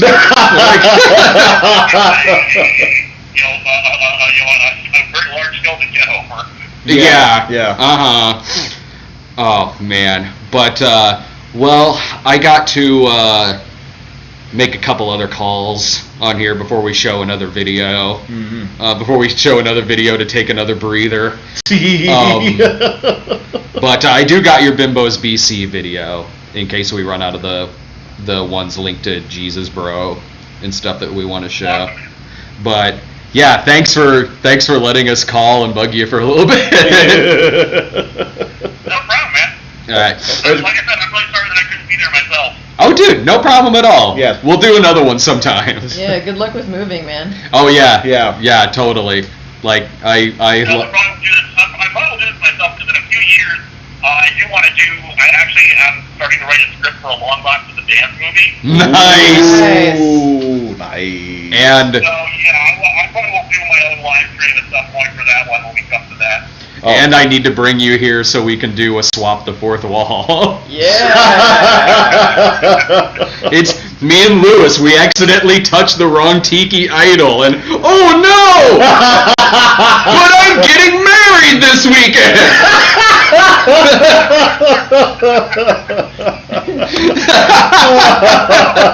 I gotta say that works for the cinema stopper. That would. Oh my god! I want to make that fucking movie. But thanks a bunch, man. Thanks a bunch. If I don't talk to you before the move, good luck with everything. Oh yeah.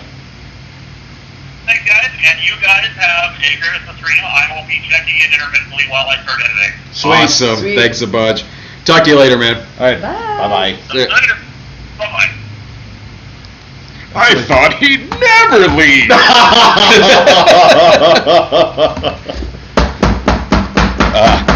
Guilty. No, that's they're all guilty. Goddamn ants. Holy shit.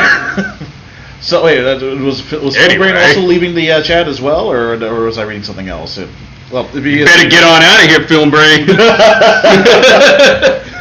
want to talk to you guys. Get out of here. Another movie I want to do too is The Treatment I Wrote. That's like a stalker thriller with me and Matthew, where I'm like a stand-up comedian who has a stalker. That's about Matthew. Yeah. Nice. Gotta do that. Like a fucking dark-ass thriller. Oh man, he'd be so good. Oh. Yeah. Yeah, after seeing his performance in The Purge review, cold blind. Yeah. Matthew can play creepy so well. Yes. He can do like he'd be scary. The name of the movie is just Brad shits his pants in 90 minutes.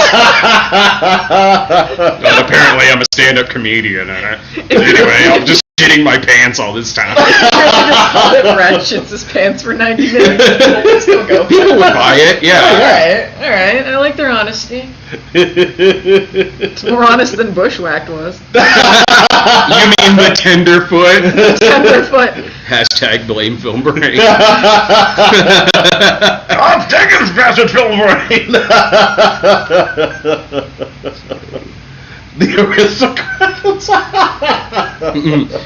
Special thanks to Daryl Odell, who donated $50. Sweet. I have nothing to promote. Just happy to help you with your project in a small way I can.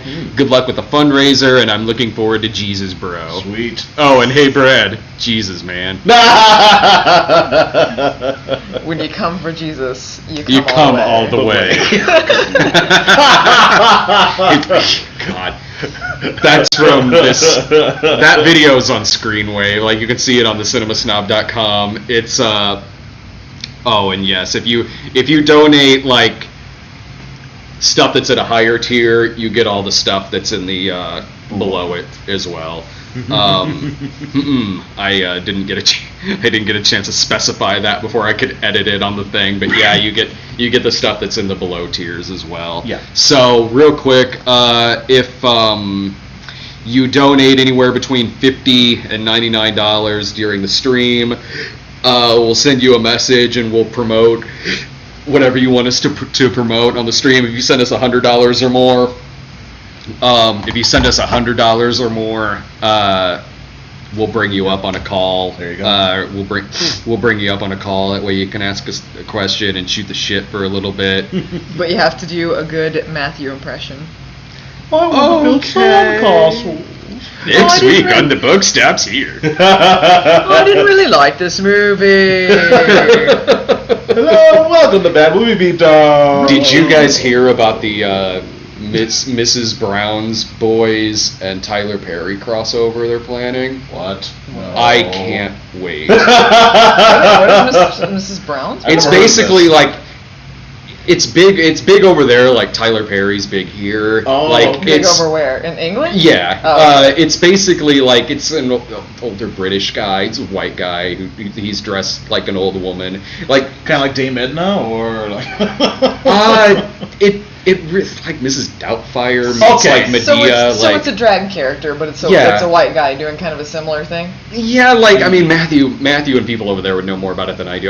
That is one thing that I only know of from Matthew's videos, kind of like Keith Lemon. Oh, okay. Like so they did a movie version over there. It was like Mrs. Brown's Boys de Movie or something like that.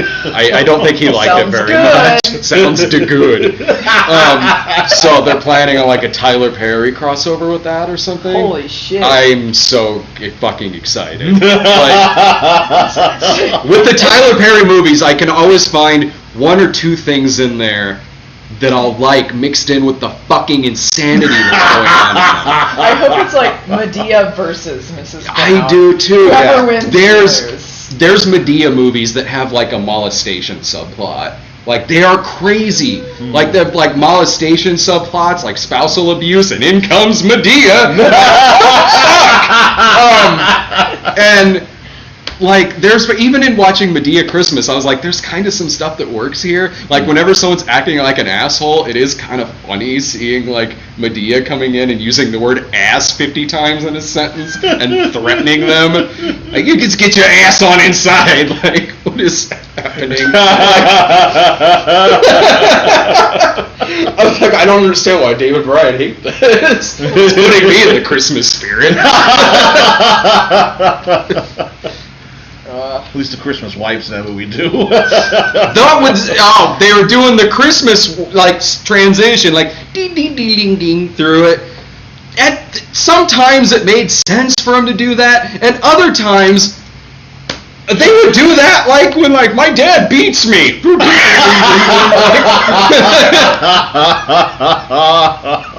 Oh no. So good. Oh my god. I have to be nice to Tyler Perry now since he said hi to me on the red carpet. Oh, that's true. Ninja Turtles 2.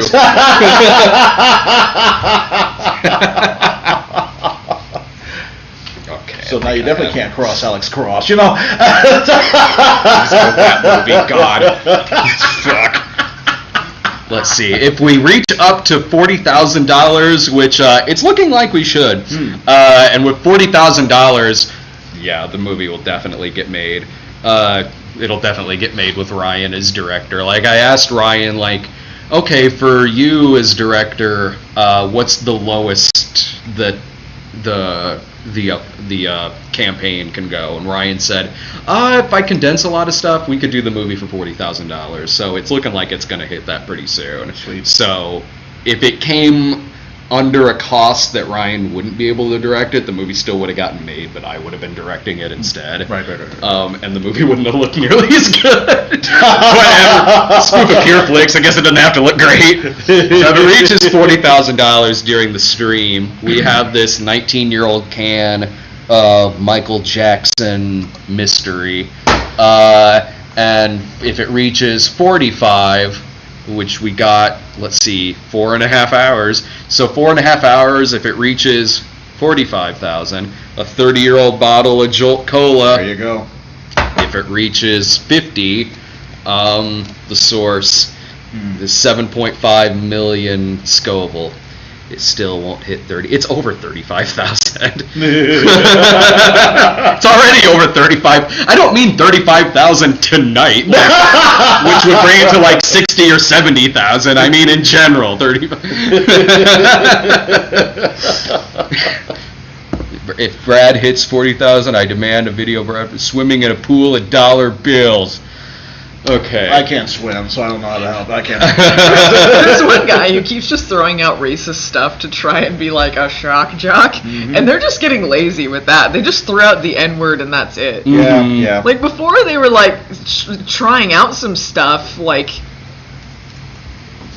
at least they were coming up with scenarios and things. There were scenarios? Yeah, they were like, oh man, if you whip out your cock, I'd like to blah blah, shit like that. But then like they weren't even trying with that. They were just like, capital N-word. Oh man, you got us, dude. Oh no, I'm gonna shrivel up. Yeah. At first, I was debating on having like troll bingo. Like a bingo card of like okay, it would be like Jake, any of my ex-girlfriends, me doing cocaine in the past, are you and Allison dating? Yeah. Any Channel Awesome drama. Any Channel Awesome drama. Yeah. Channel Awesome drama. I can't think of what else. There's so many. Yeah. Okay. What was I gonna? Oh, bring up a caller. That's right. There you go. Bring up Jill Stein. Oh, SJW. That was SJW. Spoony shit. Yeah. Spoony stuff. Cuck. References to Fat Grandma. That's not trolling. That's not. Yeah, you're right. All right. If I ever do just going for common comments at this point here. If I ever do I miss Jake. You never met him. If I ever do another live stream, we'll do troll bingo. Sure. Okay, let me pop up a call here. Okay, this is for Jordan Shaw. So let's give him a call. In the meantime, just gotta download. You're not going anywhere. Brad, you're a paid shill. That. Hello? Hello. Hi, is this Jordan? Yeah. Oh, hey, this is Brad, Allison, and Farad. Yo. Hi. Thank you so much for donating. Yeah. It's no problem. It's weird though. You're on my TV and you're behind. I think like 10-15 seconds. So I wasn't even expecting it. Oh.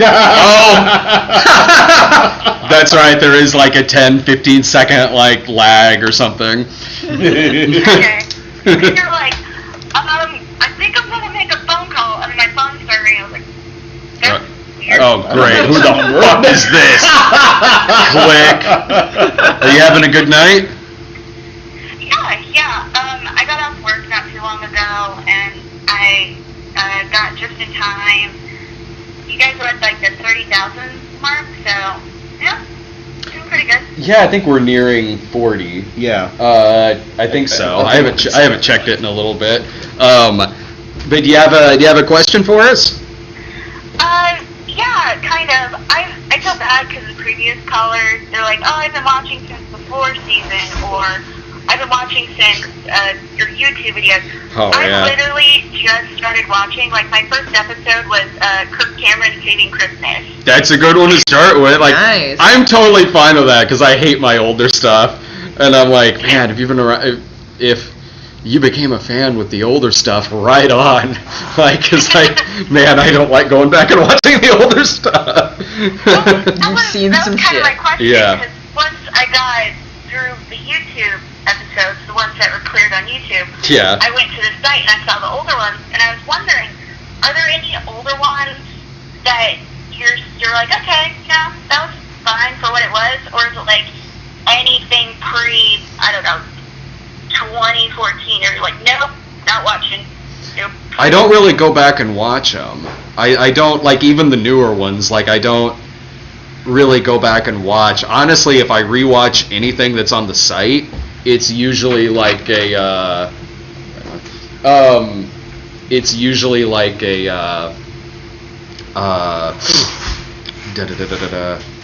like a midnight, like an old midnight screening, like maybe Brian and Sarah talking about like Son of God or something, or like Brian and Irving Heaven is for real.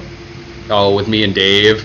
Like, yeah, Heaven is for real, or Old Fashioned. What was the one about, like, the little boy that Brian was complaining about? You said you watched. Oh, that was that. They were talking about that in the Son of God video because they were just talking about the trailer. Oh, right. When that movie actually came out, it was me and Dave seeing it. Yeah. But if I went back and watched any of the older ones, I don't know if I'd find one that I liked. Like maybe the Sallow one, maybe. Because that one was kind of different. It was like me, the snob like praising it for like pretentious reasons, and he kept throwing up. That was kind of funny. Maybe that. But other than that, there's really nothing that I go back and rewatch. Once it's online, it's dead to me. Oh, nice.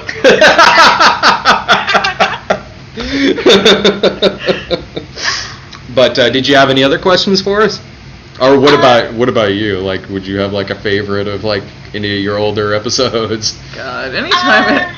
Kind of. Oh. I mean, it's hard to think off the top of my head, but the one I watch more than once is the Mommy Dearest one. Because I always loved that movie, and not for the So Bad It's Good. I like. Oh no, it's genuinely a great movie. It was a good video. Thank you. Yeah, that was genuinely a great movie. What about your older videos? Me? Yeah. Anytime anything's like older than a week, I'm embarrassed by it. Anything pre-movie nights is a little bit hard, but I guess I would go with the 100th episode, Evil Dead 2. I liked how that one turned out. Nice, yeah. It was ambitious. Yeah. Yeah, there's some of my older ones where I was like, well, that was ambitious for back then. Like the Cannibal Holocaust one, or the Caligula one, or I Spit on Your Grave. If I'm going to rewatch something, it's usually a midnight screenings episode just to have it on the background while I'm doing some stuff on the laptop, like really late at night when I'm like trying to fall asleep. Oh yeah, that makes sense. Because I wouldn't picture you being like, I'm going to watch everything I've ever done. You know. I am awesome. I used to get drunk and watch some of my older movies, but I don't really do that anymore. But thanks a million for the donation. Oh yeah, anytime. Like I did it earlier in the campaign because you were doing the perk of the script, and I was like, oh, I really love that script. Yeah, that was really fun excited to do. Thank you so much. I really hope you like it. Yeah, I'm pretty sure I'll like it. I don't think I wouldn't be like. I hate it. It'll be my worst movie, I guarantee it. But thanks a million. Oh yeah, sure. Have a great night. Thank you. You too. Bye. Bye. Alright, I'm gonna pop over there real quick. Alright. I'll be right back. The time is ours. Yes. Pirate radio broadcast. Here we go. But yeah, this is flying by pretty easily. I'm really liking this here. And I'm glad everybody else is. We still have like about 900 viewers, which is great. Let's see. I'm just reading the chat again here. Fat Grandma is a serial killer in a slasher movie version of Midnight Screenings. Please let this happen. Oh yeah, slasher Fat Grandma. I would not mind that at all, actually. Lloyd is upstairs sleeping because it's like in the middle of the afternoon. It's past Lloyd's bedtime, you see. How is Todd? Wait, Buster 1920. Who are you? What the heck is this here? For people who are asking if I'm in Jesus Bro, yes, I will be in Jesus Bro. I will be playing the character of Carlos, who is the good friend of the Rickhead. So yes, I will be in the movie. It's the main reason I'm in this. I'm in this fundraiser to begin with. That, along with the fact that Brad is a good friend of mine, of course. But yes. I guess my audition for being the co-host on Pop Quiz Hot Shot really worked out. Anyway, that's truly the greatest career launch for anyone. Oh yeah, Pop Quiz Hot Shot. Absolutely, yes. Hey everyone, what's your favorite Pop Quiz Hot Shot moment? That breakaway hit. Actually, I would not mind seeing what they're going to say. Come on, guys, give me the best Pop Quiz Hot Shot stuff. I feed on it. Am I in the movie? Yes, I'm in the movie. I play the Rickhead's girlfriend. Nice. I don't know the character's name. I've not seen a script yet, but I am the Rickhead's girlfriend in it. Elizabeth Howard Grace or something. Oh, right. Elizabeth Howard Grace. That's news to me. Brad and Uncle Yo episode. Yes, that was a pretty decent episode there. Yeah, the Ed episode. Oh, Cordova.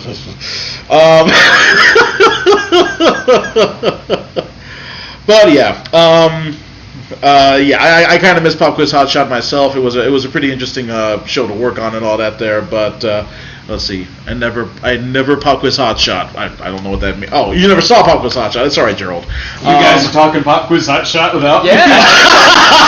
Asking for the favorite Pop Quiz Hot Shot moments from the audience there. Yeah, my favorite moment was when I got paid. I love Fashad would just pull wads of cash out of his pocket. I guess it's good enough. Here. I'm just imagining like a caveman who doesn't know how currency works. Like, you take money, go.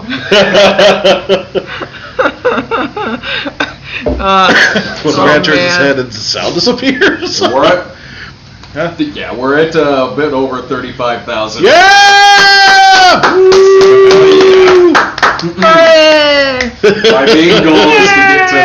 My main goal is to get to 40K by the end of the night. Nice. So I think you'll make it. Hell yeah. Okay. I need to run upstairs real quick. Gotcha. I can make another call. What's the girl's name? I'm Allison. Unless you're talking about a different girl. I don't know who you're talking about then. Thank you very much there. I don't know how to pronounce that. GRKPEKTIS. The shoot on Shidio is not dead. They're actually during the pre-production of Jesus Bro, Brad is going to be working on finishing up this the shots for Shot on Shidio. So yeah, hopefully we'll be able to see that probably around the same time as Jesus Bro. I'm not entirely sure, but yeah, it's still being worked on. So who's that handsome girl next to Allison? Jeez. I'll take that as a compliment. I'm not sure who that was a shot at, you or me. I'll take it as a compliment regardless. Anyway. Yes, but again, for those of you who do not know who I am, which is understandable, my name is Farad Mohammed. I will be playing Carlos on Jesus Bro. I was also the co-host on Pop Quiz Hot Shot, the guy in the general outfit. I was... what else? I was in Dragon Board, the 5th anniversary video that the Walker Brothers did, and doing some other stuff there. So, yeah, I also did the most recent animation of the Channel Awesome logo. So if you see any Channel Awesome video with that logo in there, I pretty much did that. I didn't design it, but I did animate it. So let's see. Take your top off, either of you. Well, if you insist. No, I'm kidding.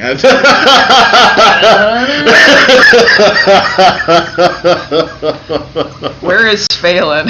I gotta keep track on it, FML at all times. He's at home in Canada. He's, I don't know, probably watching the stream still. He might be doing something else now. Ross laugh gives me reason to live. Well, thank you so much. Yes, I do pride myself on this laugh, so it's nice for you to say that there. It's a good laugh. Oh, thank you very much. I get a lot of compliments when I go to comedy clubs and all that there, especially from comedians. Nice.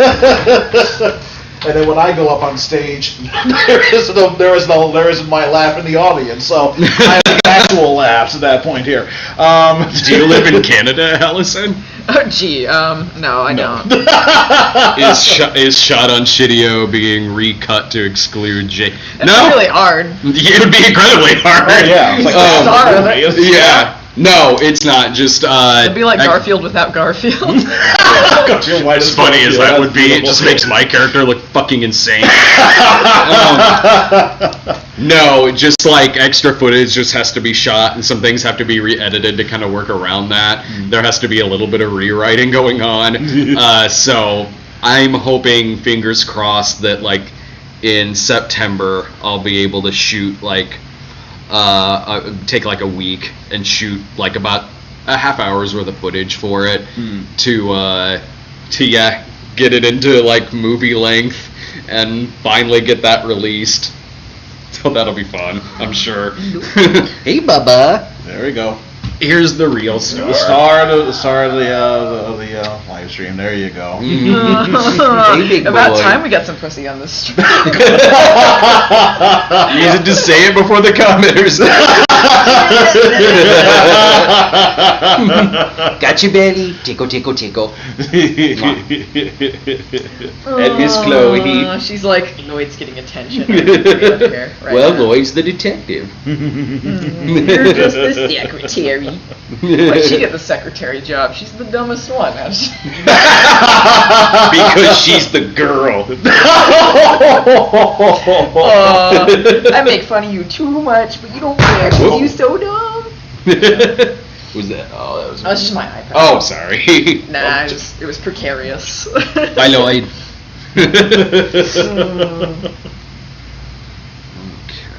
Let's what is White Irving saying over here? I know. He's like, you watch Old Fashioned, you masochistic son of a bitch. I wrote back, that movie's fucking painful, and I saw it in theaters too. It's like, I remember that. I'm amazed you watched it again for the snuff.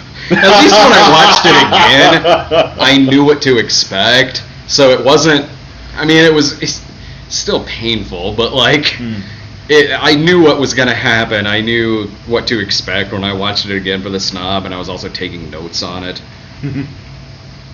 Okay, we got one from Bjorn Woki. Oh, nice. I'm probably totally pronouncing that wrong. Haven't anything of my own to promote, but you could promote the webcomic Sword Interval and Derelict of my other Patreon recipient, Ben Fluter, Fleuter, to further connect the two of you. Both of them are post-apocalyptic fantasy comics. Derelict being a beautifully drawn comic with slow release schedule, and that's how it's been spelled. And a setting resembling Waterworld with lizard men. Nice. While Sword Interval is set in a slow apocalypse, or maybe snow apocalypse, in a contemporary USA setting about monster hunters hunting classical monsters. It's less beautifully drawn than Derelict, but has a faster release schedule. They can be found at derelictcomic.com, DERELICT comic.com, and also webtoons.com/en/fantasy/sword-interval/list ? Oh, and then it goes into like an actual comic or something. Title _no = 486. That's all. Thanks and good luck with getting further funding. Okay. Let's see if there is Okay, got another one here for a call. Oh, it's Jed. There you go. Over here. I thought you'd still have it. I don't. Actually, I had to get rid of I had to get rid of some of my contacts because I got some stuff with my phone switched around, so I lost my contacts. Oh dear. But all right. New phone. Who dis?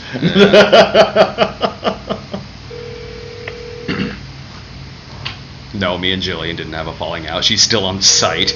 She plays Chloe in the animated series.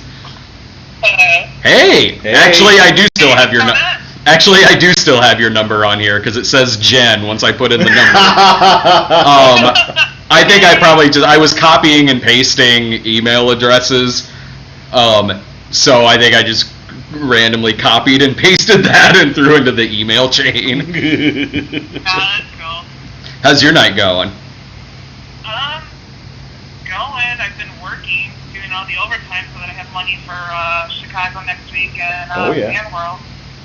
Oh hell yeah! Nice. I'm doing a road trip to Fan World. Yay.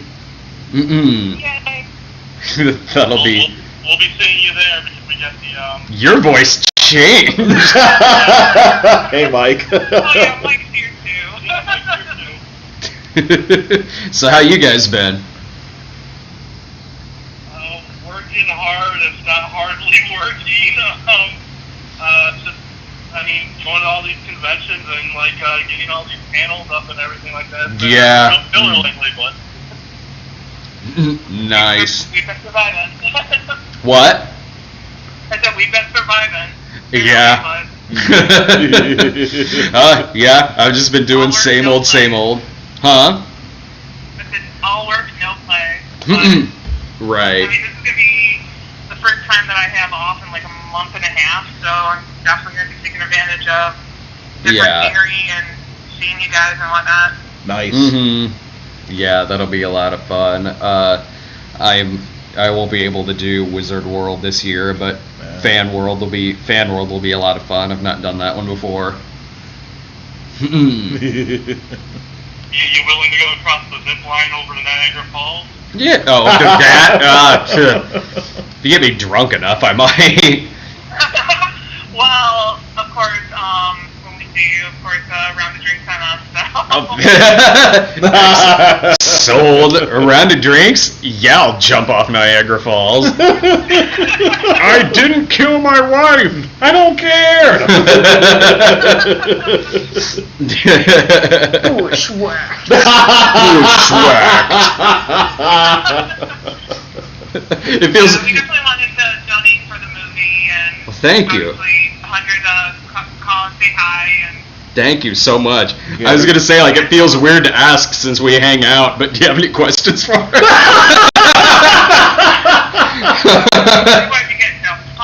Actually, with Fan World, just go ahead and promote that we're doing the live stream for the Where's the Fair Use.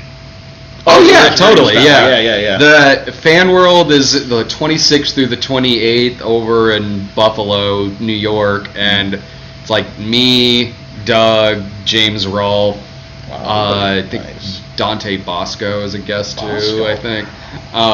So I'm doing a panel, me and Doug are doing a panel, I believe, a Channel Awesome one, and then me, Doug, and James are doing a Where's the Fair Use panel. Wow. Now I'm really starting to consider going over there. You should, man.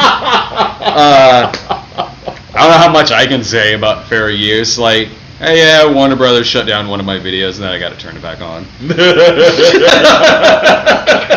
Actually, I'd be able to talk about the. I've been working hard on making sure that all our equipment can do this, and I've been working with the promoters over there at Fan World to make sure that all this is going to go off without a hitch. So nice. Make sure that we allow everybody who is unable to attend in Buffalo to be able to chance to watch it and maybe possibly give you guys some questions while being remote. So. Yeah, that'll be a lot of fun. That'll be cool. I'm looking forward to it. I'm looking forward to just getting out of town for a while. Believe me, I understand that. But I hope. Even if you want your panel streamed or even just recorded, let us know. Yeah, totally. Hooking up with that. Oh, totally. Sweet. Yeah, absolutely. I'd love to put that, like, have that recorded and, like, put on the site and everything. I typically, record the different panels I do. It gives me, like, a week's worth of content. Sure, that I could write everything off as a business expense. Well, you say it is done. We've got it recorded for you. So I'll have all the equipment and everything's recorded for you. You don't have to worry about it. Great. Nice. Thanks a million. I was like, holy shit! They're gone! Where's the fair use? They took them down. Allison, you're a fan of Evil Dead. Are you going to be at Chicago Wizard World? You know, Campbell, the cast from Ashford Evil Dead is going to be there. Oh man, I am terrified to meet any sort of celebrities, especially ones I look up to. So no, I won't be. I mean, it sounds fun, but yeah, I would just be. I'd be terrified.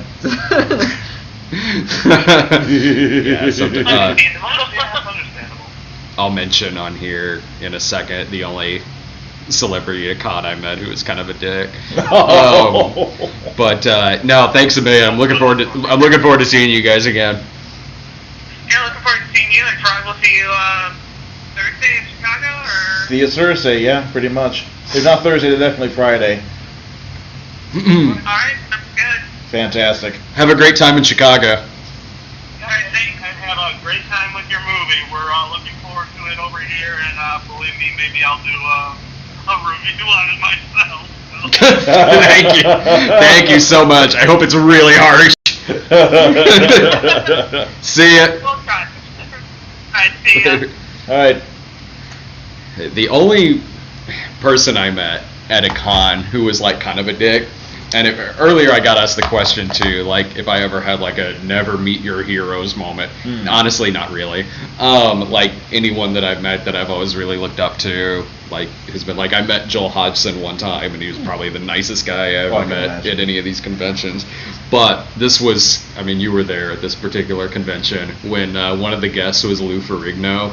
Now, Lou Ferrigno is kind of, you can go on like his IMDb message board and like he's kind of notorious for being very moody and like and whatnot at some of these. He's at like every Wizard World, so and sometimes I don't really think he wants to be there. So there was one morning, and this was the Wizard World you were at with us, and there was one morning where the crowd hadn't gotten in there yet, so everything was kind of dead.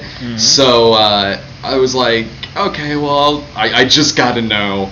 I just gotta know. So I went over to Lou Ferrigno's table. Yeah. There was no one there because there wasn't like really none of the crowd had come through yet. I think this was during like VIP hours at the very beginning of the con.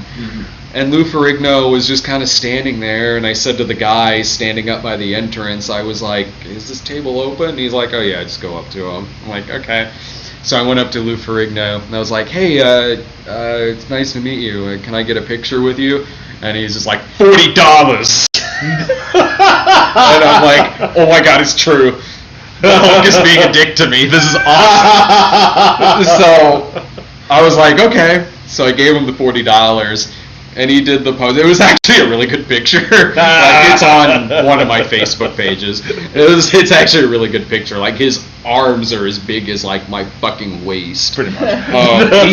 He's more cut now than he was when he was the Hulk. Wow. Sounds about right, yeah. So he's aged fantastic. Like, he looks great. Oh yeah. So the picture's taken, and then he doesn't say anything, and he just walks away from his own table, like. And he's walking away, and I just go like, oh, bye. And then I'm like, why did I say that? Like, his back is turned and he's deaf. So that was when I went back to the table, and I was like, I met Lou Ferrigno. He was kind of a dick. You were so excited about it, too. I was.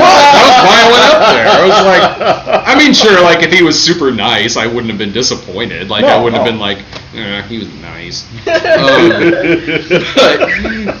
no, I was excited. I was like, oh man, the stories are true. Have you guys ever met anyone at a con who you thought was kind of a dick? Not really. Most of the people that I've met have been rather, just been very cordial and all that there. I mean, I try not to. I will say this: probably the most heartwarming moment was when I met Carol Spinney, the guy who played Big Bird and Oscar the Grouch. And I went over and I decided to bring this puppet with me that Featherweight designed for me. It's supposed to kind of look like me, and it does. So just to show that I'm like a fan of the Muppets and all that there, And so I posed the puppet, and then and all the time, and under the line on the way over there, I'm just thinking to myself, "This is my childhood." And I tried to hold back tears and all that sort of thing, and then. Carol noticed that I had the puppet, and he says, "Can I look at the puppet?" And he said, "Yeah." And like, sure. And then he goes,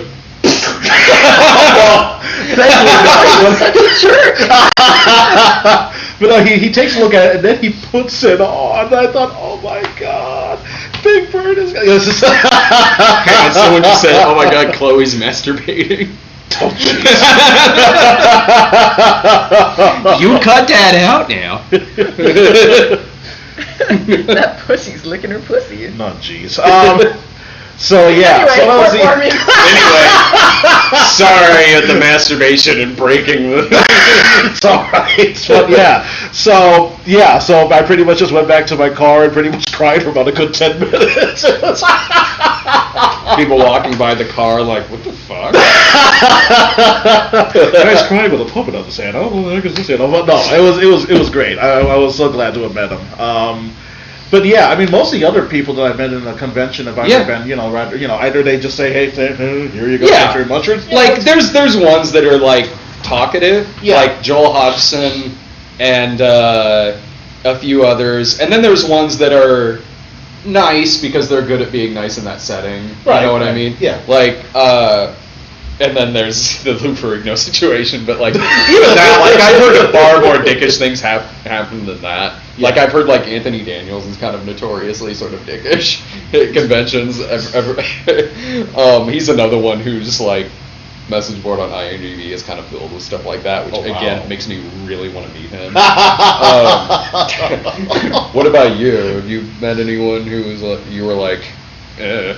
Honestly, I've never met anyone at a convention, and I've barely met any sort of celebrities or anything, because like it's not because I'm worried that they'll be dicks, it's just because I'm a socially anxious person. Anytime I interact with anyone, like celebrity or no, I will rethink everything that happened and then feel bad about it. I do that too. Yeah. I do that too, totally. I do, especially if it's someone who like, I'm like, oh my God, this person's like really awesome. Yeah, and especially if I was like a fan, I would just like freak out. Like I do the same thing. I totally do. Yeah. In like other situations, like at conventions when you're at the table and stuff like that, or even doing small talk, like I can do that just fine. Like I can get in front of a crowd and I can talk and I can tell stories. Yeah. But you put me in front of like someone that I really like and admire, like like I can be a little stuttery. Since like I met Sean Young one time. This was at a Wizard World, and she was really nice. She signed like I think like my copy of Stripes. Okay. And I had no idea what to say. Like my brain shut down. So like I think the only thing that managed to come out was me going like, I think you're really cool. It's funny too because like in the opposite situation, like as much as celebrity as we qualify, like I'm perfectly fine talking to people, like, and people coming up to me, like, and I feel better when people want to talk to me. It's not like I want to come up to people, but like if they want to talk to me, like I'm perfectly fine with it. Yeah. But in the opposite situation, I'm like, I don't want to bug them. I don't want to do anything. Like don't want to bother them. Yeah, when I did the Sinbad interviews with Robert Chapin and Anthony DeLongis. Yeah. Like. The first interview I've ever done was the Robert Chapin one, and like before I did the interview, like I was freaking out. I was like drinking a bunch of soda, and I was just like, oh my God,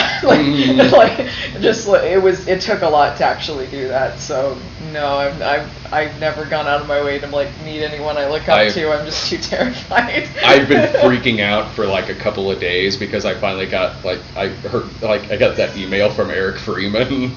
Nice. And I've been like, he's like, oh yeah, I want to give you a call sometime, and I've like been like freaking out in my head, like, oh my God, like Eric Freeman, will you be God? My roommate. Yeah. Oh shit. Yeah. Put Eric Freeman in there somewhere. Eric Freeman, will you play Detective Rick Wilson in the sequel to Midnight Heat? Shit. Like, so I've just been, like, freaking out in my head about this. Like, just don't embarrass yourself in front of Eric Freeman. Fuck. There was one of my favorite of our con stories is when we met Linda Blair. This was one of the earlier cons we did, like around when, not long after we first started the site. And so Linda Blair was a guest at a con in Indiana, and we were in line, and I've got my copy of Savage Streets, and I've also got a copy of Exorcist 2. I don't know why I brought Exorcist 2 with me. Like, maybe I think at that point, like, I'd lost my copy of the first one, and said, all right, Exorcist 2. And so Brian was in line with me, so I was like, okay, I hear you can ask her to sign like Exorcist 2. That way Brian's just not standing there empty-handed. Right. So I'm in front of Brian, and we get up to Linda Blair. She was really nice to me. I put down like this VHS of Savage Streets. She was like, oh wow, like no one ever really brings this movie up. You got it on VHS. That's so cool. And yeah, she was really nice, and she signed it and everything. And then Brian sets down a copy of Exorcist 2 and just like she literally just went like this. It's like gave it to him, and he was like, you look great, by the way. And she's like, I let Brian keep it. I was like, you know what, man? You earned it. Like, you totally earned this. Going, I can get another copy of Exorcist 2. It won't cost me that much money. I got Savage Streets autographed.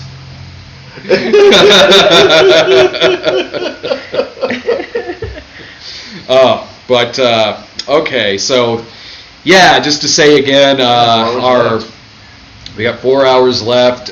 We got our Indiegogo link is in the description.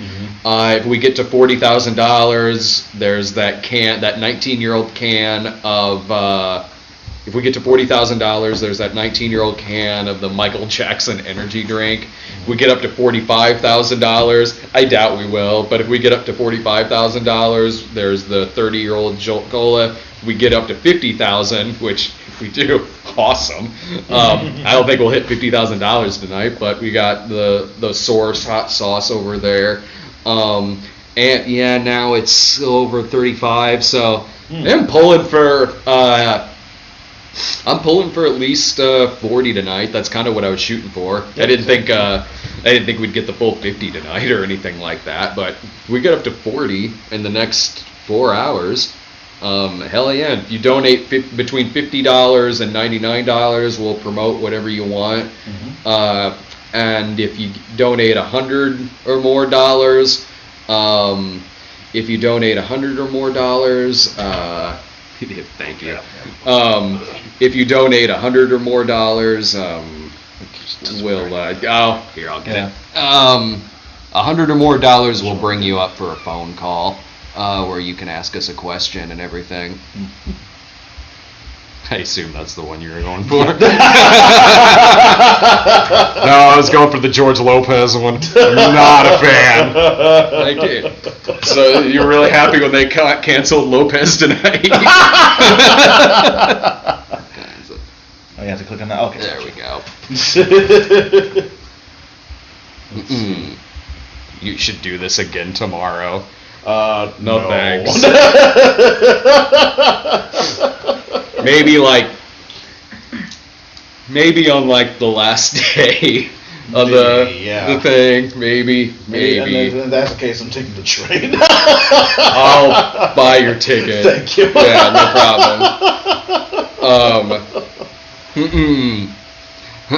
problem. No, not Lopez tonight. Someone asked if the 80s Dan movie is dead. It has to be $100 for a phone call, man. Otherwise, we would be packed for like hours and hours to the brim on phone calls. Sorry. In fact, that's less than a lot of live streams do. The 80s, I'd still like to do the 80s Dan movie. Yeah, absolutely. Like, it's kind of My American Psycho. Like, it's sort of like a parody of, like, the Stepfather, but with 80s Dan characters. Nice. Yeah, I actually would like to do that movie. That would be pretty fun to do. Am I gonna do any more 80s Dan episodes? Well, I mean, Jillian doesn't really do anything in front of the camera anymore. I don't know. I don't know. I really liked the show a lot. For a while, it was my favorite show on the site, but it was really time-consuming to do. It was a really time-consuming episode, and it would still be time-consuming, especially with Sarah's got a baby on the way, and, you know, like I said, Jillian doesn't really do any more acting in front of the camera anymore. Sometimes, I mean, Jillian would be in a movie, but as for like a series, maybe, but I don't know. I mean, maybe I could try to attempt like another 80s Dan sometime. Right now, my favorite show on the site is, sorry, I was hitting some shit on the side of the thing. Right now, my favorite show on the site is Lloyd. Yes. Series. As it should be. Yes. That series, you mentioned this too, that series is like the closest thing I've written to fan fiction. It's like Tequila Benetti, Nuki, The Geek, Cannibal Holocaust.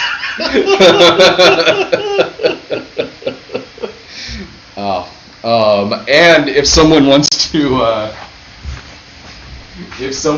donate more than $100, I have. If someone wants to donate more than $100, I've got a couple of let's see, Cinema Snob cigars. It comes in a nice little coffin with a Cinema Snob logo around it. They are specially made because my mom knows a cigar guy. So, with the coffin and the cigars, everything, donate $250. Go ahead. That's absurd, but go for it. They are high quality cigars. Oh yeah. Okay, let's throw. Oh yeah, Lewis says to do the Christmas Carol idea for 80s Dan. And ooh. Dan is in the past and alters the history of this. That was gonna be like oh cool, we're up to 36,000. Nice. That was gonna be selling. Am I selling out? Like, done like 8 movies. I've been getting paid for what I do for like 10 years. I'll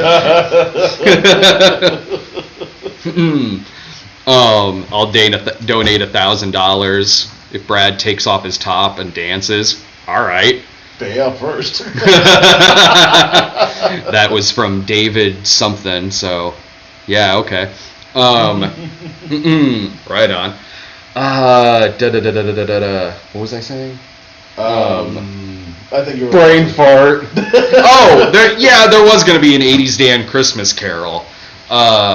But again, like, we just kind of ran out of time and everything. So I am going to play another video. Oh, you got your video on there, right? Yeah, it's on there. It's on the flash drive? Mm-hmm. Do you want to intro it? Sure. Okay, so this is one of the only reviews I've done. I'm hoping to do more later on. In fact, I'm trying to do like a commentary video on the 2009 Ghostbusters video game. But this one is actually a review that my brother and I did. My brother and I did a review of the Frosty the Snowman cartoon from 1969. Old enough to see it in your childhood. If you're too young to see it in your childhood, however, this may not take the cake. Cake? Hey, no.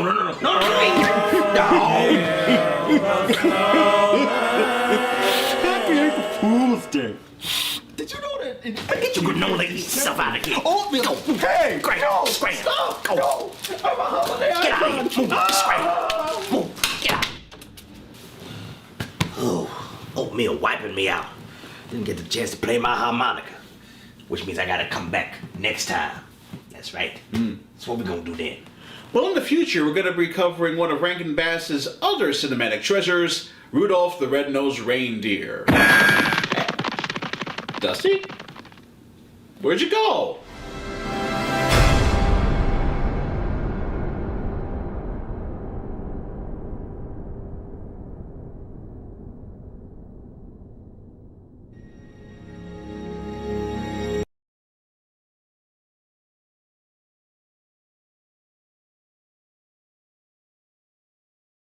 So, who's ready for some deep, deep dickin'? Big time deep digging. Oh yeah. Featuring Crystal Pepsi. Alright, I'm getting off you. You're Harry. You guys can take over now since I'm in a wheelchair. No fucking way. What's up, kids? Just a lot of yeah, bitches. I'm gonna go put on. This person's ready. It's sexy time. Damn right it is. There is too much shit to look at going on here. Yeah, it's fucking. It was easier when I was just typing. This is way too. No. What? No. Good day. No. Good day? Is that a fucking Australian? I think he is Aussie. Yeah. Hopefully it's Aussie. Holy crap! They're here. We are. Oh no! Oh, it was a party before. So you guys just had like 7 hours of 3 people that everybody likes, and now you got 2 guys that everybody most of hates. you fucking hate.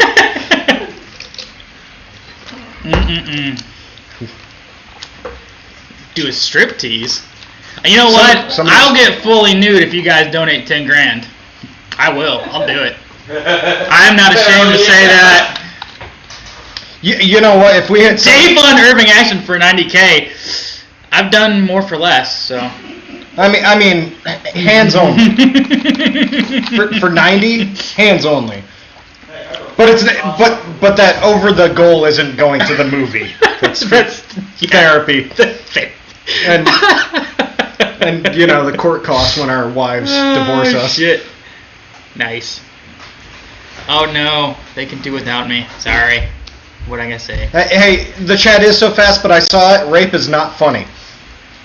Unless it involves squirrels and shot on Shitia. Well, yeah. $1,000 has been donated by somebody? What? They're saying in the text that somebody donated $1,000 and you're supposed to dance. I'm supposed to for that this guy named David something said that this guy named David something said that if he donated Unless you're $1,000, raping a clown, I like it. If I would Was it David that donated $1,000 or was it somebody else? Because if it's somebody else, fuck him. Rape is not funny. Stop it.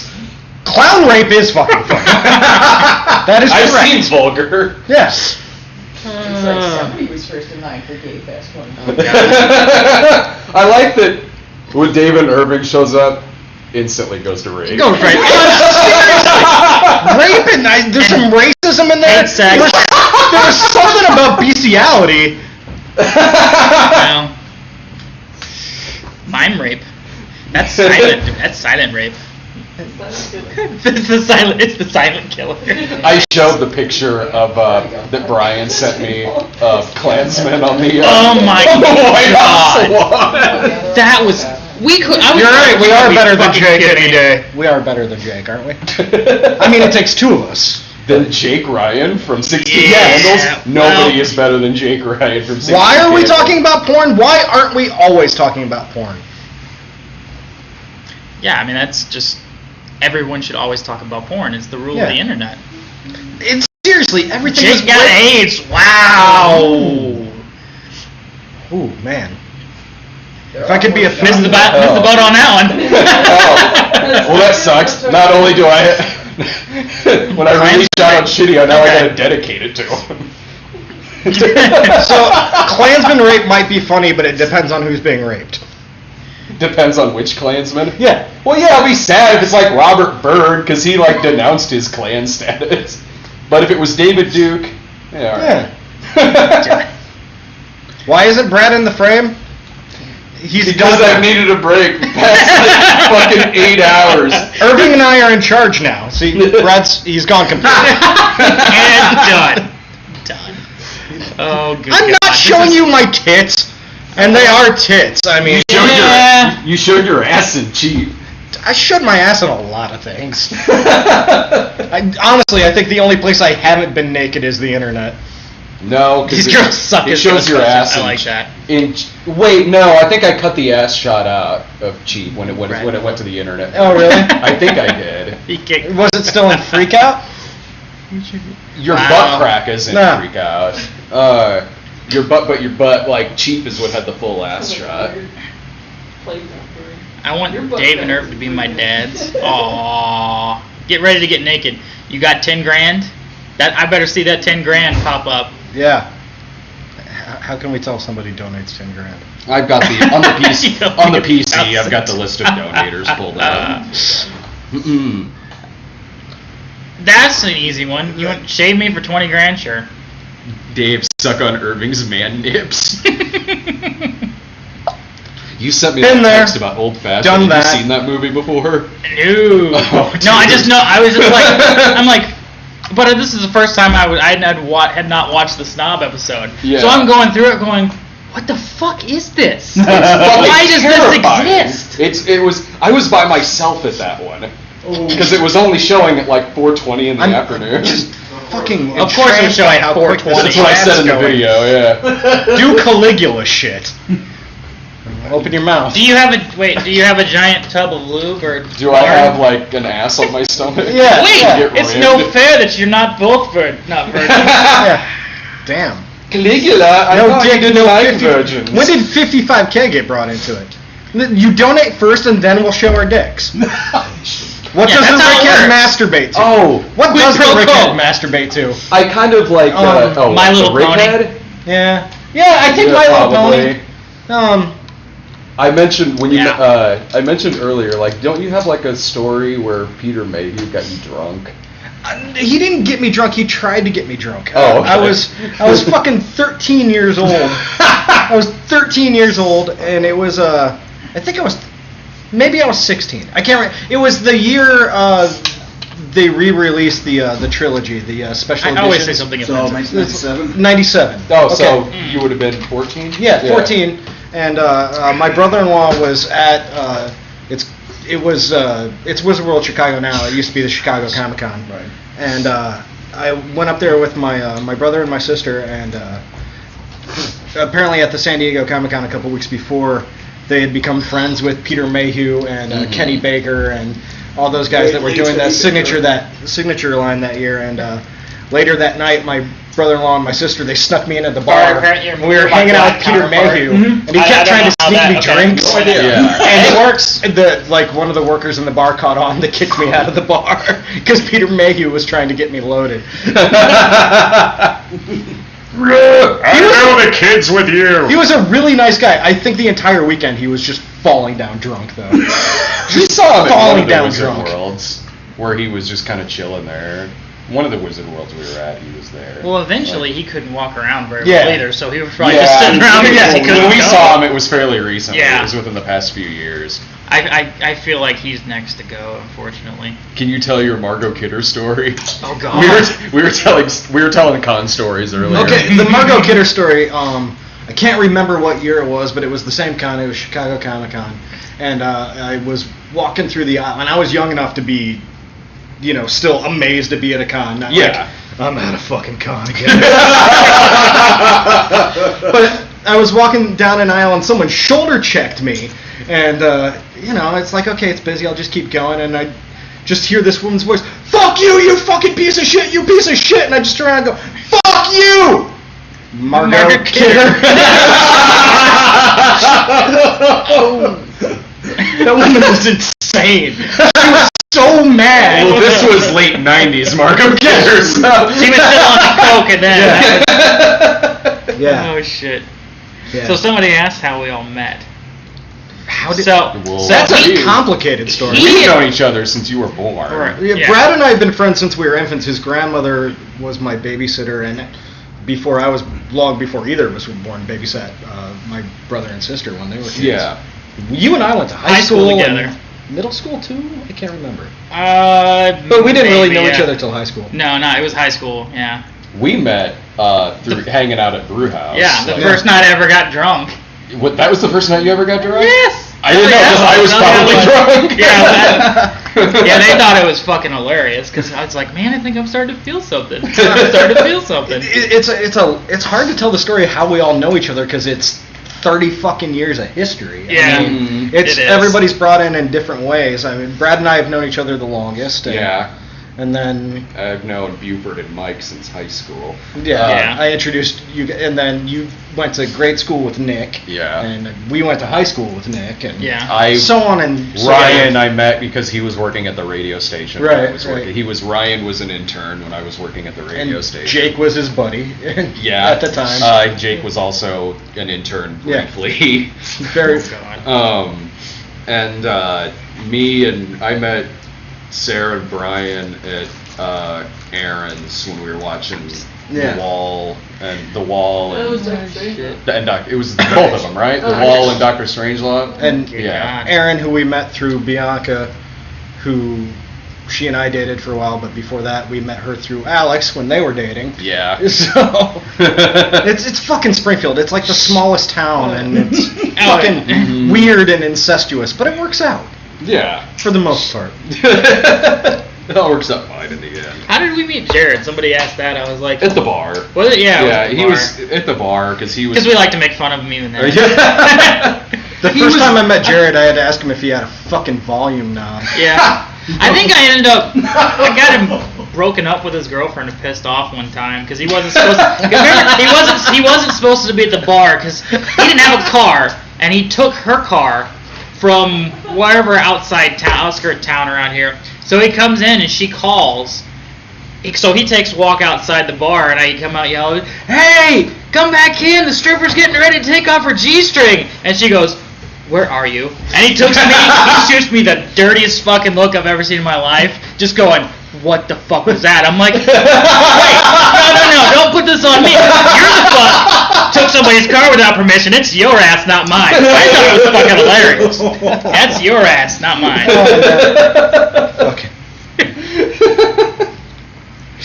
Somewhere, I don't know if Jared knows it exists, but somewhere I think Brian still has a picture of me with my nutsack resting on Jared's passed out chrome dome. Oh my god. When was that? That was someone's birthday. Of course it was someone's birthday. Whose birthday was that? Was It that might have mine? been yours. Not me. I think it might have been mine. I that's where my baby lives. Sarah's not carrying the child. I am. We're doing a junior situation. Oh, is weather going to prevent a Brad Tries State Fair 2016? Fuck Oh, no, yeah. it's not. What Is is it? weather going to prevent a Brad Tries? No, yeah. Since we had that nasty What, you rain want- the other day. Want to go Monday? Yeah. Okay, we're going Monday. There Yeah. Yeah, I'm free Monday. you go. Does Jared have Asperger's? Jeez. Pretty no, much. but I have Asperger's. Any gay experiences between you guys? Well, when Brad and I were little kids, we played swords, and I had kissed Brian Lewis. Bring it in, Dave. Yeah.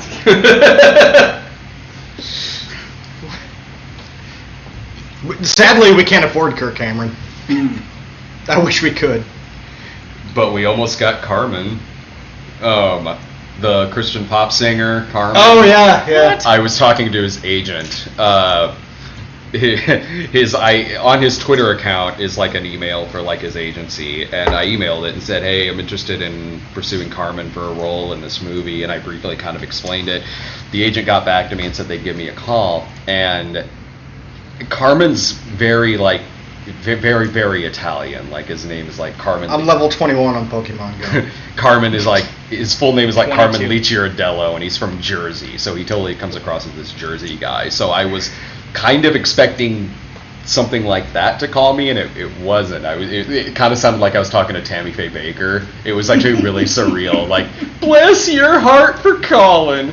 That Carmen loves being in movies. And I explained the plot and everything, and it was really close, but he had to. he's doing like a multi-city tour this year and like couldn't make the time to do it. So it almost had Carmen in the movie. What team are you? Fucking Instinct, man. Mystic. I like being the underdog. Yeah. Somebody asked what my least favorite role was in any of these things that we've ever done. In any of the movies, Yeah. it was all together. In any of the movies, I don't know. I The don't Brickhead's know. really fun, and I love being Max Force, but Yeah, you can stalk us. And You might go to jail, but it's... you had fun playing Tim and Freak Out. I always have fun. Yeah. Like, that's... Brad writes characters I can play really well. So, I've never had any problems. We need a Game Boy sequel, though, because Yeah. I need Virtual Void back. Yeah, you do. Yeah. Virtual Void We came need back, to come back. in animated form in that one episode. Right. Remember, like, the animated And Virtual then- Void was drawn to be, like, 4 foot tall? I'm like, what am I, fat fucking Gimli over here? What the fuck? I'm like sitting there going, I'm like, I'm taller than every one of these people, yet I'm the shortest. What the fuck is going on? That episode had Sasquatch in it, so I love that. If you're Mystic, you're autistic. Yeah. I got that tattooed on my ass. Oh, damn it. Well, in Virtual Void did come back for that one El Topo Chico. Yes, that was right. fun.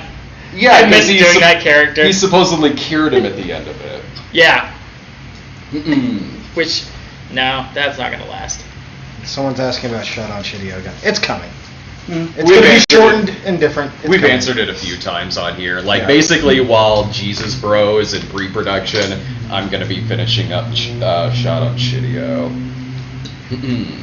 Is the straw man a douchey big dick? Yes, of course he's a straw man.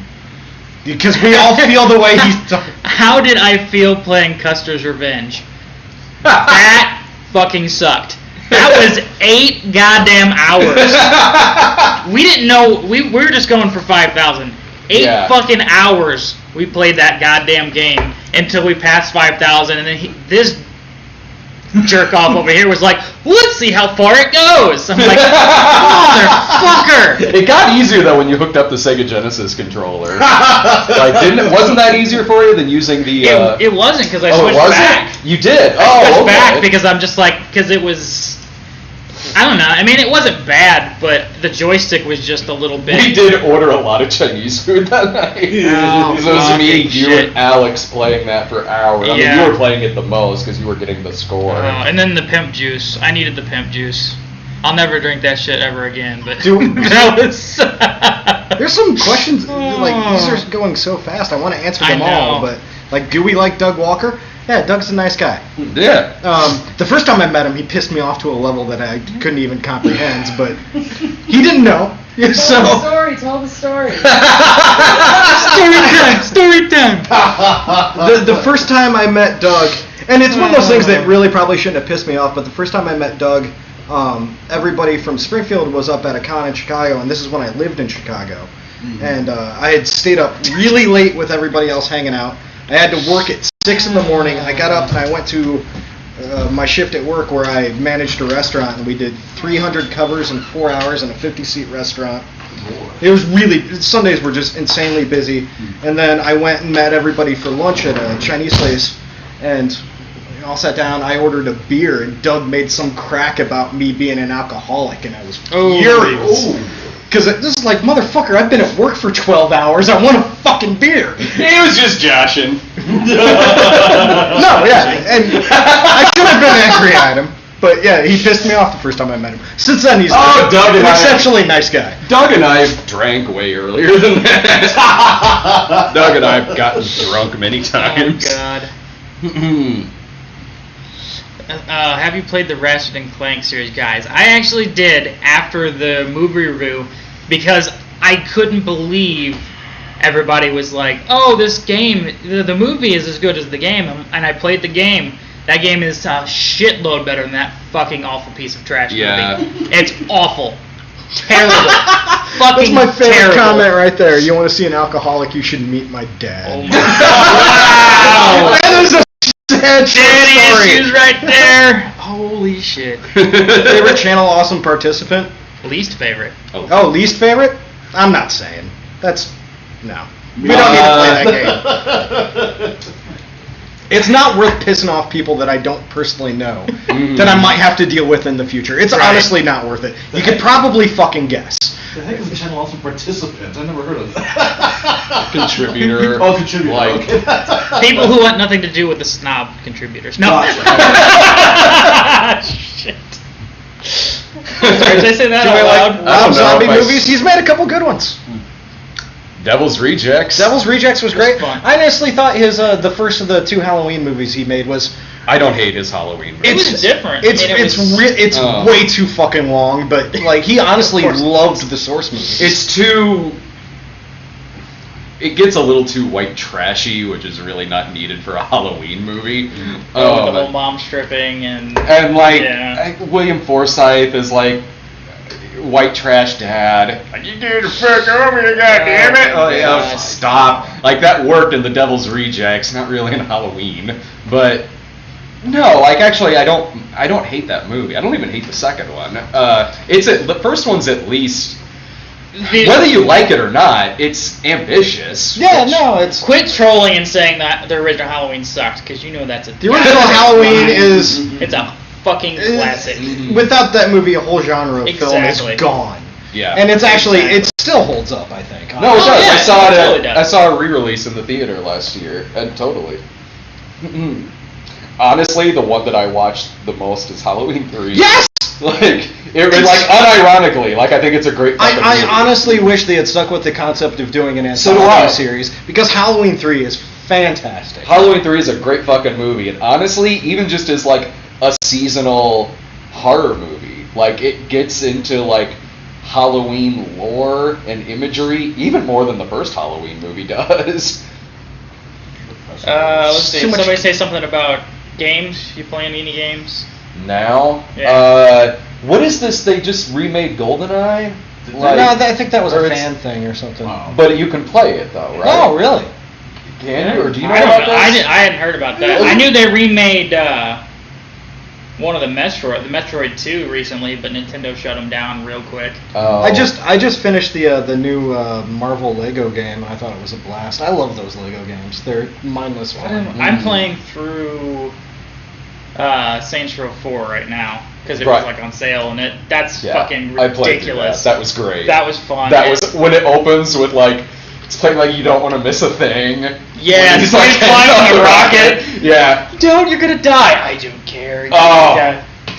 I think Brian and I are gonna get together to play that. Have you seen this game that's out now for the PS4 that's called Militant? No. It's exactly what you think from a title called Militant. It was like someone waited like 15 years to make a video game based on ants. Like it looks like if you crossed the army. Okay. Like I get it now. If you crossed the movie French Ants, class. Okay. If you crossed the movie Ants with like the Army Men game for like the Nintendo 64, like if you crossed those two things. You know, they already had a game with ants. It was called SimAnt. It was actually pretty fun. I remember SimAnt. Fucking SimAnt was awesome because you could gang up on spiders and destroy it. That was awesome. I was like, do it. Kill all the spiders. Yes, a military ant. That's exactly what he is getting at. I've recently been playing through the Mr. X. Doom. Jesus. Is that fun? I heard it was a lot of Forrest talking about the Doom. Yes, the new Doom game. Yeah. Oh, yeah. Which looks friggin' awesome. Oh yeah. I tried a little bit of the beta, and I mean, it was fun, but I just never got around to getting it. Yeah, So I discover video games, generally speaking, about 10 years after they come out. And then that's when I get invested. Oh, yeah. You love Portal, don't you? I have played Portal, but it was literally like 6 years after it came out. I just discovered this game. It's called Grand Theft Auto 3. you will be excited though. So I picked up Rock Band 4 finally. Because I had all the other Rock Bands, so I transferred all the other songs. Kids on the Holler, Mr. Show. I bought State. We Built This City. Fuck yeah, you did. Yes. So just let me know. Oh, I suck at rock. I suck so hard at Rock Band. I will be there. You can do the vocals. I'm actually good at that. Like I'm a terrible singer, but I can hit the right levels on there for it to get points. Borderlands, awesome. I love all the Borderlands. The Borderlands games They're are ridiculous fun. I'm not. They'll kill 3 months of your fucking life. You know, I played through the Telltale game series. A lot of fun, and it's fairly short. It only takes 8 hours to play through all 5 episodes. Yeah, I'm one of those weirdos. When I play Borderlands, like I'm trying to max my guy before, you know. I get really anal retentive about it. I open everything. I kill everyone. Earthbound, that's a game from the back in the day. Have any of us met Eli Roth? No. Because my hand's not broken. Rock Band. Although Rock Band or Mega Man is just as fun. So. Oh, you think you mean Mother? Look at these. You're a bunch of nerds. Dolph Lundgren. Yeah, seen it. We've all seen it. I own it. It's fine. That's actually my favorite of the Punisher movies. Let's see. I gotta pull up some. I have started playing Fallout 4, but I'm waiting to finish other games first. But it's fun thus far. Yeah, I still have Sarah and I still have a PS3 and an Xbox 360. We gotta upgrade before I start playing any newer games. We're having a kid. We're fucking poor. Don't judge. I gotta read a few. They might sell the kid though later on, depending on how it reacts. So we'll see. There's a 90% chance it's gonna be a white baby, so we could get some good money for it.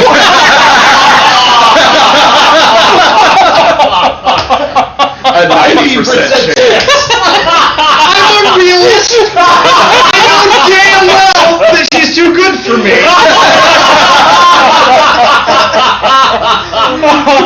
And I'll be sitting there with the cigar like, Black Dave.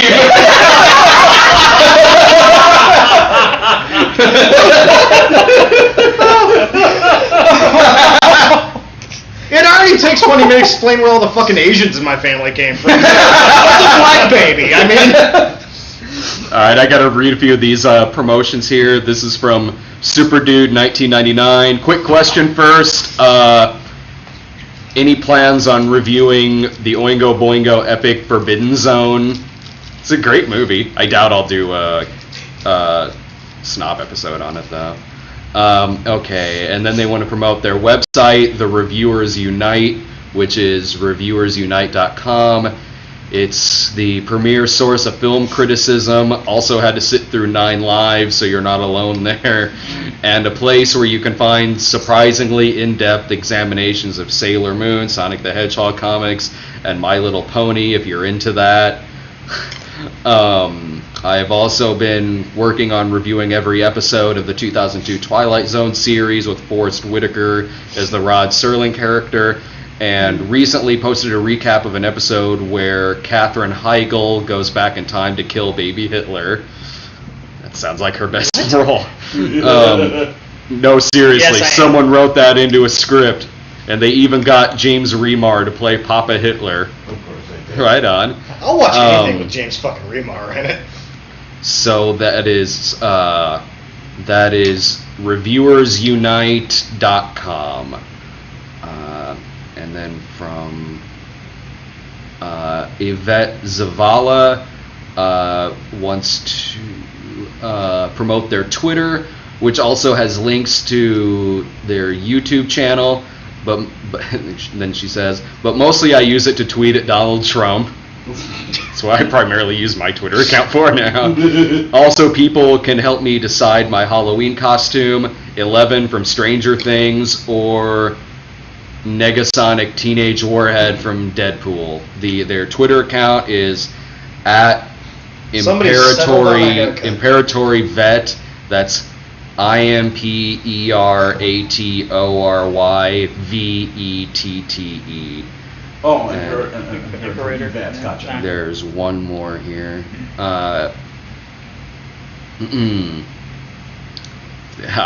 This is Franz from Norway. It's 4 a.m. there. Also wants the Twitter promoted at No Final Blackout. That's at No Final Blackout. Just wanted to say I'm a huge fan of your work, and I'm super excited about the movie. Thank you. Now, I do have a movie for either you or Allison called Free Jimmy. Have you heard? I've never heard of this. Me neither. A Norwegian animated dark comedy, which is said to have the ugliest CG animation ever. Wow. 4 stoners, a circus, 5 vegans who are basically PETA, 3 mobsters, 4 hunters, and a rescue mission to free a junkie elephant And a who was partridge in a high on pear tree. speed. Dubbed in English and British dialogue, and was rewritten by Simon Pegg, starring Simon Pegg, David Tennant, Woody Harrelson, and Mark Gatlis. With music by Michael Jackson. There's that. Okay, their Twitter account is No Final Blackout. Yeah. And we will. Let's see. Okay, there's one more. One more from Mr. Ichabod. Looking forward to more videos. As for promotions,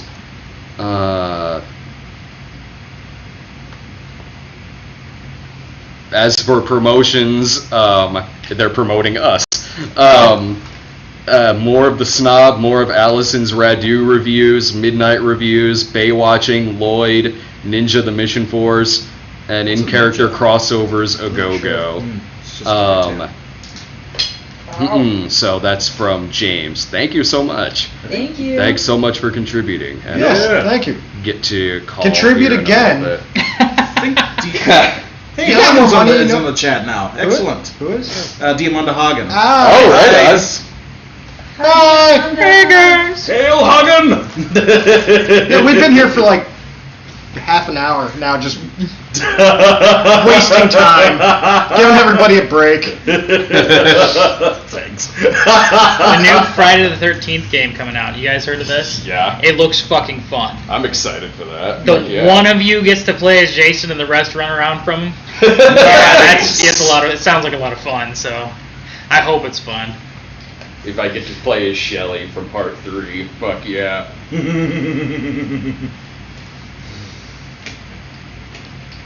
Oh my god. Best experience in a movie theater. I I don't know that I have a favorite. My favorite experience is the one that Jay told about the 2 people fucking in the That Mr. was Popper's thing. 95% bullshit. I'm sure it was. Not actually I happening. know. But it's still my favorite story. I love if you're telling gonna, that bus full of children to kindly shut the fuck up. Oh, yeah. During one of the That was Christian during movies. God's Not Oh, Dead. lovely. During God's That's awesome. Not Dead, there was a bus full of a youth group, and They're sitting all around us. They were sitting all around us. These 2 girls behind us kept laughing or kept talking or whatever, and I didn't have a problem with it because the movie was so fucking shitty.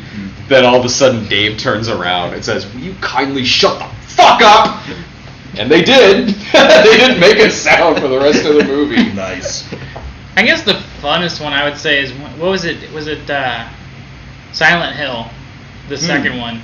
When the credits popped up and I go, worst adaptation ever.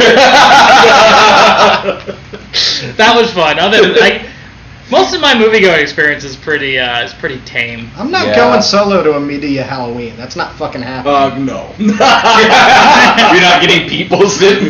Bart's gonna come down and see it with me. It'll probably be around the time when the movie's out that I'll be filming Jesus Bro, so why not? Us seeing Oogie Loves was pretty great. Oogie Loves was brutal, yeah. When Brian and I went to that Barbie movie a few weeks ago, and just that 10-year-old girl who was seeing Ghostbusters and just looked at Brian and just gave him just this look like she doesn't know how the world works anymore. When we went to go see that Katy Perry movie was kind of fun until the weed wore off. Yeah, same with Oogie Loves. When the weed wore off 10 minutes into Oogie Loves. Favorite 007? Oh. Well, Brad's is Lazenby. We all know that. Yeah, honestly, like, this is gonna sound weird, and he's not the best, but I love Pierce Brosnan because he is kind of every James Bond combined. Yeah. And I think that's kind of why I like him. But when you think, but that makes him really kind of plain. I think Daniel Craig's done a great job. Yeah, I like Skyfall. Skyfall for me is a lot of fun. Yeah. And it's really kind of brooding. It's got the killer theme too. You know? Yeah. Yes, thank you for that. Like really, I have a least favorite James Bond, which is Roger Moore. But I can think of good fun qualities about Roger Moore. His movies are fun. Yeah. They're lighthearted romps. They're not meant to be taken as seriously as some of the other stuff. Yeah, I mean, his first few, I was like, he works in these because they're kind of campier movies. When it got to the point where he was pushing 60, and you could tell, then it got to be dude. But those first few that he did, he's my least favorite Bond, but I like him in Spy Who Loved Me and Man with the Golden Gun. I don't think any of them have been bad. No, me neither. Honestly, they're all a different flavor, but I mean, they've all been good. Mm-hmm. Favorite metal band? Christopher Lee. I mean, depends.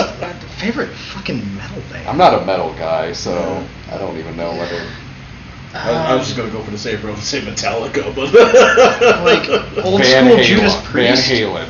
There you go. Maiden's good. Actually, I do Before I Forget by Slipknot too, but that's about it. Yeah. Where the fuck is Hinsdale? I don't know what the fuck Hinsdale is. Dinsdale.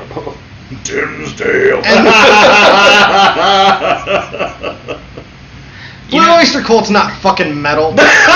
It's gonna count. Mastodon. Jethro Tull's not metal either. I think it's Mastodon is pretty fun because they're the ones that did the beginning for the Aqua Teen Hunger Force movie, which was the best thing about that movie, unfortunately. I laughed harder during those 2 minutes than I did the rest of the movie, and I'm like, this sucks. I'm like, can you bring back the fucking mutated Nacho and have him sing some more songs about stabbing babies and leaving them in the streets? Because that was fucking hilarious. Seriously, stop asking about Springfield or Hinsdale.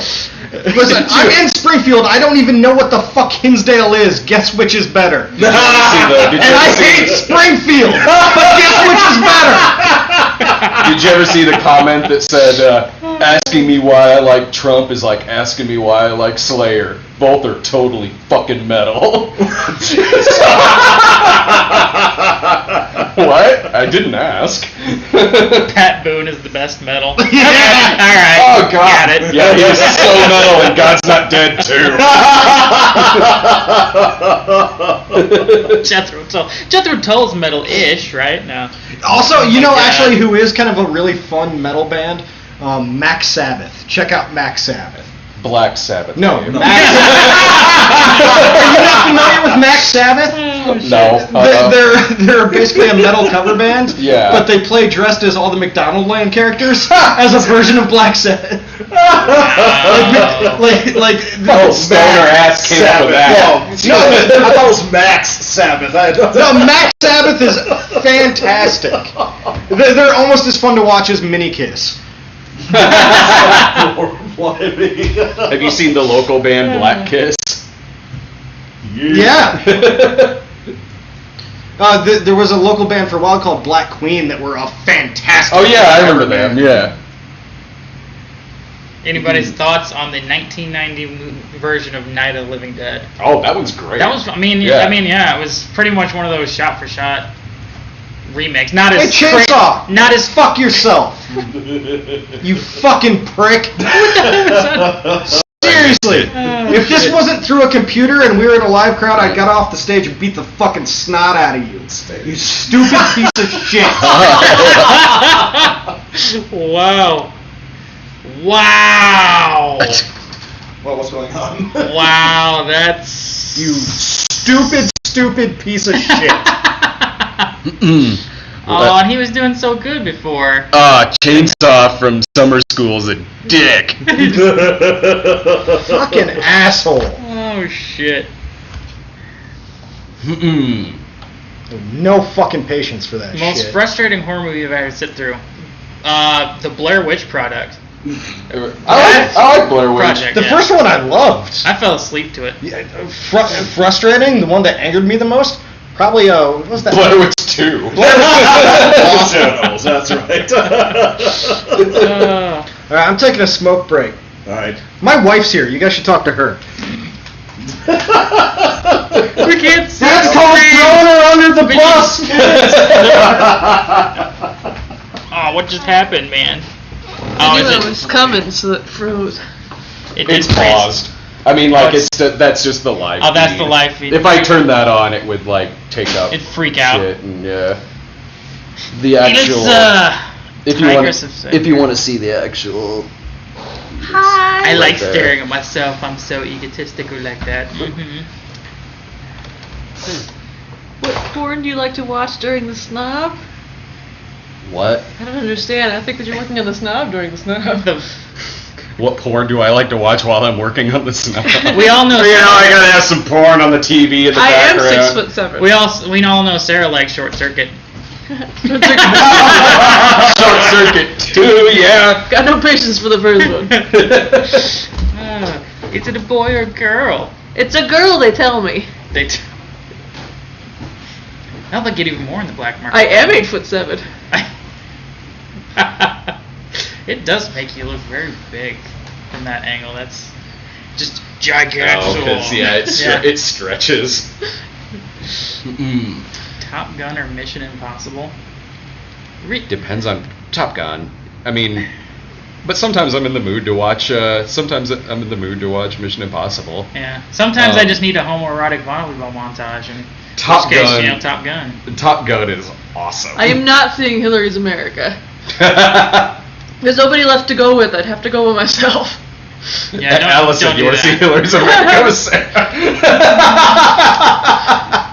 Wait, so were there people in your theater? There was I was surprised. I thought you guys it would be like no one else there because when we saw it, there was only 2 other people. Oh in no, there. the entire back rows were full. Were they all together? Or It was a couple different groups. Okay. But there was one big group. Yeah.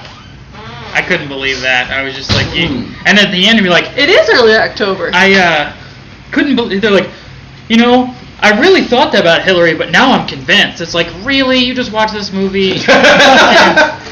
Nothing about this movie was convincing.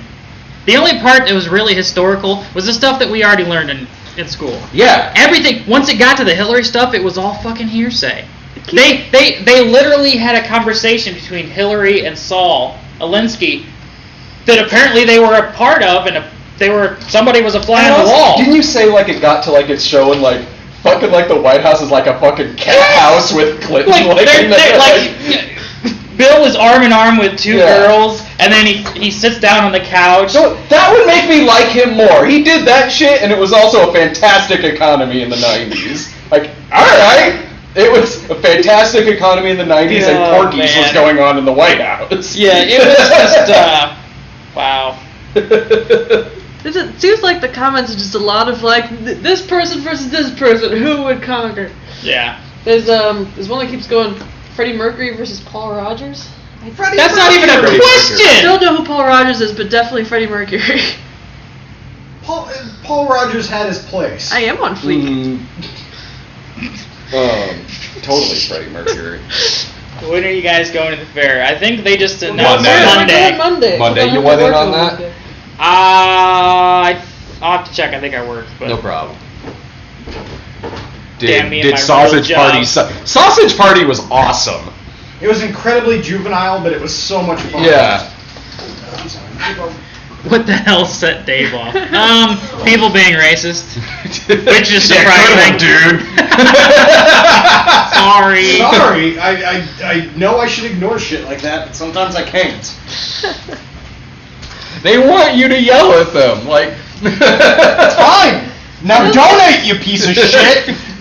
I don't think he folded the poster. I think that it came folded. It came folded. Yeah. A lot of posters I have came folded. Caligula did, Moment by Moment did, Lonely Lady. Quite a few of them. Brad's in a wheelchair because he doesn't own any normal chairs. Oh, I do. There's some over in there. There's some outside. I just like the wheelchair the best. I'm going to see Pete's Dragon. You're coming to see with me, right? Mm-hmm. Are we doing that tomorrow? Yeah, tomorrow works. Yeah, I'm fine with that. It'll be, maybe we'll probably think the same thing of it that we did the Jungle Book. Like, oh, that was something we watched. Apparently it's got good reviews. So did Jungle Book. Jungle Book had like a 90 on Rotten Tomatoes. I didn't think it was bad, but Is it I the was same, like, animators? No, I don't think. I mean, well... As long as they don't cram creepy human